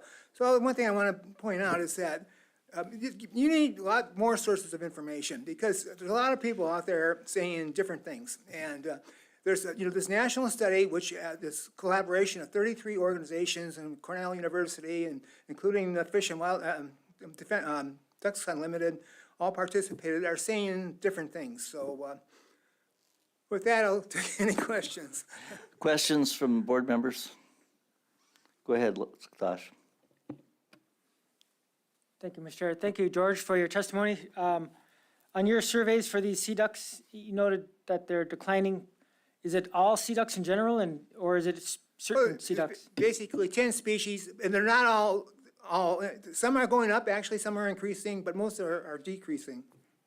And so which ones are decreasing in your survey or your data? Well, let's see, I think harlequins actually, if I recall right here, were increasing.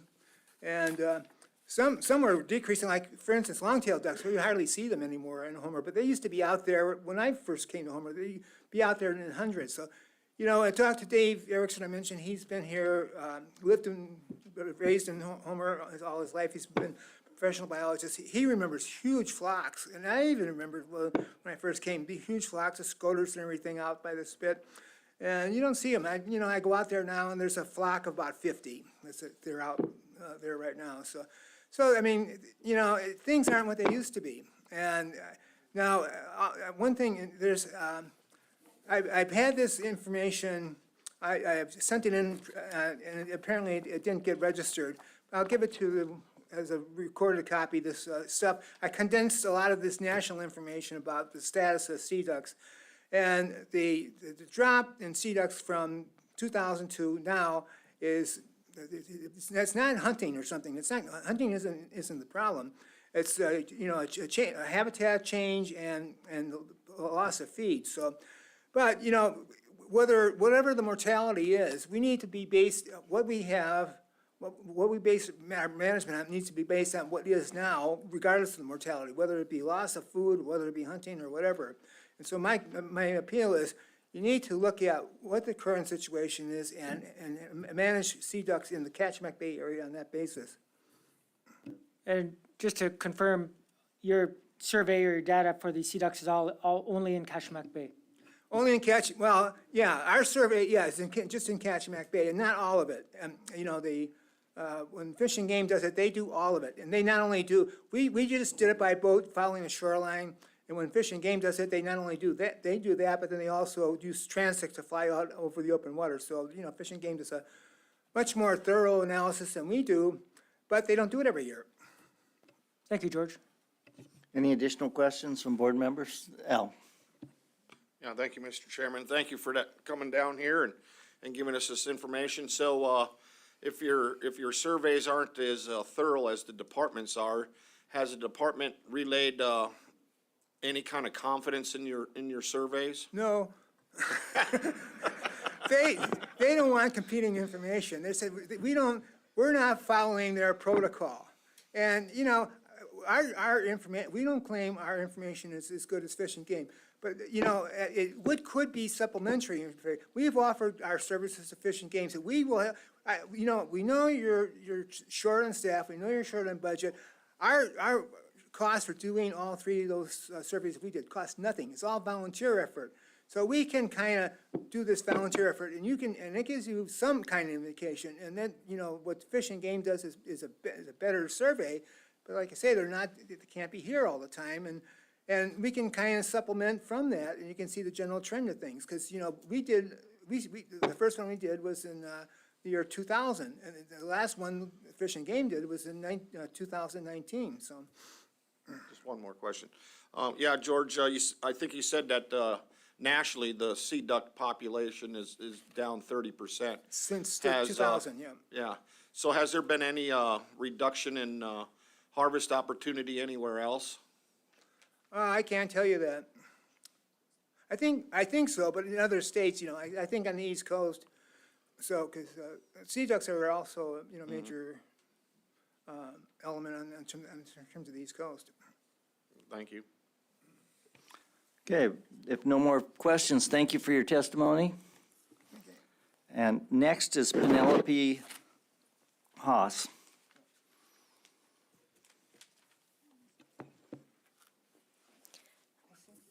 Hello, my name is Penelope Haas. I want to thank the chair and the board for listening to so many folks speak. I appreciate very much your attention. So my name is Penelope Haas. I've been a resident of Alaska for 13 years. And I'm a commercial fisherman and a hunter. And I just very much appreciate you guys taking the time to consider sustainable management and figuring out how we can keep harvesting things and keep that going for the long haul. I want to speak very briefly about Proposal 162 on the ptarmigan. That proposal is to revert the season back to what it was before 2015. I'm opposed to 162. I think we saw pretty clearly, this is not from my own experience, I've just been talking to a lot of folks who were around during that time, and They weren't able to make it here, so I'm kind of relaying their information from the old timers. But we saw pretty clearly that having a season into the spring, into March, what didn't work. It caused a pretty severe decline in the ptarmigan. And the reason why this proposal is coming before you is because we switched management so that it closed in January, and that has helped the population recover. The reason why the spring is such an important time to leave the ptarmigan alone is because that's when the birds that have survived those are the birds that have survived. And if you harvest those birds, you really put a hurt on the population. So we should really just leave them alone in March and let those birds, the survivors, reproduce. I want to speak briefly to Proposal 160 and 165 on beavers. You guys might look at this and think that this is an anti-trapping proposal, or these are anti-trapping proposals. I want to suggest that they're actually maybe pro-trapping in the sense that the situation is just that the population of beavers, as you can see from what Fish and Game submitted to you, is really severely down. And in order for people to be able to successfully trap them, we need to ease off and let those populations recover.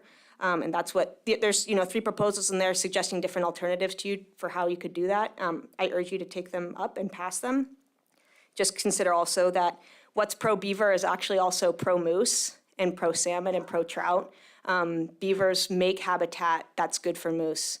They make habitat that's good for juvenile fish. And I think there's some really good opportunity here. Lastly, I want to speak to the CDEC proposals. I oppose Proposal 162 to roll back the current limitations on CDEC harvest. There was zero support for this from the Homer AC or from the Seldovia AC. Everybody's fine, at least with the status quo. You don't get local support from that proposal. It didn't come locally, and I urge you to to not pass it. I support proposals 164 through 171. And some of those are my proposals. And I just hopefully want to tell you a little story of why are those proposals before you. There is a history here. And I could go a long way back, but I'm just going to go back to 2019. In 2019, the pandemic hit, and there was a kind of a shift in hunting patterns, probably much beyond sea ducks, but it was very noticeable in Kachemak Bay that there were more folks out hunting sea ducks, taking their bag limits. Particularly, there were a couple more guides operating in the bay. And the addition of a few more guides in a relatively small area made just an enormous difference. As a result, folks who live on the south side of the bay wound up holding a number of meetings that I attended. There were like 70 people. We had 3 or 4 Zoom meetings. Again, this is COVID times, trying to get everybody on the same page of what is the problem and what are some solutions. I think there were 10 or 12 draft proposals that came out of that. Then we went to both the Seldovia and Homer ACs and whittled down ones that we thought were gonna fly, ones that were gonna work for folks who love just looking at sea ducks and folks who hunt sea ducks for recreation and folks who hunt sea ducks for a living. Those proposals are the ones that are sitting in front of you right now. There's been, like I said, there was 70 people that worked on generating those. They went to both the Homer and Seldovia AC, who both approved them. We had multiple conversations with the managers at the ACs and at the Kachemak Bay Citizen Advisory Board. All in all, there's hundreds of people who have worked on this, and I hope you'll consider the amount of effort that went into trying to find this compromise that would allow continued harvest and respect the science. I think George went through a lot of that, but I appreciate your time, and I can help answer any questions you have. Thank you for your testimony. I'm sure we have some questions. First, we'll let the commissioner ask you a question. Okay. So do you see these as localized declines within a year, or are you seeing them as declines over years? So Sea duck populations kind of are more broadly distributed than a single bay, but do you see them just localizing and depleting within a year or declining overall? I appreciate, I see where you're coming from. And in a way, I'm not speaking for myself. I'm trying to represent the voices of a lot of folks who've been around a lot longer than me. So going back to the 70s, to now, if you ask anyone who spent any time on the water, including the guides who are working out there, everyone will say there's a big change in that period of time. And something very significant happened in the 90s, a big drop in the sea duck population. What George represented to you is just the past 3 years. If you look at Fish and Game's sort of sporadic data between 2010 and now, you'll see a relatively stable-ish line. But I think what residents are really trying to point out, and I think the Seldovia AC also pointed out, is that relatively stable line, which may actually be declining somewhat in the last 3 years, represents a big drop from what it was pre-1990, so in the 90s. And as George pointed out, those declines are not necessarily driven by hunters, but our only regulatory capacity is on the hunting side. And we do have strong indication that if you were to have an uptick in the number of guides like what we saw in 2019, that stable line that you're seeing represents a decline actually in pressure. But if that pressure were to go up in any way, like 2 more guides coming in, or Homer is also growing significantly, that we would have an unsustainable harvest. Additional questions, Al? Yeah, thank you. Thank you, Penelope. And this is your first time testifying? It is. Doing a wonderful job. I'm not real familiar with the areas that concern the beavers, but I'm curious on what do you think the beaver habitat looks like? Is it going to support any more beavers or? So, you know, I'm again going to refer to the wisdom of other folks, but yes, there's a lot. If you talk to anyone who spent any time on the Kenai Peninsula, and if you look at the Fish and Game data that is in your packet, you can see that there's a lot of places where beavers used to be, particularly along roads or easy access by boat, that there's houses, beaver lodges that are not occupied. That's an indication that a beaver could live there again. So that's my short answer on that. Thank you, Mr. Ryan? Thank you, Mr. Chairman. Penelope, it's nice to see you. We've talked on the phone, and I haven't introduced myself yet, but I will as soon as we get out of here. But I would like to ask a couple questions about ptarmigan. Okay. And especially based on your interactions with folks who have been there a long time.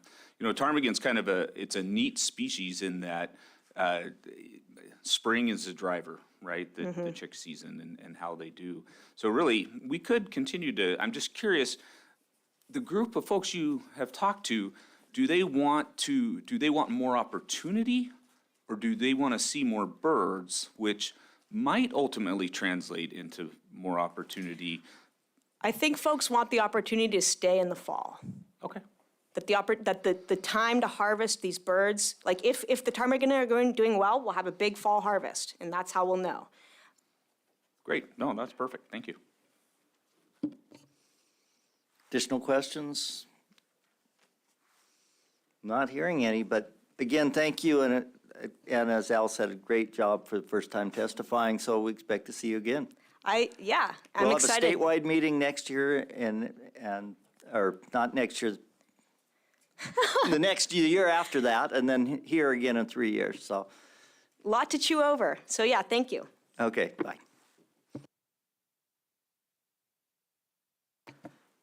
Okay, next is Gordy Vernon.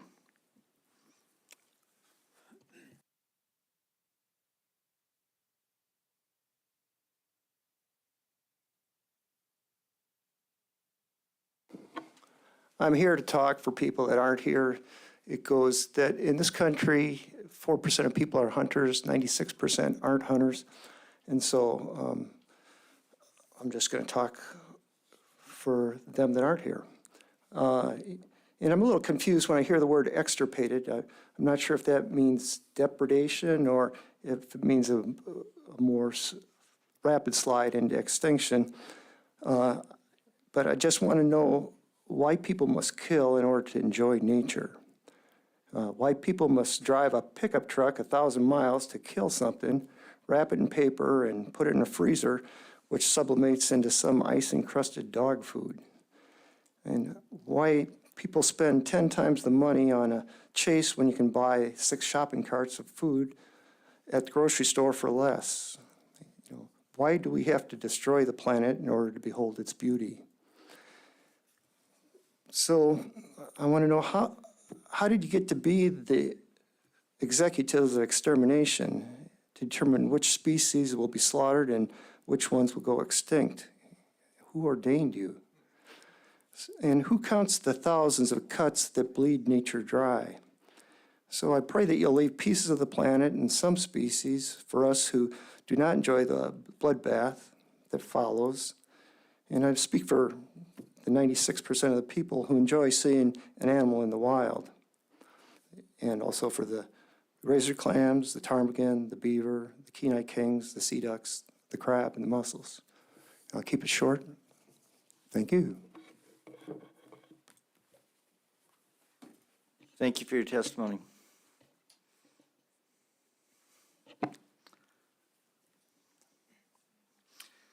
Okay, next up is Sue Christensen.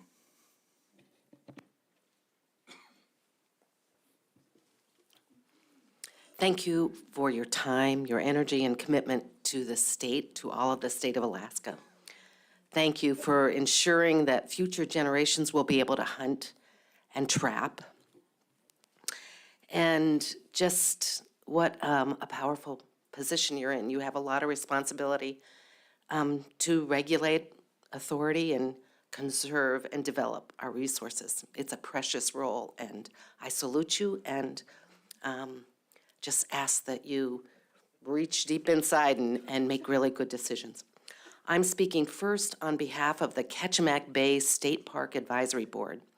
We are a diverse 12-member board, multi-users, hunters, commercial, personal use fishermen, scientists, representatives from tourism industry, skiers, water taxi, drivers, mushers. I'm a medical provider and a moose hunter. With a legislative dictated mission, our mission to provide outdoor recreation opportunities and conserve resources for use and enjoyment of all Alaskans. That's Ketchimack Bay State Park. Our board, we find tremendous value in collaboration and are required to work closely with Fish and Game in the management of Ketchimack Bay State and Wilderness Parks on many issues. As a board, we unanimously submitted Proposal 146, which requires 100-yard setbacks of traps on our state park trails, the ones that are very heavily used during trapping season. They're exponentially increasing the use, especially in the winter during trapping. The Homer Fish and Game Advisory Board supports our request, and we ask for your mutual support in this opportunity to work together with state parks. I'm not sure if you all are aware, because you're not from here, but just the tremendous, really nothing short of exponential growth rate that we're experiencing, both in population and year-round tourism in the Ketchimack Bay area. Since COVID and workers are realizing they can work from a distance and the fires in the lower 48, I think on the way up, somebody said that there were 60 new houses just, like since last fall, up, in our little area. It's just growing so quickly. And there is an extremely robust Nordic ski group in our area, which draws folks in for competitions from all over the United States and even internationally. Today, there's 2 big events going on in Homer. You wouldn't believe the Nordic ski kind of group that's going on. But the board also unanimously supports Proposal 147, which setbacks from mapped Ketchimack Nordic ski trails and the mapped multi-use trails. We also unanimously supported 164, 166, 172, and 156. We unanimously opposed 163 and 162 as a state park advisory board. The changes Ketchimack Bay has seen over the years, we were once considered one of the richest bays in the world. And I'm not sure Fish and Game probably, some of you have read some of that documentation. For a multitude of reasons, loss of habitat, food, climate change, development, expanding industry, invasive species. Many of us have watched the demise of lots of species. The old timers, and I'm one of them, can tell you that the numbers have drastically diminished. I've been here since the 70s, when there were multitudes of sea ducks in Ketchimack Bay. Like somebody just said, crab, shrimp, cockles, razor clams, those aren't available to us anymore. Often there's only a narrow window we might not be aware of to make the change necessary to allow a species to survive. And it's up to you. You guys make those decisions, and you need to take it all into consideration. There's so much we don't know. Your job description as members of this board, and I had to look it up, but is to make sure your grandchildren have the opportunity to hunt and trap. And I know you have grandchildren from reading those bios. There are no beavers left in our area, or so to speak. Scientifically, beavers re-wet and recharge groundwater. They're essential for our diminishing salmon, moose, and trout. They restore wetlands. They're vital to carbon sequestration, which we desperately need right now in light of a warming climate. And please support Proposal 156, give beavers a chance to repopulate. And then there's a sunset clause. You can re-look at it and open it up, and you'll be able to hunt again. We'll be able to hunt. And please oppose 162, which extends the ptarmigan season. Old timers can tell you the numbers they're seeing now are a smidgen of what once was and can be reestablished. Okay, that's our state bird. Okay, thank you. Questions from board members? Ketchimack Bay State Park Advisory Committee testimony.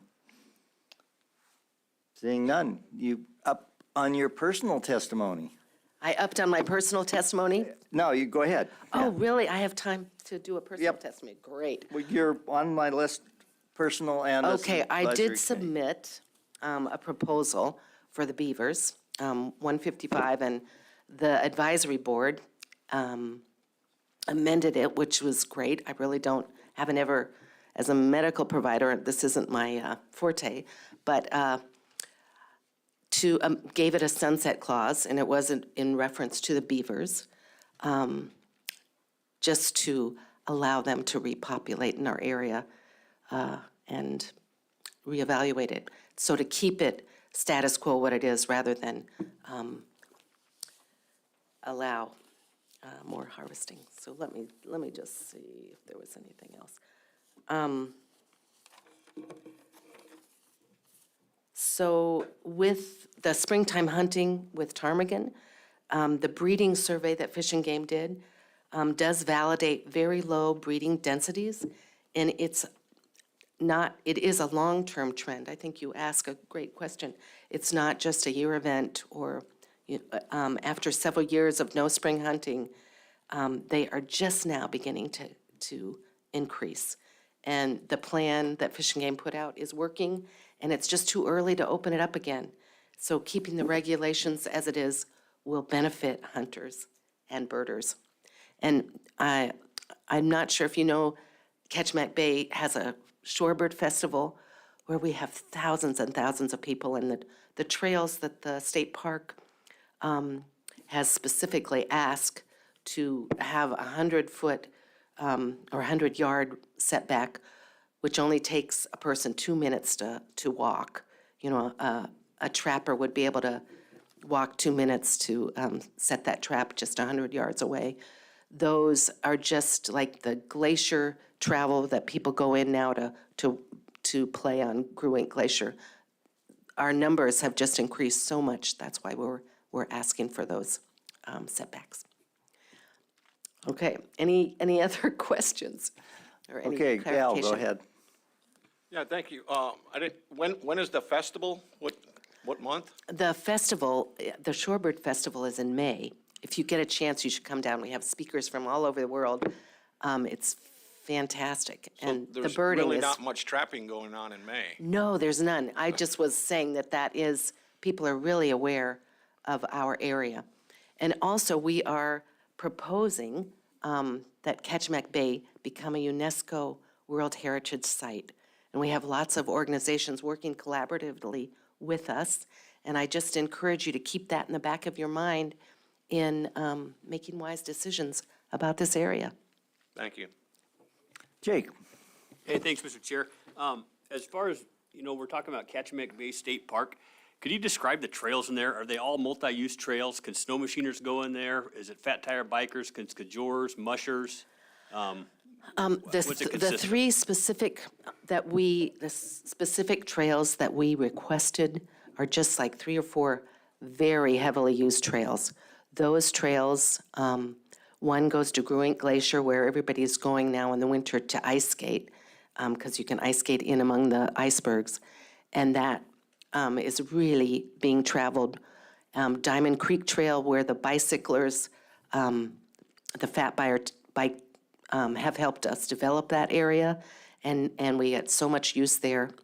No, I think I'm answering your question, and not all the trails are at all being restricted in any way with our proposal. It's just the very heavily used trails during trapping season. And there's 3 or 4 of them. Thank you. So are those trails all in Kachemak Bay State Park, or are they outside the park? For 146 proposal, they're all within the state park. How is your board established? Is that done by the commissioner of DNR, or is that done like an AC where you vote members in yourself? The board members apply, and I think Ricky Geese designates who's on there and who's not. Okay, thanks. Additional questions, Al? Yes, with all that activity, do you know if anybody is trapping one of those 3 trails? Yes, there has been dogs. I'm not the best person to answer that, but there's probably people here that do know. But there have been a few incidents over the years of dogs getting caught in traps there. Thank you. And One Fish and question- Game can probably answer that too. One question on your beaver proposal. Is that a 5-year proposal? Is that for The amended version, the amended version, yeah? I'm gonna have to, can I Yeah. ask somebody else? Yeah, go ahead. Do you know, George? 6 years, okay. That you reevaluate it. Okay, so it'd be 2 cycles, so, Just give them a chance. okay, thank you. Thanks. Thank you, guys.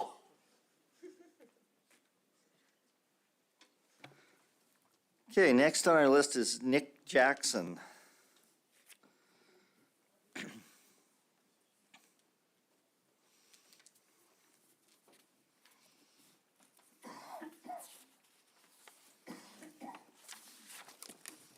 Good afternoon.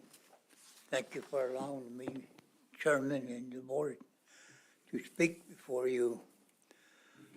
The thing I want to talk about is Proposal 173, 174, and 175. These are reauthorizing the antlerless moose in Unit 13.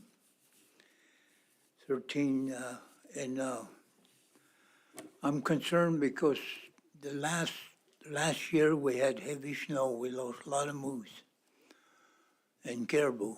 And again, this year, we got another 6-7 feet of snow out there. And I live in Golcana. I was born and raised in Copper Center and moved to Golcana in '68. So been here all my life. And I'm one of them that's concerned about game, because I sat on game board for 2 terms too, and so I have some knowledge of wildlife. And it with what's going on here, so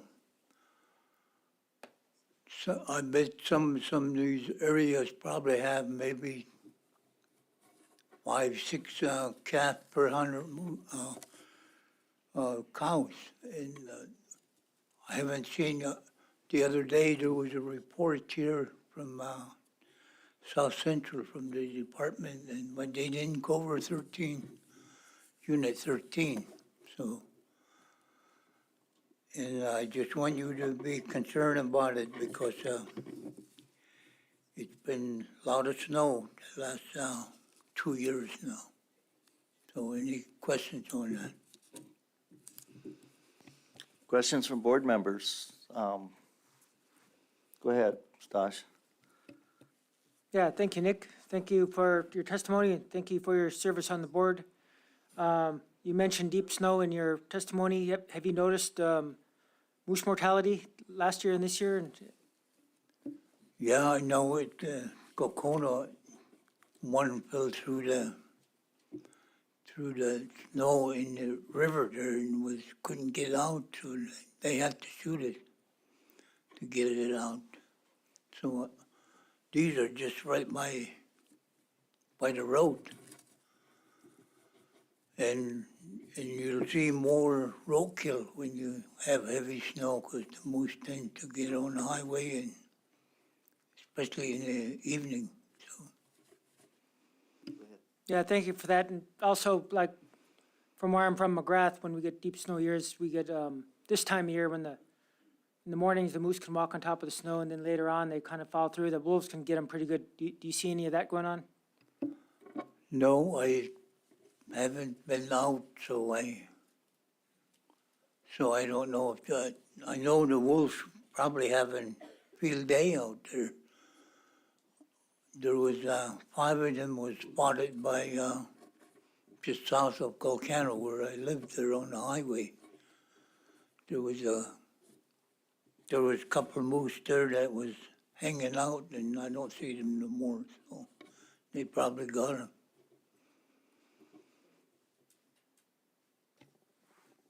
Go ahead, Commissioner. Yeah, I was reading public comment 5, which I think you submitted on behalf of Ahtna. And one of the comments you made in there is Ahtna supports a moratorium on all hunting until Nelchina caribou herd recovers within population objectives. Yes. Would that include both state hunting and federal subsistence? Yes. Hunting authorized under federal subsistence? Yeah, it's the only way to bring them back, because I seen the caribou when Denali first opened up back in 57, in 58, that valley from mile 44 to mile 28 on Denali, the whole valley was moving. I would say there was about 80,000 in there. And you never see that again. So I know that there was a lot more caribou around than what you're trying to manage to 40,000. And it's not what it used to be. And then in days, they had six caribou per person out there. Limit was 6 caribou. So I don't think you're going to see them days anymore, the way things are going. Weather has changed quite a bit in the last, it affects the migration of the caribou too. The migration went further north in the last 2 years, and then they don't cross until after the season is closed, so people are not getting them. And I have one follow-up question too then.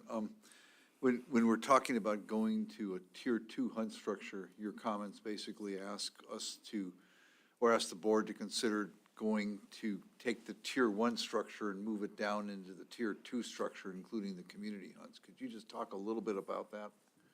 Well, I think that I got a copy of it here. That I think what I read was that you don't necessarily agree with the current hunt regulations associated with tier 2. You'd rather see yes, something associated with the tier 1 moving down into tier 2 so the community hunt structure I think is what supported. we was getting at was that you can't proxy hunt with if you don't have.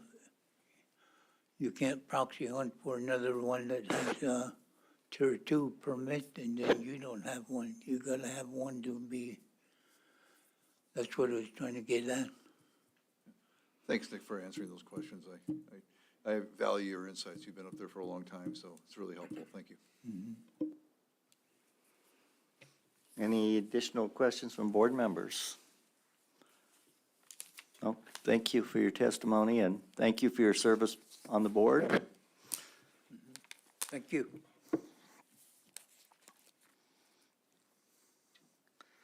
Now Karen Linnell, another former board member.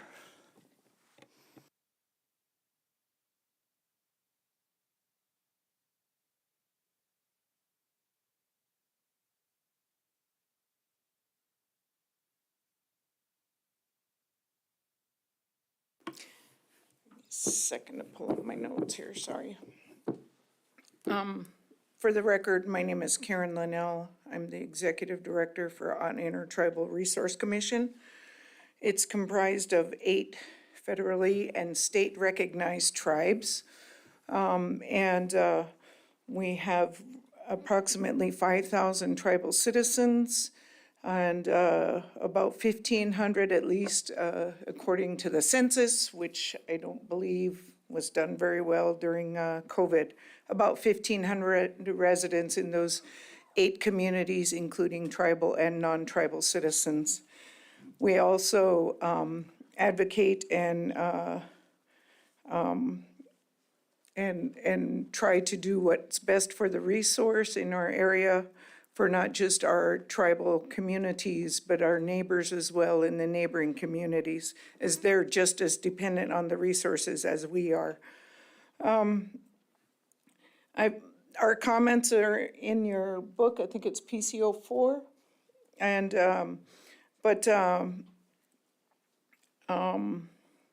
I primarily want to speak to Proposal 187, which is reauthorize the brown bear tag exemption fee. We do support that.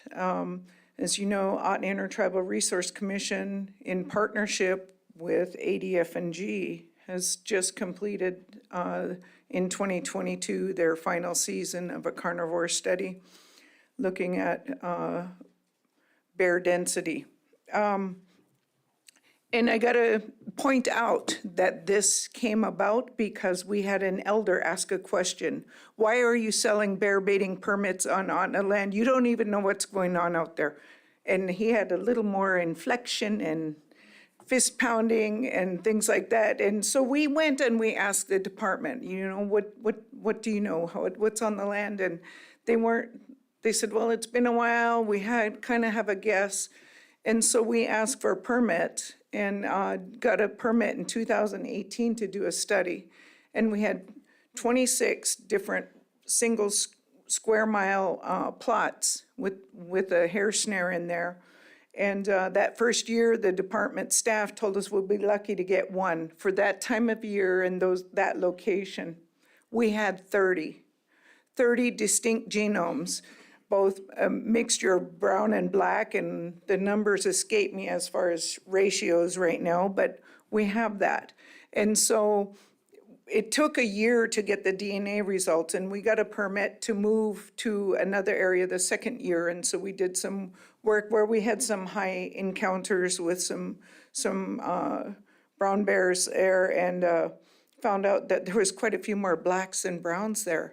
And so by that end of that second season, we finally got the DNA results from the first year, and the department was a little surprised at how many we saw. And the third year, ADF&G set up 3 tracks. We set up 4, and we're just trying to expand it and get a little more knowing what's going on Otton lands, working with Otton and their land ownership, not getting into state. And the state did theirs between Lake Louise and Glen Ellen there, and working on state land. Kind of, you know, getting a feel for it and seeing, and the state was surprised at how many samples they got as well. So the 4th year, it was truly built in partnership with ADF&G staff. And the methodology that was developed was co-developed between AITRC's biologist and ADF&G biologist and the University of Alaska Fairbanks. And they took the best practices that were done at Glacier National Park and in British Columbia and adapted it to fit the terrain in Otna Country. And that Otna Traditional Use Territory or Game Management Unit 13. And so we hope to have the DNA results by the early summer so that we can give a true count of what's going on the land there. The other, so that was filling information gaps that with ADF&G has. But I also wanted to speak to Proposal 207, the establishment of a Tier 2 hunt. In the summer of 2021, the estimated population was 38,400, and the harvestable surplus was 1,250. Then there was no winter authorized hunt that year. The fall estimate in 2021 was 35,500.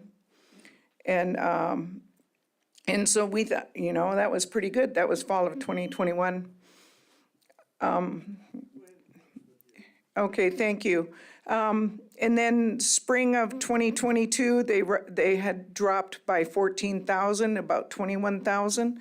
And again, but they still authorized hunt permits. The fall of 2022, 17,423 or thereabouts of the caribou. We understand the need to have this tool in a toolbox, but we are requesting that you put a moratorium in and have no authorized hunts for a minimum of 5 years. And I'm saying 5 years because that'll put us back into the cycle for Copper Basin. When Copper Basin comes back up through the Board of Game cycle, we're asking for a moratorium on all caribou hunting. We're making the same request with the Federal Subsistence Board. They just put in a call for proposals. We'll be asking and filing a special action request to that effect as well. I just want you to know that we look at what's going on the land. We want to look at sustainability, and we need to look at doing what's right for the caribou, not for tribal hunters or subsistence hunters or for anybody, any hunters anywhere. We need to look out for what's best for the caribou so that they're there and they are sustainable for generations to come. So with that, I'll just stop. Well, you won't stop because we're going to ask you questions, Okay. I'm sure. So, anyone have some quick, go ahead, Al. I'll start it out. Thank you, Karen. Thank you for being a former board member. You're always good up here, too. I always appreciated learning something from you. So I'm curious on how, if you mentioned in here establishing a Tier 2 hunt, if the board passes that the regulations should mirror Tier 1 subsistence and community harvest season. How do we go about doing that and conflicting with the statute? Well, Tier 2? you have a Tier 1 and Tier 2 under the community subsistence harvest for moose. It's a hunt with a permit within a permit, and it's been tried and true, didn't make it through any legal claims, so it is possible. It seems to work as underneath the Tier 1 system, but when you go to the Tier 2 and it's really getting exclusive and you're actually designating who amongst subsistence users have the highest score or the highest priority, that's where I'm losing it a little bit. So the point system can be flawed, and I know there've been attempts at modifying the system and trying to make it income-based or a type of welfare or something, and that's not the case, right? Just like other folks in this room, we'd like to get out on the land and harvest our own and be able to teach our children and grandchildren how to harvest and take care of those animals right. Our elders talked to us, and we grew up learning that if we take care of it, it will take care of us. We take care of the land, it will take care of us. We take care of those animals in the right way, they'll come back and they'll take care of us. The same with our salmon. But it can't just be on the native people to take care of things in the right way and look at sustainability. It's all of our responsibilities in this room to take care of the land and to take care of the resources in the right way so that they can come back. Additional questions, Commissioner, go ahead. Yeah, so Karen, why 5 years? You know, I'm not afraid to close things down, as you've seen in the Yukon and Kuskokwim, so for conservation purposes, but I guess we close that down kind of on an annual basis and look at the run sizes. So if we get to a point that caribou rebound in shorter than 5 years and we put a moratorium in place for 5 years, could you see that being lifted depending upon population numbers, or is it more population dependent, or is it more just a moratorium and rest? It's population dependent, but I don't see them recovering from half your management objective in just a year or two.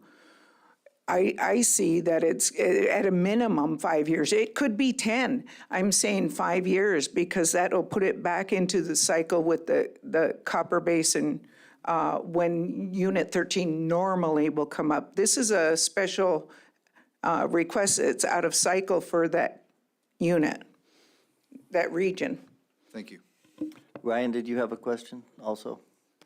Yeah, thank you, Mr. Chairman. Karen, it's great to see you. Thank you for being here, and both for you and Mr. Jackson offering your insights and the cooperative work on the bear work in Unit 13.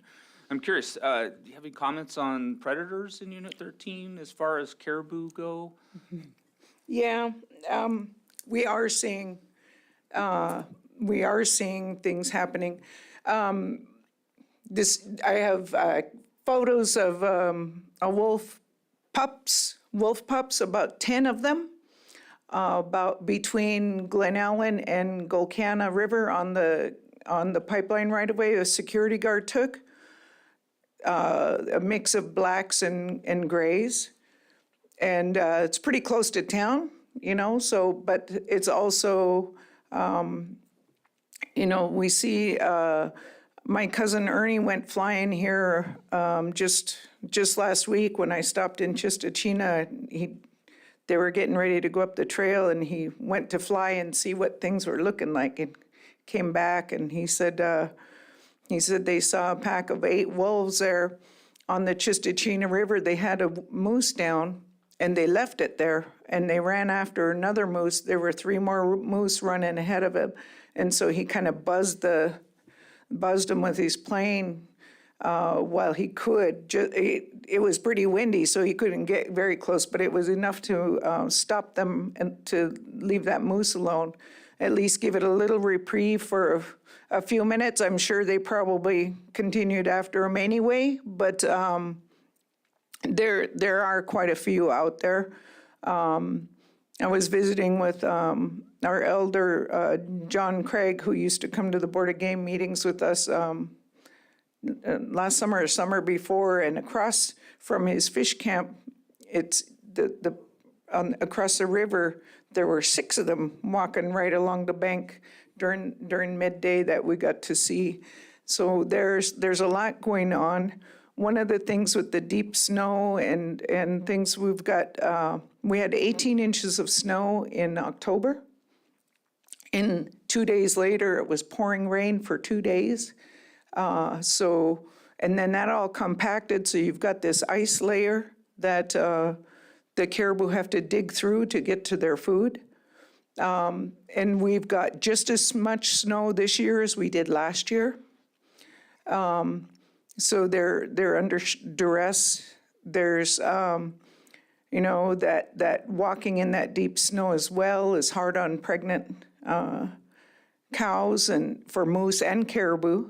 And so we definitely have a huge concern in having those species, you know, them survive. Go ahead, Commissioner. So I asked Dick this question. So to recover it's within population objectives. What do you see those population objectives being? Is it the intensive management objectives that the board has established? Is it the herd sizes that the Fish and Game Department is? What's that population objective where we would have, which you would If determine I to be a had healthy it my way from when I was a kid, Commissioner, there used to be, you could see about 30,000 of them right there by Eureka. The population was well over 70,000, you know, and it was survivable. They lived on that land. They weren't distressed or anything else. The methodology being used with measuring the metatarsal length is an outdated methodology. And we need to update that methodology in looking at the health of the caribou. We are working on a project or had been invited to work on a project by ADF&G and the Alaska Conservation Center for Conservation Science on habitat and carrying capacity. We often hear that it's more than the land can sustain, but I think the last time a study was done is in the 70s. And so you don't know what the land can sustain. Things have changed in 50 years. And so we need to look at that and see what's going on. And just try to do, and we've seen a great impact and change in migration since DNR did that recreational land disposal by gun site. And folks are out there all the time. There's no rest in the spring when they come back for calving. People are out every weekend. And, you know, there's no sanctuary for them in their calving grounds anymore. A pilot that works, I believe, some for ADF&G and stuff, lives in the area, has told me that there's not a lake that doesn't have a trail to it now. And I'm shocked, you know. There's quite a bit going on there, and we just need to know what's happening before we make any big decisions. Any additional questions? Go ahead, Stosh. Thank you, Mr. Chair. Thank you, Karen. That was a lot of good information.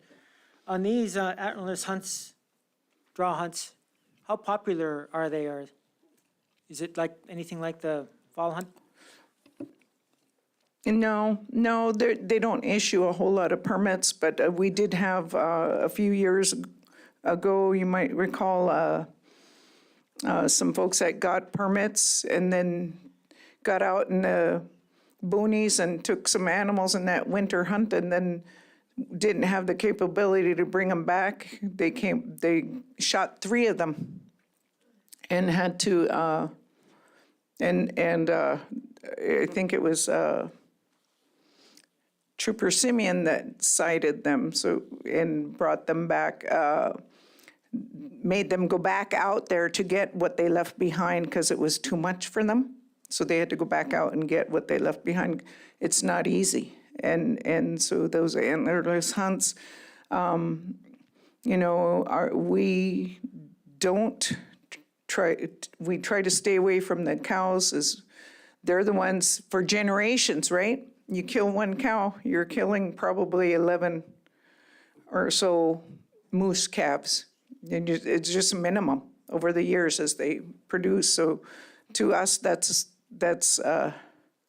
not right. So. Yeah, thank you. Thank you, Karen. One last follow-up. In the beginning of your statement, you indicated about your partnership with the state. Can you kind of give us a little brief how that works and is it?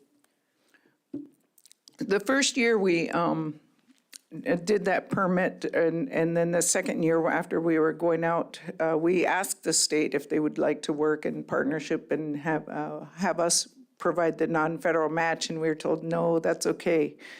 The third year, they actually did their own, and after it was all done, I got a phone call. They said, yeah, we used you as non-federal match to get this project done. So, but it's good. The partnership is good. We're working together on this. The data that comes out of this will be peer-reviewed.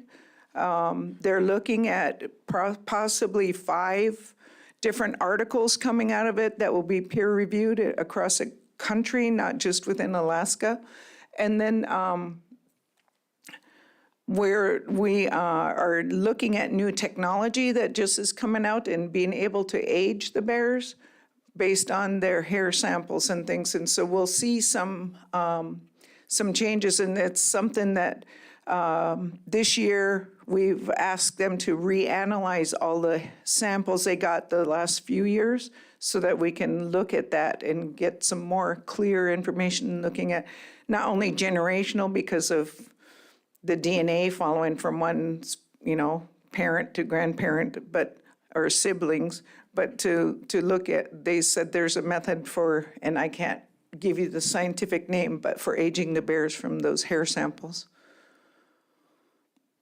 Yeah, thank you. I was curious about that. It sounds like it's a good partnership.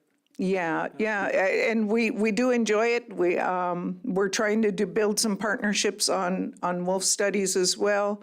Little resistance there, but with both the park and the state, we're trying to also look at the Mentasta caribou herd populations there and predator-prey dynamics.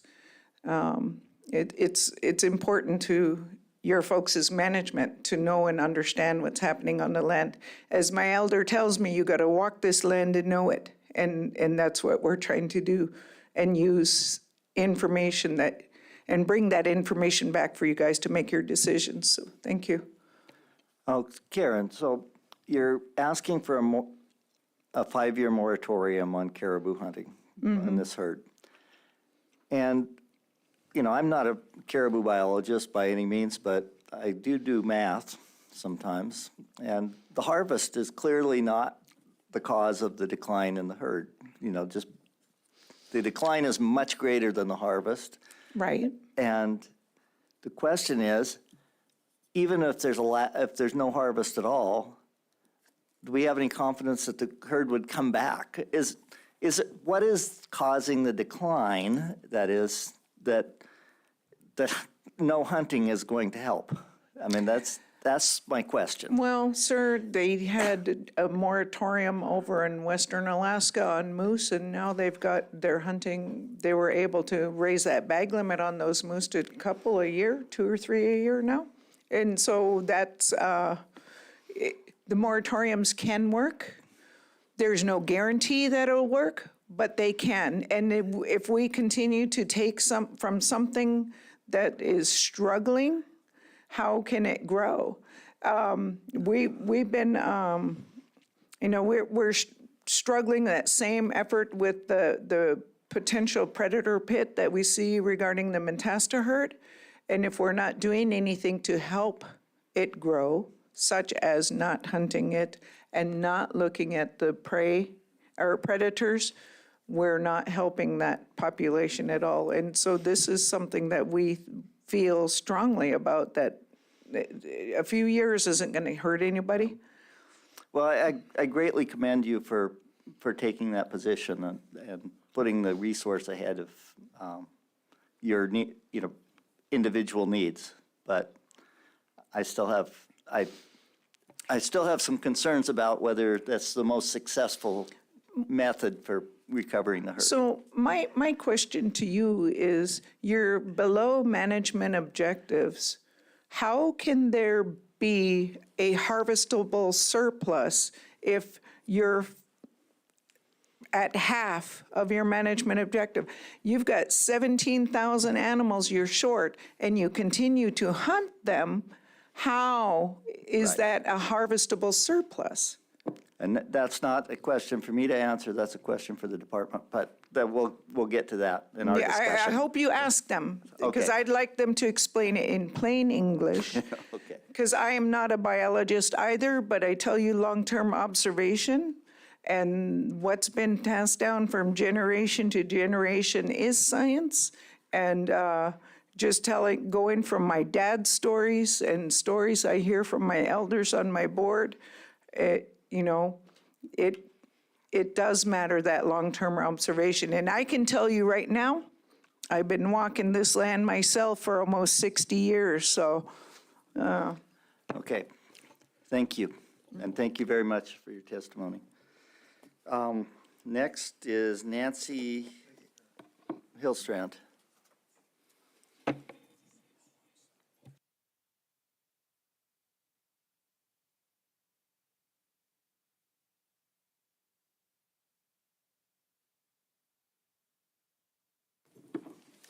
Hello, my name is Nancy Hillstrand, and I've been in Ketchimack Bay for about 50 years.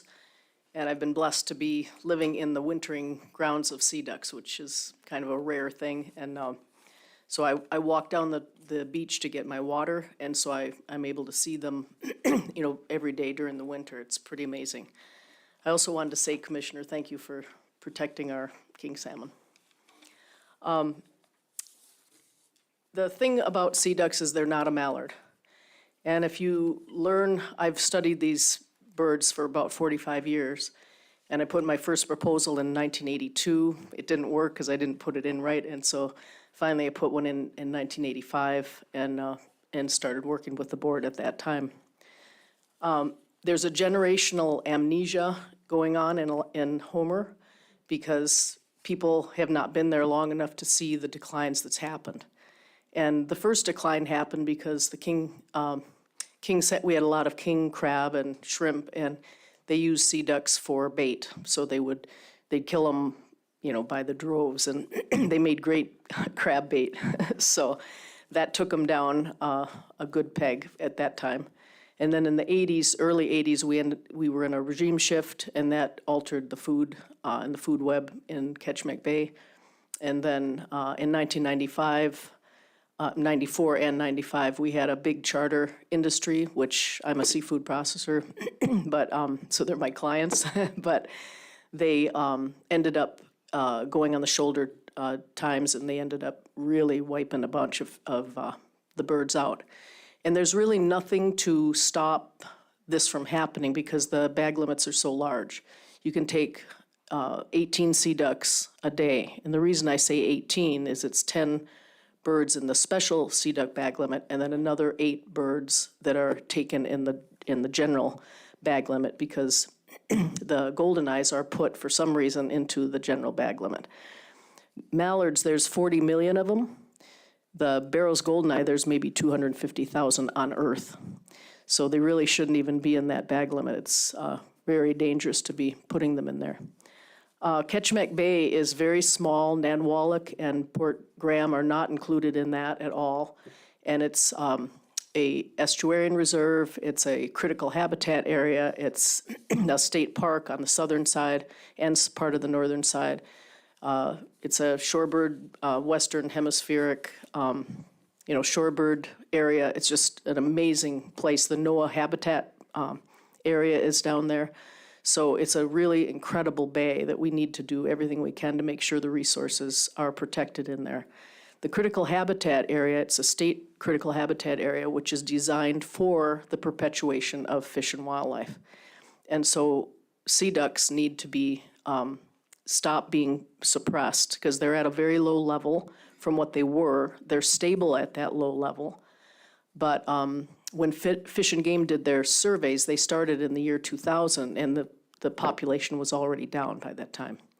So that's something to remember. The baseline is shifted.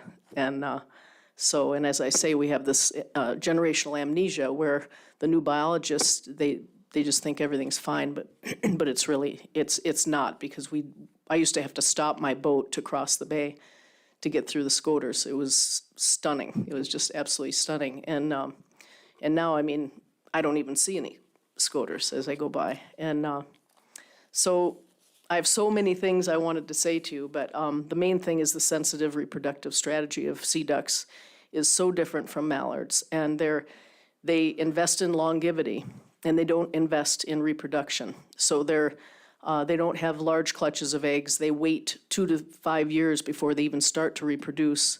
And they're small egg clutches. And of course, it's on a continuum. So depending on the species, there's 15 species and 7 genera. Whereas if you look at the dabblers, there's 15 species and 1 genera. So the diversity in these birds is just absolutely tremendous. They're called tribe Mergini, whereas the dabblers are called tribe Anatini. And then another tribe would be for like the geese, which would be Anserini, and the bay ducks like Scaup would be Antherini. So they're just really different. And when you look at them from a tribal point of view, you realize the reproductive strategy and everything's so different in them. Ketchimack Bay, since it's a critical habitat area, you actually have your own Alaska statute, which is 1620-510, and it gives the board the opportunity to make regulations specifically for critical habitat areas. So, and it says that, you know, the Board of Game, where appropriate, shall adopt regulations they consider advisable for conservation and protection. So I really hope that you do what you can to keep these birds from being suppressed any longer. Thank you very much. So, questions from the department or the board? Go ahead, Al. Thank you, Mr. Chairman. Thank you, Nancy. I'd much rather listen to you explain your several pages than me trying to read it. But I'm getting an education. But I do have one question is, and it kind of comes from the last fellow that said something. So the national sea duck population is down by 30%, and that includes the East Coast and the West Coast in Alaska. Is it broke down to the West Coast on what their population looks like by itself? Yeah, well, there's the 4 flyways, of course, and so in the, like the Atlantic flyway, they've actually lowered the sea duck bag limit, and they got rid of the special sea duck bag, because you asked that question before, because they're seeing the declines there. And scoters, they figure, are down about 40% continentally, but then certain species have range, you know, a specific range, like the Barrow's goldeneye is only on the West Coast, and the common goldeneye are clear across continentally. And so the Pacific Flyway, they have a traditional survey. They fly about 30,000 miles, and it's a federal fly. You know, they fly this every year, and so there's a traditional area, and Alaska and Yukon are together on that. And so I put a lot of links in my RC 129. And you can see where that traditional area is, and then it breaks it down from Alaska, Yukon, and, you know, there's different ones, but sea ducks aren't included anymore. And they used to be, so we could see a trend. And I don't know, you know, they thought, well, they're not well represented, but at least we could still see a trend. So right now, we really don't have any idea what we're doing, because nobody really knows the full populations. There's no population objectives on any of the sea ducks. And the North American Waterfowl Management Plan is doing everything they can to try to get there to find out what's going on, but they you know, it's just they're so remote, you know, and that's why I say I'm blessed to. British Columbia has only allows 2 goldeneye, and they've closed Harlequin, just for your other, and so did British Columbia also, because they've seen massive declines down there also. So it's hard to fly in the winter, and that's when they would be able, you know, so they've, a lot of the pilot biologists have tried to fly to survey these birds, but, you know, it's pretty dangerous flying, so. Thank you. I thought it was going to be a much simpler question. I'm answer. sorry. Sorry. Commissioner. So Nancy, do you think this is more related to changing conditions in the ocean driving these declines in Kachemak Bay, or do you think it's really related to hunting? It's all of the above, as everything is, but from my perspective, in that small bay, I've seen 100 birds taken out in a day. And so, because the main problem is method and means. The boats are moving and keeping the birds in the air for 3 to 4 hours during the hunt. And of course, they have to retrieve the cripples and the dead, but what they're doing is they're actually running the birds, and they know it because they have clients. So maybe that's something that could be looked at also, is to get to evaluate the method and means of sea duck hunting, because it's not like waterfowling where you sit tight and wait for the birds to fly over. They're actually moving the birds. Okay, thanks. Additional questions? Stosh. Yeah, thank you, Mr. Chair. Thank you, Nancy. It's good to see you again. When I got on the board some time ago, I remember you were one of the first people I remember testifying. You always do a really good job. I'm glad you're still sticking up for the sea ducks in Kachemak Bay. Back then, one of the bigger topics, if I recall correctly, were we did some adjustments on the harvest numbers, and because it was thought that maybe a lot of people were taking these like harlequins or colorful ducks for like fly fishing and other things. Is that still going on? Yeah, it happens, maybe when the young come in, when you get a good production year, the people think there's a lot of birds, and then, and the young are stupid little birds, they don't realize, how to get away from hunters or predators. We have a lot of eagles down there too, but, so yeah, when it comes in, there'll be 4 sets of 4 guys, and they kind of play pinball with the birds. It's hard to watch that, because then it takes it right back down. You just start seeing them growing back, and then it suppresses that population again. They have really strong site fidelity too, so the localized depletion is pretty profound, because it's like cutting it with a knife. Okay, well, thank you for that. They don't still use ducks for bait, do they, for crabbing? No, I don't think so. There's no more crab, so, but if they could, they probably would. And it was legal, because they could just hunt them right at the same time they were, so, and what you did do, we did start seeing the harlequin come back. And so when you did those proposals, I don't know even what year that was, but we definitely saw the harlequin started to grow back, because they call them dumb ducks. I don't know, it's like the Labrador duck is extinct, but they used to call them dumb ducks because they're very tame, and it's real easy to. So I want to thank you for that, because we definitely saw some harlequins coming back. Now they seem to be going down, but we've had some major hunts in the last number of years, so it's, you can just see what that does. It's an additive mortality, and that's the Atlantic flyway learned that a long time ago, that it's additive because of the reproductive strategy. Any additional questions? So you're signed up twice for your personal testimony and also on behalf. Are you going to testify twice, or? Well, let's look through what I got here. Do you have more? Do you have more testimony? I have one more thing I would. Well, Okay. I could talk forever about sea ducks. I understand. But the one thing that I think is not known is the exploitation rate on these birds. And so with mallards, the exploitation rate's about 10. And so with sea ducks, what the science is saying is the exploitation rate should be 3%, maybe 5%. Because of that reproductive strategy. So that might be something you want to think about with these birds.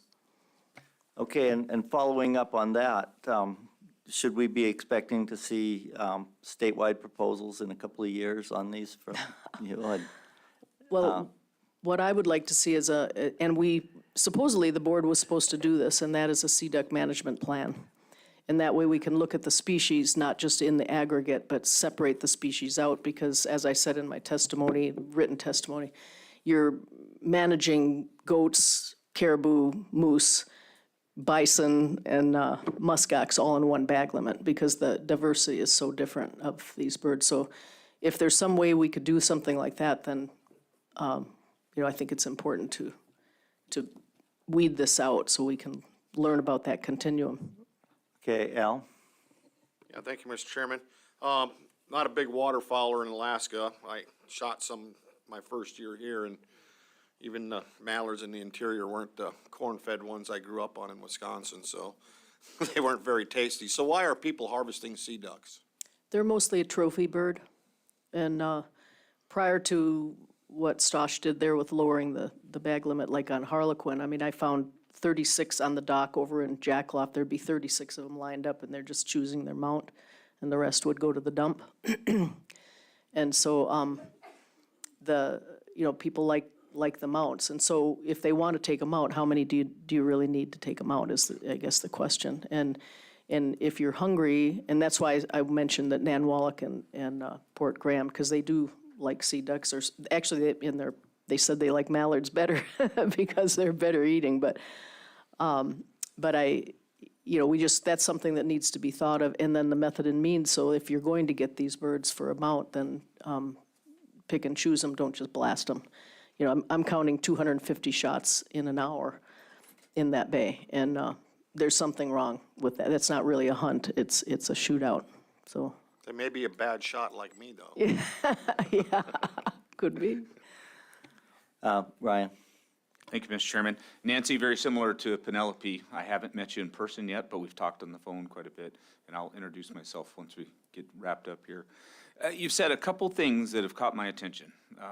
You talked a little bit about boats running birds, and then just a second ago, you mentioned having 35 Harlequin laid out on the dock, pick a amount, and the rest of them go to the dump.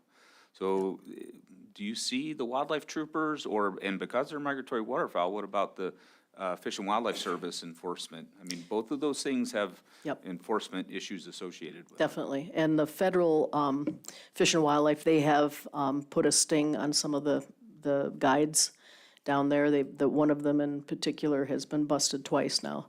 And because he's running and herding and corralling the ducks.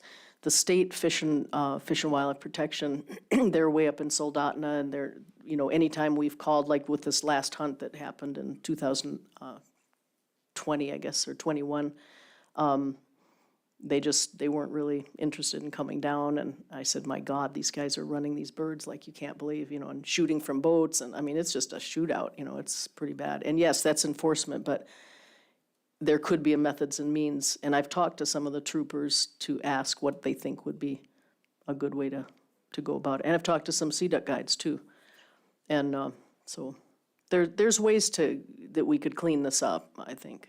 And Kodiak, I also spend 3 to 4 months on a fognac, and I see the same behavior down there. So it's just it's a style of hunting that's not real fair chase. Any additional questions? If not, thank you for your testimony, and we do expect to hear and see from you again. Okay, thanks so much. Okay, next is Michelle Quillen.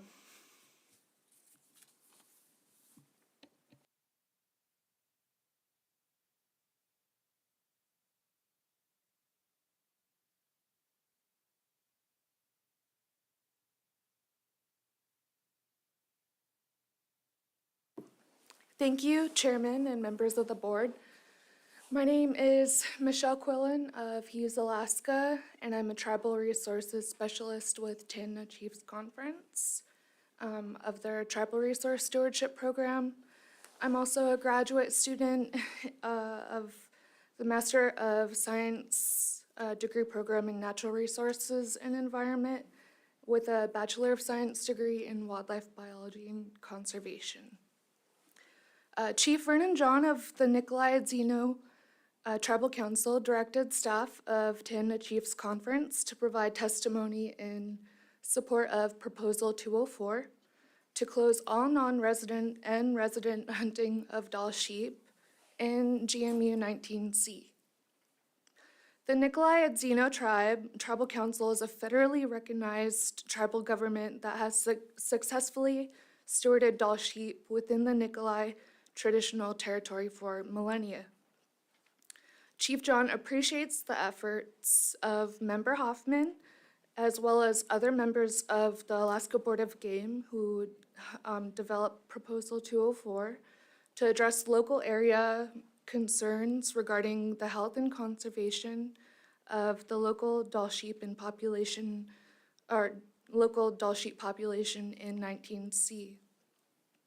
And the Tribal Council is aware and understands that severe weather and other pressures have negatively impacted sheep. Our Indigenous stewardship principles reflect the close relationship that our ancestors and leaders maintain with our animal relatives. And as Indigenous people, we have always carefully managed Dall sheep by taking only what we need and leaving sheep alone when their numbers are low or when the sheep are facing difficult challenges. We stop hunting in order to give them a break so that their population can rebuild and become strong again. Most of those who hunt sheep in our area are non-residents and non-local Alaska residents.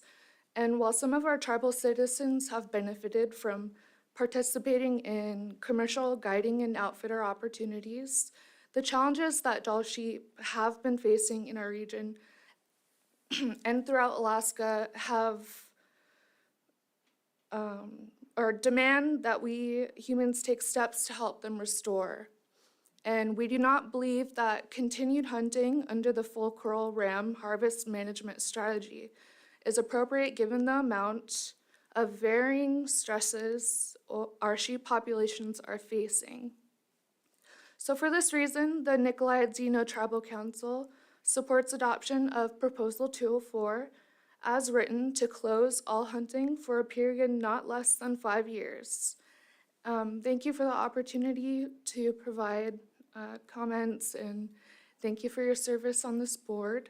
I'll be happy to respond to any questions or share with Chief John and other members of the tribe, Nikolai Zeno tribe. Well, thank you. Questions from members of the board? Go ahead, Al. Thank you, Michelle, you did a very good job. I'm not quite clear, so I'm asking, is your tribal organization, are they the ones that actually have some land in sheep country and allow people to hunt on it? The Nikolai Zeno tribe, Yes. whether or not they have land and people are hunting I just on it? understood there was a portion of that 19C mountain that there was a corporation that was allowing a guide or two to operate in that area. It's not yours? Oh, okay. I'm sorry for the confusion. I confused myself, so thank you. It's okay. Go ahead, Stosh. Yeah, through the chair, thank you. Al, that's the Siri tribe, and they're the ones that run Sheep Creek and go do a application process for that. I don't know how many they take a year, if they still do it. But thank you, Michelle, for that report. You did a good job. I'm sorry that Chief Vernon John couldn't be here, but you did very good in his behalf, and we heard you guys, and yeah, thank you very much for your testify. Any additional questions? Go ahead, Ryan. Thank you, Mr. Chairman. Michelle, great job. Is this your first time testifying? It is not, no. Okay. I'm just going to plant a bug in your ear. Yeah. When you wrap up your master's, we're hiring. We'd love to see you. Yeah. Yeah, Mr. State- Chair. I've already talked to her. Yeah. Well, you got job opportunities. Thank you. Okay, so Ryan, you may have to step up your bonus offers here a little bit. We can have a bidding war. But I want to really thank you for coming here. We were not sure if we would have local representatives from the area to testify, and we're glad we did. So thank you very much. Any additional board questions? Go ahead, Commissioner. So if there was a moratorium in place, how would that affect the traditional uses of sheep in the area? Well, it's been our traditional beliefs that we don't take more than we need, and also to take care of the land, because then in turn it will take care of you. Okay. So you're comfortable with foregoing some harvest that's customary and traditional until the population rebuilds? Our people are adaptable, yes. Okay, thank you.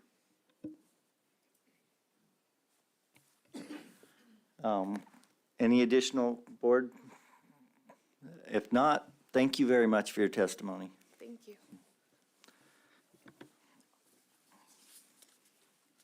And the next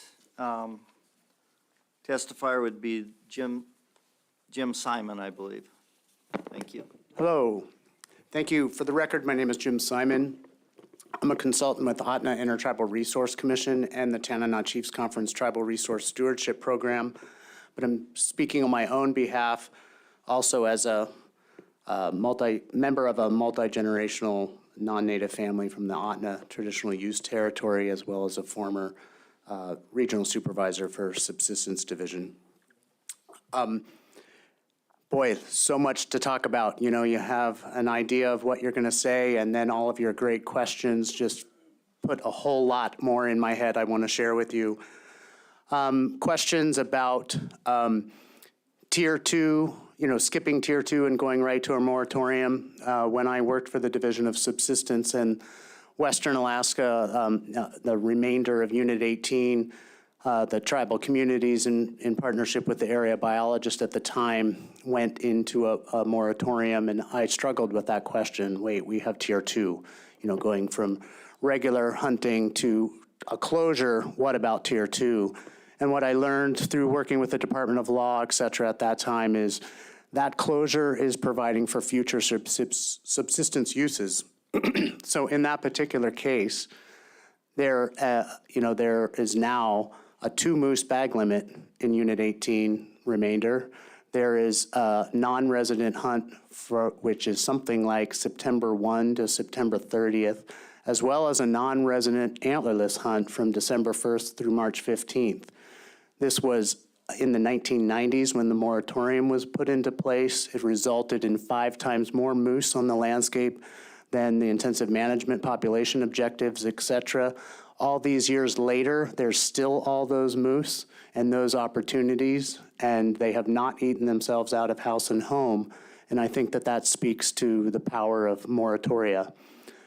Also want to speak about Proposal 204 and Proposal 207 as the request for a moratorium on the Nilchina caribou population. But first, Proposal 204, which Michelle Quillen just spoke of, representing Chief Vernon John. Worked with him a lot this past week during Tanana Chiefs Conference annual convention. There are community members who are assistant guides in Nikolai, who do participate in those guided hunts.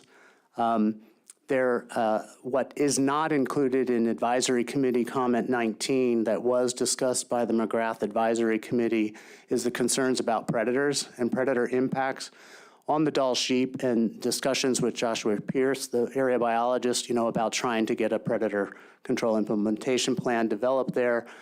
I had to unfortunately point out that Dall sheep are not an intensive management species. There are options there that I would encourage you to look at of updating your intensive management population and harvest information for Unit 19C moose. There are now more than 100 moose harvested in that area, and some of the predator impacts could help continue to build that moose population with some consequential assistance for the sheep population. And let's see. Grandson of a master sheep hunting guide from Sheep Mountain, Alaska in the Otna Traditional Use Territory. The pilot that Karen Linnell referred to about the trails to every lake now is my uncle. My other uncle and the mother of my cousin Dorothy took care of Mr. Eck, who is also known as the man from Sheep Mountain. Hello, Mr. Eck. And he says hi back.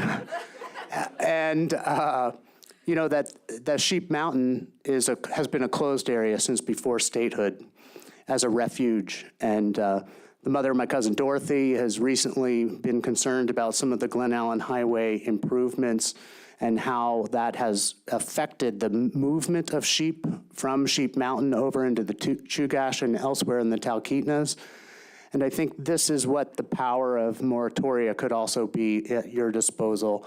In 34 some years of working as an anthropologist with Athabascan tribes and other Alaska Native indigenous populations in the state, I've learned that the Dene, like the Kenaitze, whose land we sit on today, and other Athabascan groups, always had this principle of having a savings area, that to ensure that there were refugia so that when certain areas were hunted impacts and the populations declined, that these other areas that were left alone could repopulate.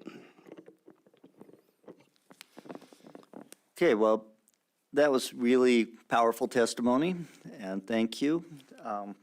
Questions from board members? Go ahead, Stosh.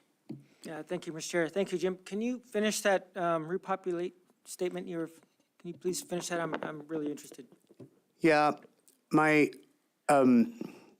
My dad was mentored by the late Joe Second Chief and his wife, Maury, who was originally from Eklutna, whose dad was originally from Eklutna. And if you look at some of the oral histories that still exist, and are maintained by Ottoman Heritage Program at Otna Inc. and Otna and Tribal Resource Commission, you can hear a lot of discussions about how there were areas that were left as they were, in translation into English, they were like areas in case there of starvation times coming, that were left alone and were respected by all of the clans and communities in the region. This is also true among the Arctic Village and Venati tribes. There's that same principle, as well as the Stevens Village Tanaka tribe, and as well as what Chief Vernon John was talking to me about earlier this week. And I think as the Unit 18 Moose Moratorium demonstrates, there's power about respecting these animals and making sure you take care of them, and that then they will take care of you. And so that's what I was trying to get out there, and that's what also the late Mr. Eck provided, by having President Roosevelt, I think, closed that area to hunting, and it's just something that I encourage you to listen to the various indigenous perspectives that have been shared with you. And, the issue of I think in these times of environmental change and really trying to operationalize maximum sustained yield is sort of a risky proposition. The Nelchina caribou herd has such a narrow population objective that we're sort of in a boom and bust cycle.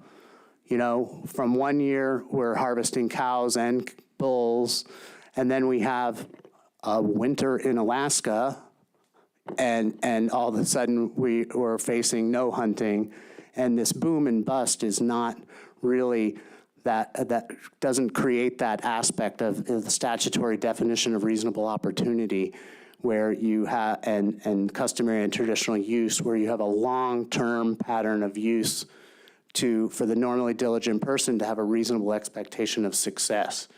And so, and just as has been stated, when I was a kid in the late 60s and early 70s, it was fun to be able to not get in our driveway because there were 30 caribou bedded down. And you just don't see that. I grew up 7 miles from Eureka Summit. We sold that property like 13 years ago, but now I'm caretaking my great-grandmother's cabin at Sheep Mountain. You just don't see the animals there. You see a lot of humans now, but I'm not sure. And that's why I'm really looking forward to this study that the department and ATRAC and the conservation group is working on, so that we can really relook at that 1970s perspective on carrying capacity. Yeah, thank you, Jim.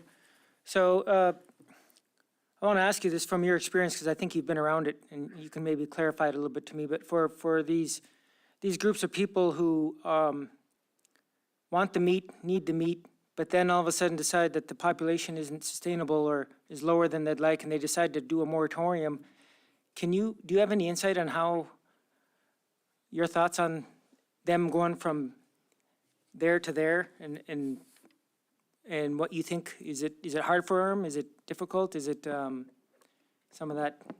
It's a really tough issue, right? I mean, especially in the AYK region with salmon, and how are people coping? And we've heard testimony, about how some people aren't coping. And the issues with subsistence for sheep in the 19C, the reality is that winter subsistence hunt has been shut down, even though sports hunting in the fall has continued. And and that's because the perspective that full curl management works and doesn't have any impact on the population. But I am not a biologist, I'm an anthropologist. I'm just the grandson of a sheep guide, right? But the The question that I have is when you look at predation and impacts on sheep, do those old men, serve a role in protecting those other sheep? And maybe it's just because I've recently become a grandfather, but, I sort of want to die of old age, and be able to protect my grandkids. And I think we need to think about that. And I know that everyone wants to hunt, but patience is part of a hunter's life, right? And I think that if we need to put the resource first, and, we are bouncing people around. If we have a moratorium on the Nelchina caribou herd, yes, they're going to want to go to the 40 mile, and maybe we're going to regret, reducing that herd so drastically. But people, we just can't, even though hunting is decreasing across the nation and our population here in the state is decreasing a little, I don't know that our hunter population is decreasing, right? And we keep having more and more people. And eventually, we're going to be out of salmon, out of sheep, out of caribou if we don't be mindful about what we're doing. And I have confidence in this board and the department to do the right thing and to really contemplate maximum sustained yield given all the strange things that are happening in our environment. Thanks for your liberty. Thank you. Any additional questions? Go ahead, Al. Yeah, thank you, Mr. Chairman. Thank you, Jim. I was I'm a little concerned about using, moose moratoriums to react like a moratorium might on caribou. Moose biology is a lot more predictable than caribou are. I mean, you hear the analogy, caribou do what caribou want to do, and that revolves around that difficulty of managing caribou. But it's interesting to have that option brought up, so there's some merit in that. But you were talking about, long-term and lack of, and not having these boom and bust. And I think that basically revolves around the A&S. So what kind of confidence do you have in the current A&S? Oh, Al, my buddy Al, we've had this conversation many, many times over many years. The current A&S for the Nelchina caribou herd has been vetted through the court system, as you know, and it really rests upon you as the experts, appointed by the governor and confirmed by the legislature. Does the A&S reflect all of the Alaskan residents who are hunting the Nelchina caribou herd for food? No, it's not. But does the current A&S, has it provided for other opportunities and to get us out of Tier 2? Yes. I'm very thankful that we got out of Tier 2. I'm a paper pusher, historical employee of the department because I never could get a Tier 2 permit. I could only get a federal permit, to hunt Nelchina caribou. But have I been out with my parents hunting Nelchina caribou and run into Tier 2 Nelchina permit holders who are lost in my backyard because no one enforces what the efficacy of Tier 2 applications? Yeah, that's me. That influenced why I ended up doing the work and getting the education that I have and working for the Department of Fish and Game and the Division of Subsistence as a regional supervisor for 14 years, and why I now work for intertribal organizations. Yeah, thank you. And you did a really good job, and I learned a lot from you and still learn. So thank you. Yeah, thanks again, Jim. And I'm not seeing any other questions. I think you were pretty clear with your testimony, so. Thank you. And Al, I learned a lot from you as well as other members of the Fairbanks Advisory Committee and all the advisory committees. I really appreciate all that they teach me. Thank you. Thanks.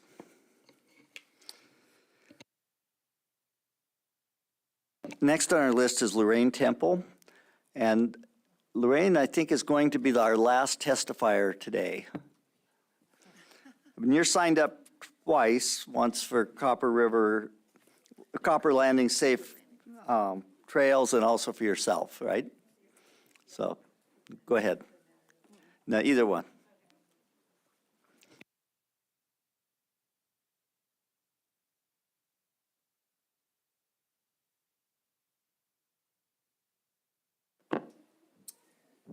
Mr. Chairman,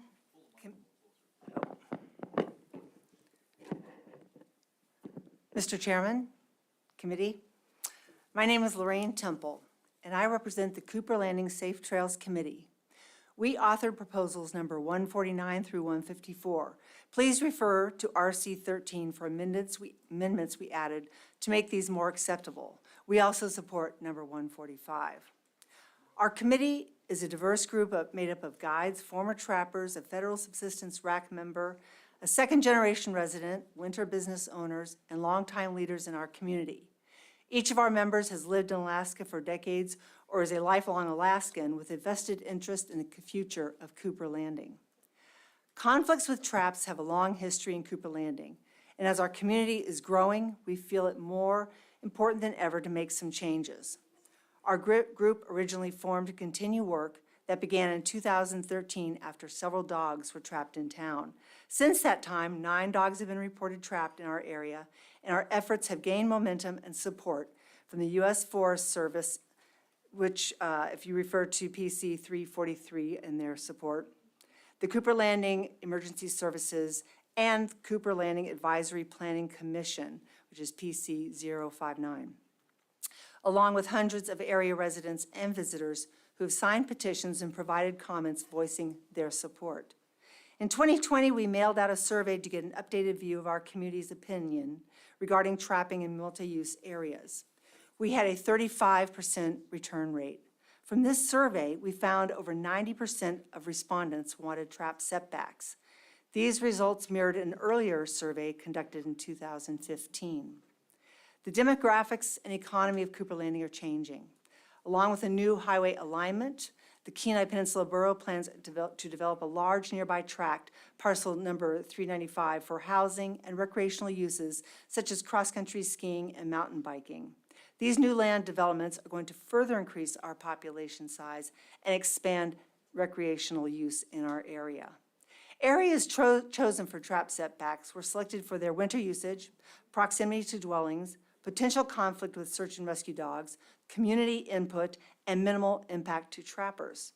Our intent was to create reasonable buffers without asking for too much. These trap setbacks do not affect private property owners, and they do not affect federal subsistence users.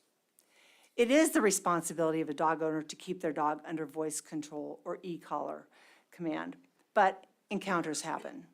The Safe Trails Committee hosted a very successful trapping education and release seminar in February with the Soldotna Kenai ATA and are planning more in the future to keep working together on solutions. If the Trappers Code of Ethics were regulations, we would have little to discuss. Unfortunately, asking people to follow ethics is too loose, as ethics can change over time and from person to person. We need to have clearly defined rules and areas that are recognizable and enforceable. We understand the limitations of law enforcement. However, just like speed limit signs, these regulations still exist. Alaska's Constitution requires the state to manage wildlife for the maximum benefit and use for all Alaskans, ... subject to preferences among beneficial users. As shown by our community surveys, the beneficial users of Cooper Landing prefer to have trap setbacks from highly used multi-use areas so that we can enjoy the maximum benefit without fear of lethal traps set nearby. The U.S. Forest Service, our value statement, mandates they must manage for safety in every way, physical, psychological, and social. While psychological stress is difficult to manage, it is very real, and not knowing if or where you might set off a trap can cause harmful and unnecessary stress. Along with the Our Values Statement, the Forest Service's mission statement includes providing access to resources and experiences that promote economic, ecological, and social vitality, among other ways. As mentioned earlier, the Forest Service supports our trap setback proposals to fulfill their agency goals. The reality is that very few Alaskans trap. According to the Alaska Department of Fish and Game, 23,000 trapping permits have been issued for 2022 and 23. Of those, only 3,000 are estimated to be active permits. As of the 2020 census, Alaska's population was over 730,000 people, which means that 0.4% of Alaskan residents trap. So why are we allocating such a large portion of land to so few trappers? We feel it is time for change. Trap setbacks are not new to Alaska. 12 Alaskan municipalities have already implemented setbacks. We would like the board to look at each of these proposals individually and consider the merits of each on their own, as they are completely different. Can I finish my last line? Or? Go ahead. It's just, we do respect the heritage and history of trapping. We would like to see it continued in a balanced and equitable manner. Our proposals do not jeopardize the future of trapping, but help ensure its existence by allowing all land users to live and recreate together safely and harmoniously. Thank you for your time. Thank you. Question from the commissioner. Yeah, so I heard you say in your testimony that this would, your request to take these actions on trapping would not apply to federally qualified users. That is true. So of the people that are trapping in the area that you're talking about, many of them are federally qualified users. Are traps being set by federally qualified users and you're just banning it under state regulations and still going to allow the very activity that you're proposing to ban under state regulations under federal regulations? Okay, I don't quite understand the question. We do realize that federal users, subsistence users, will be able to trap in these, if the proposals go through, in that 100-yard buffer. However, a lot of these people who are, if they're federally, if they have federal permits, then they're local people. They're from Hope or Cooper Landing, Nilchik, I believe, and Moose Pass. And they know the area, they know the community, they know where people are recreating. And they are the ethical trappers, which is, this isn't geared at the ethical trappers, it's geared at other people who come into our area and don't know the area and what's used.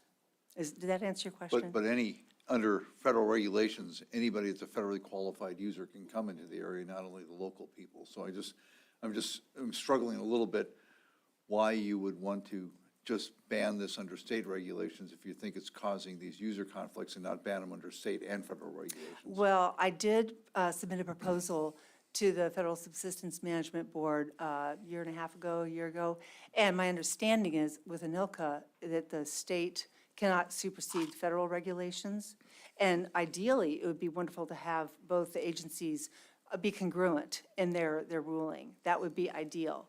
But right now, I know that going through the Board of Game is our best bet, and hopefully you'll see it and go through. Thank you. Mm-hmm. Additional questions, Al? Yeah, thank you, Mr. Chairman. Thank you. I'm curious to understand why the state land of the Cooper Landing area is much more desirable than the refuge, which already has a lot of these restrictions and a lot of this stuff in placement with hundreds of miles of trails.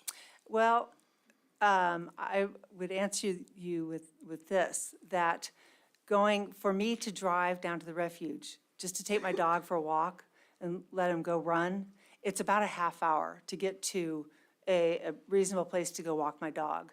And to be able to enjoy some of our local areas. And the proposals include a myriad of places that are not like the beaches. The beaches of Kenai Lake are, Kenai Lake's right there in our neighborhood. It's right there in town. So the proximity and really just the that's the word I'm looking for. It's an imposition. It's to go drive, just to take your dog and let him go run free.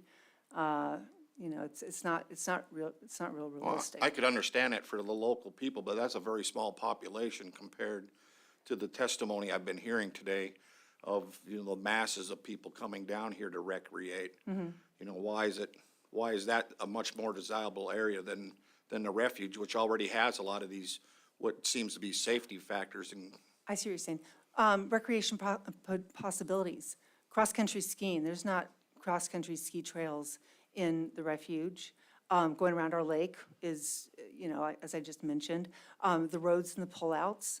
People are coming down, and if they're going to be wanting to stop on the way at a pullout and let their dog, relieve itself, that type of thing. So it's not just to go walk a dog. It's the other snow machining, cross-country ski, fat tire biking. There's a lot of fat tire biking in and around Cooper Landing. And I don't know of that much that's in the refuge or where there's trails that are set and are set up for that. So.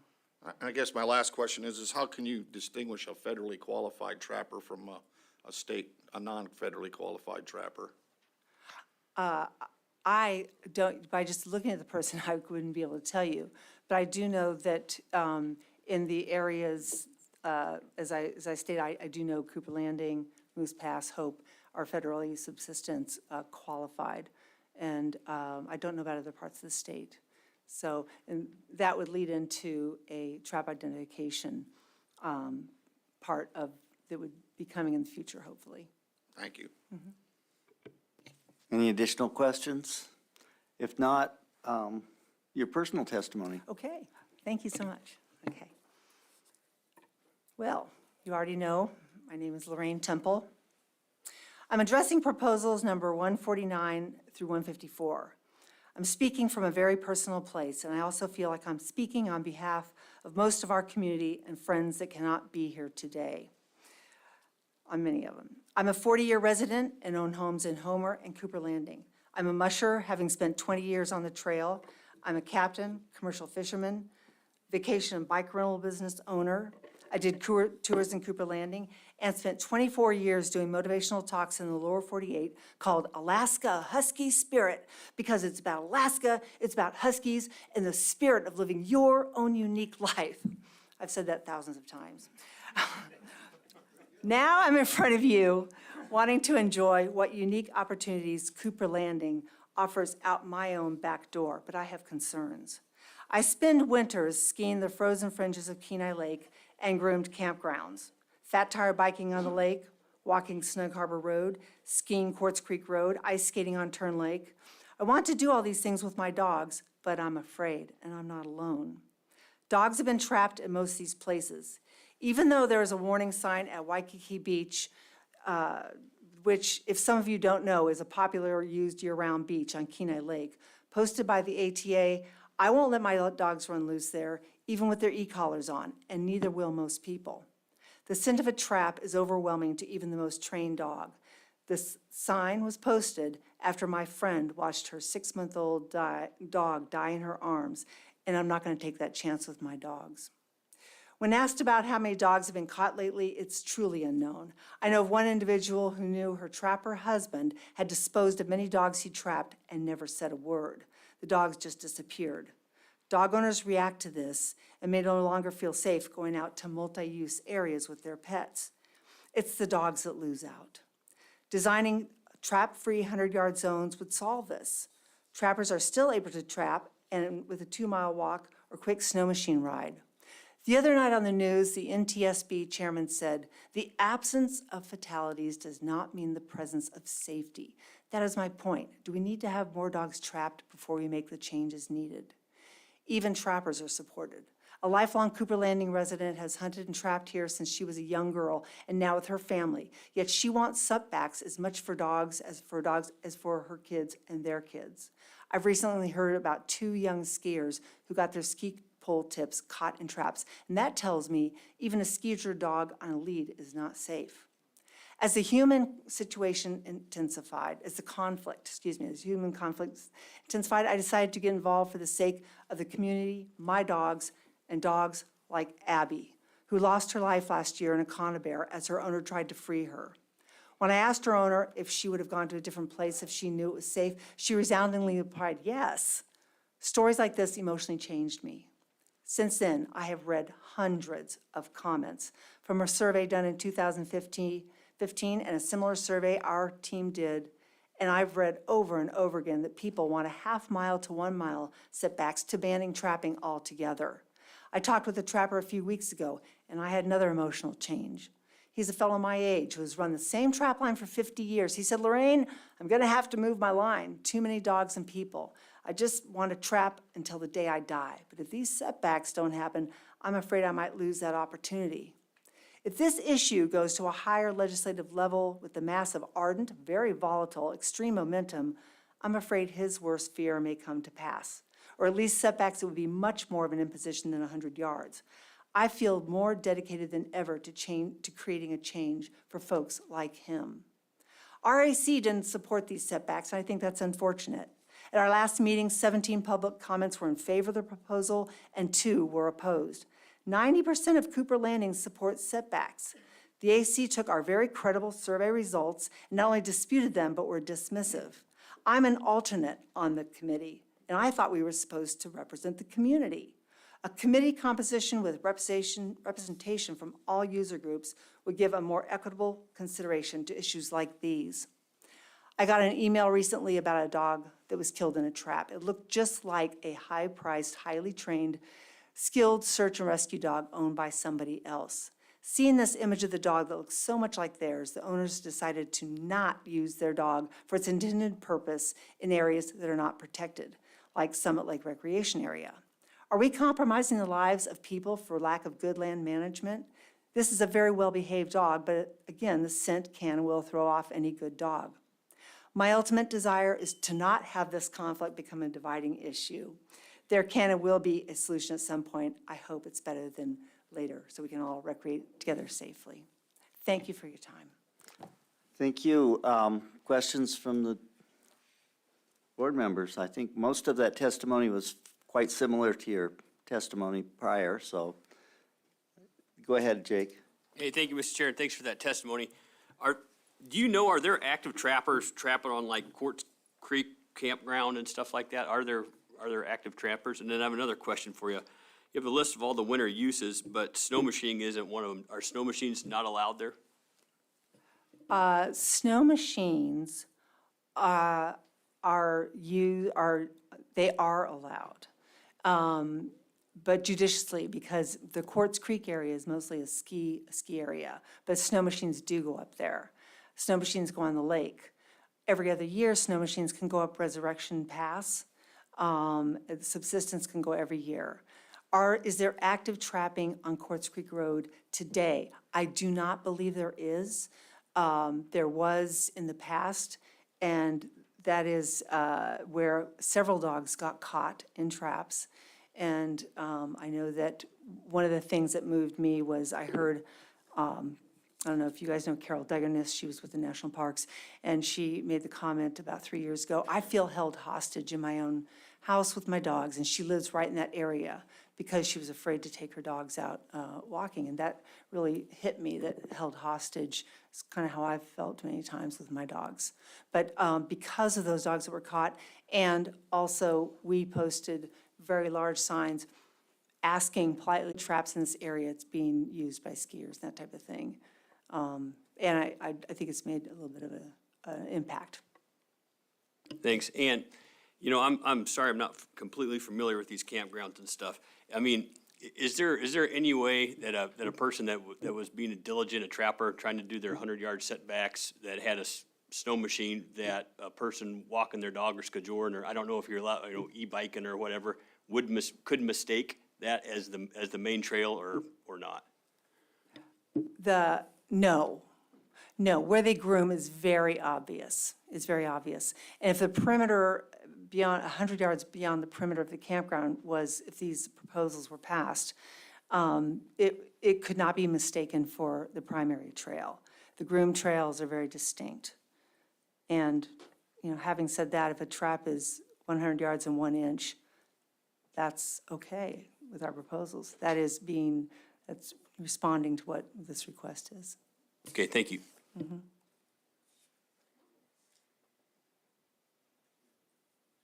Any additional board member questions? If not, then thank you again. And that will conclude our meeting unless there's anything from the department or any board member.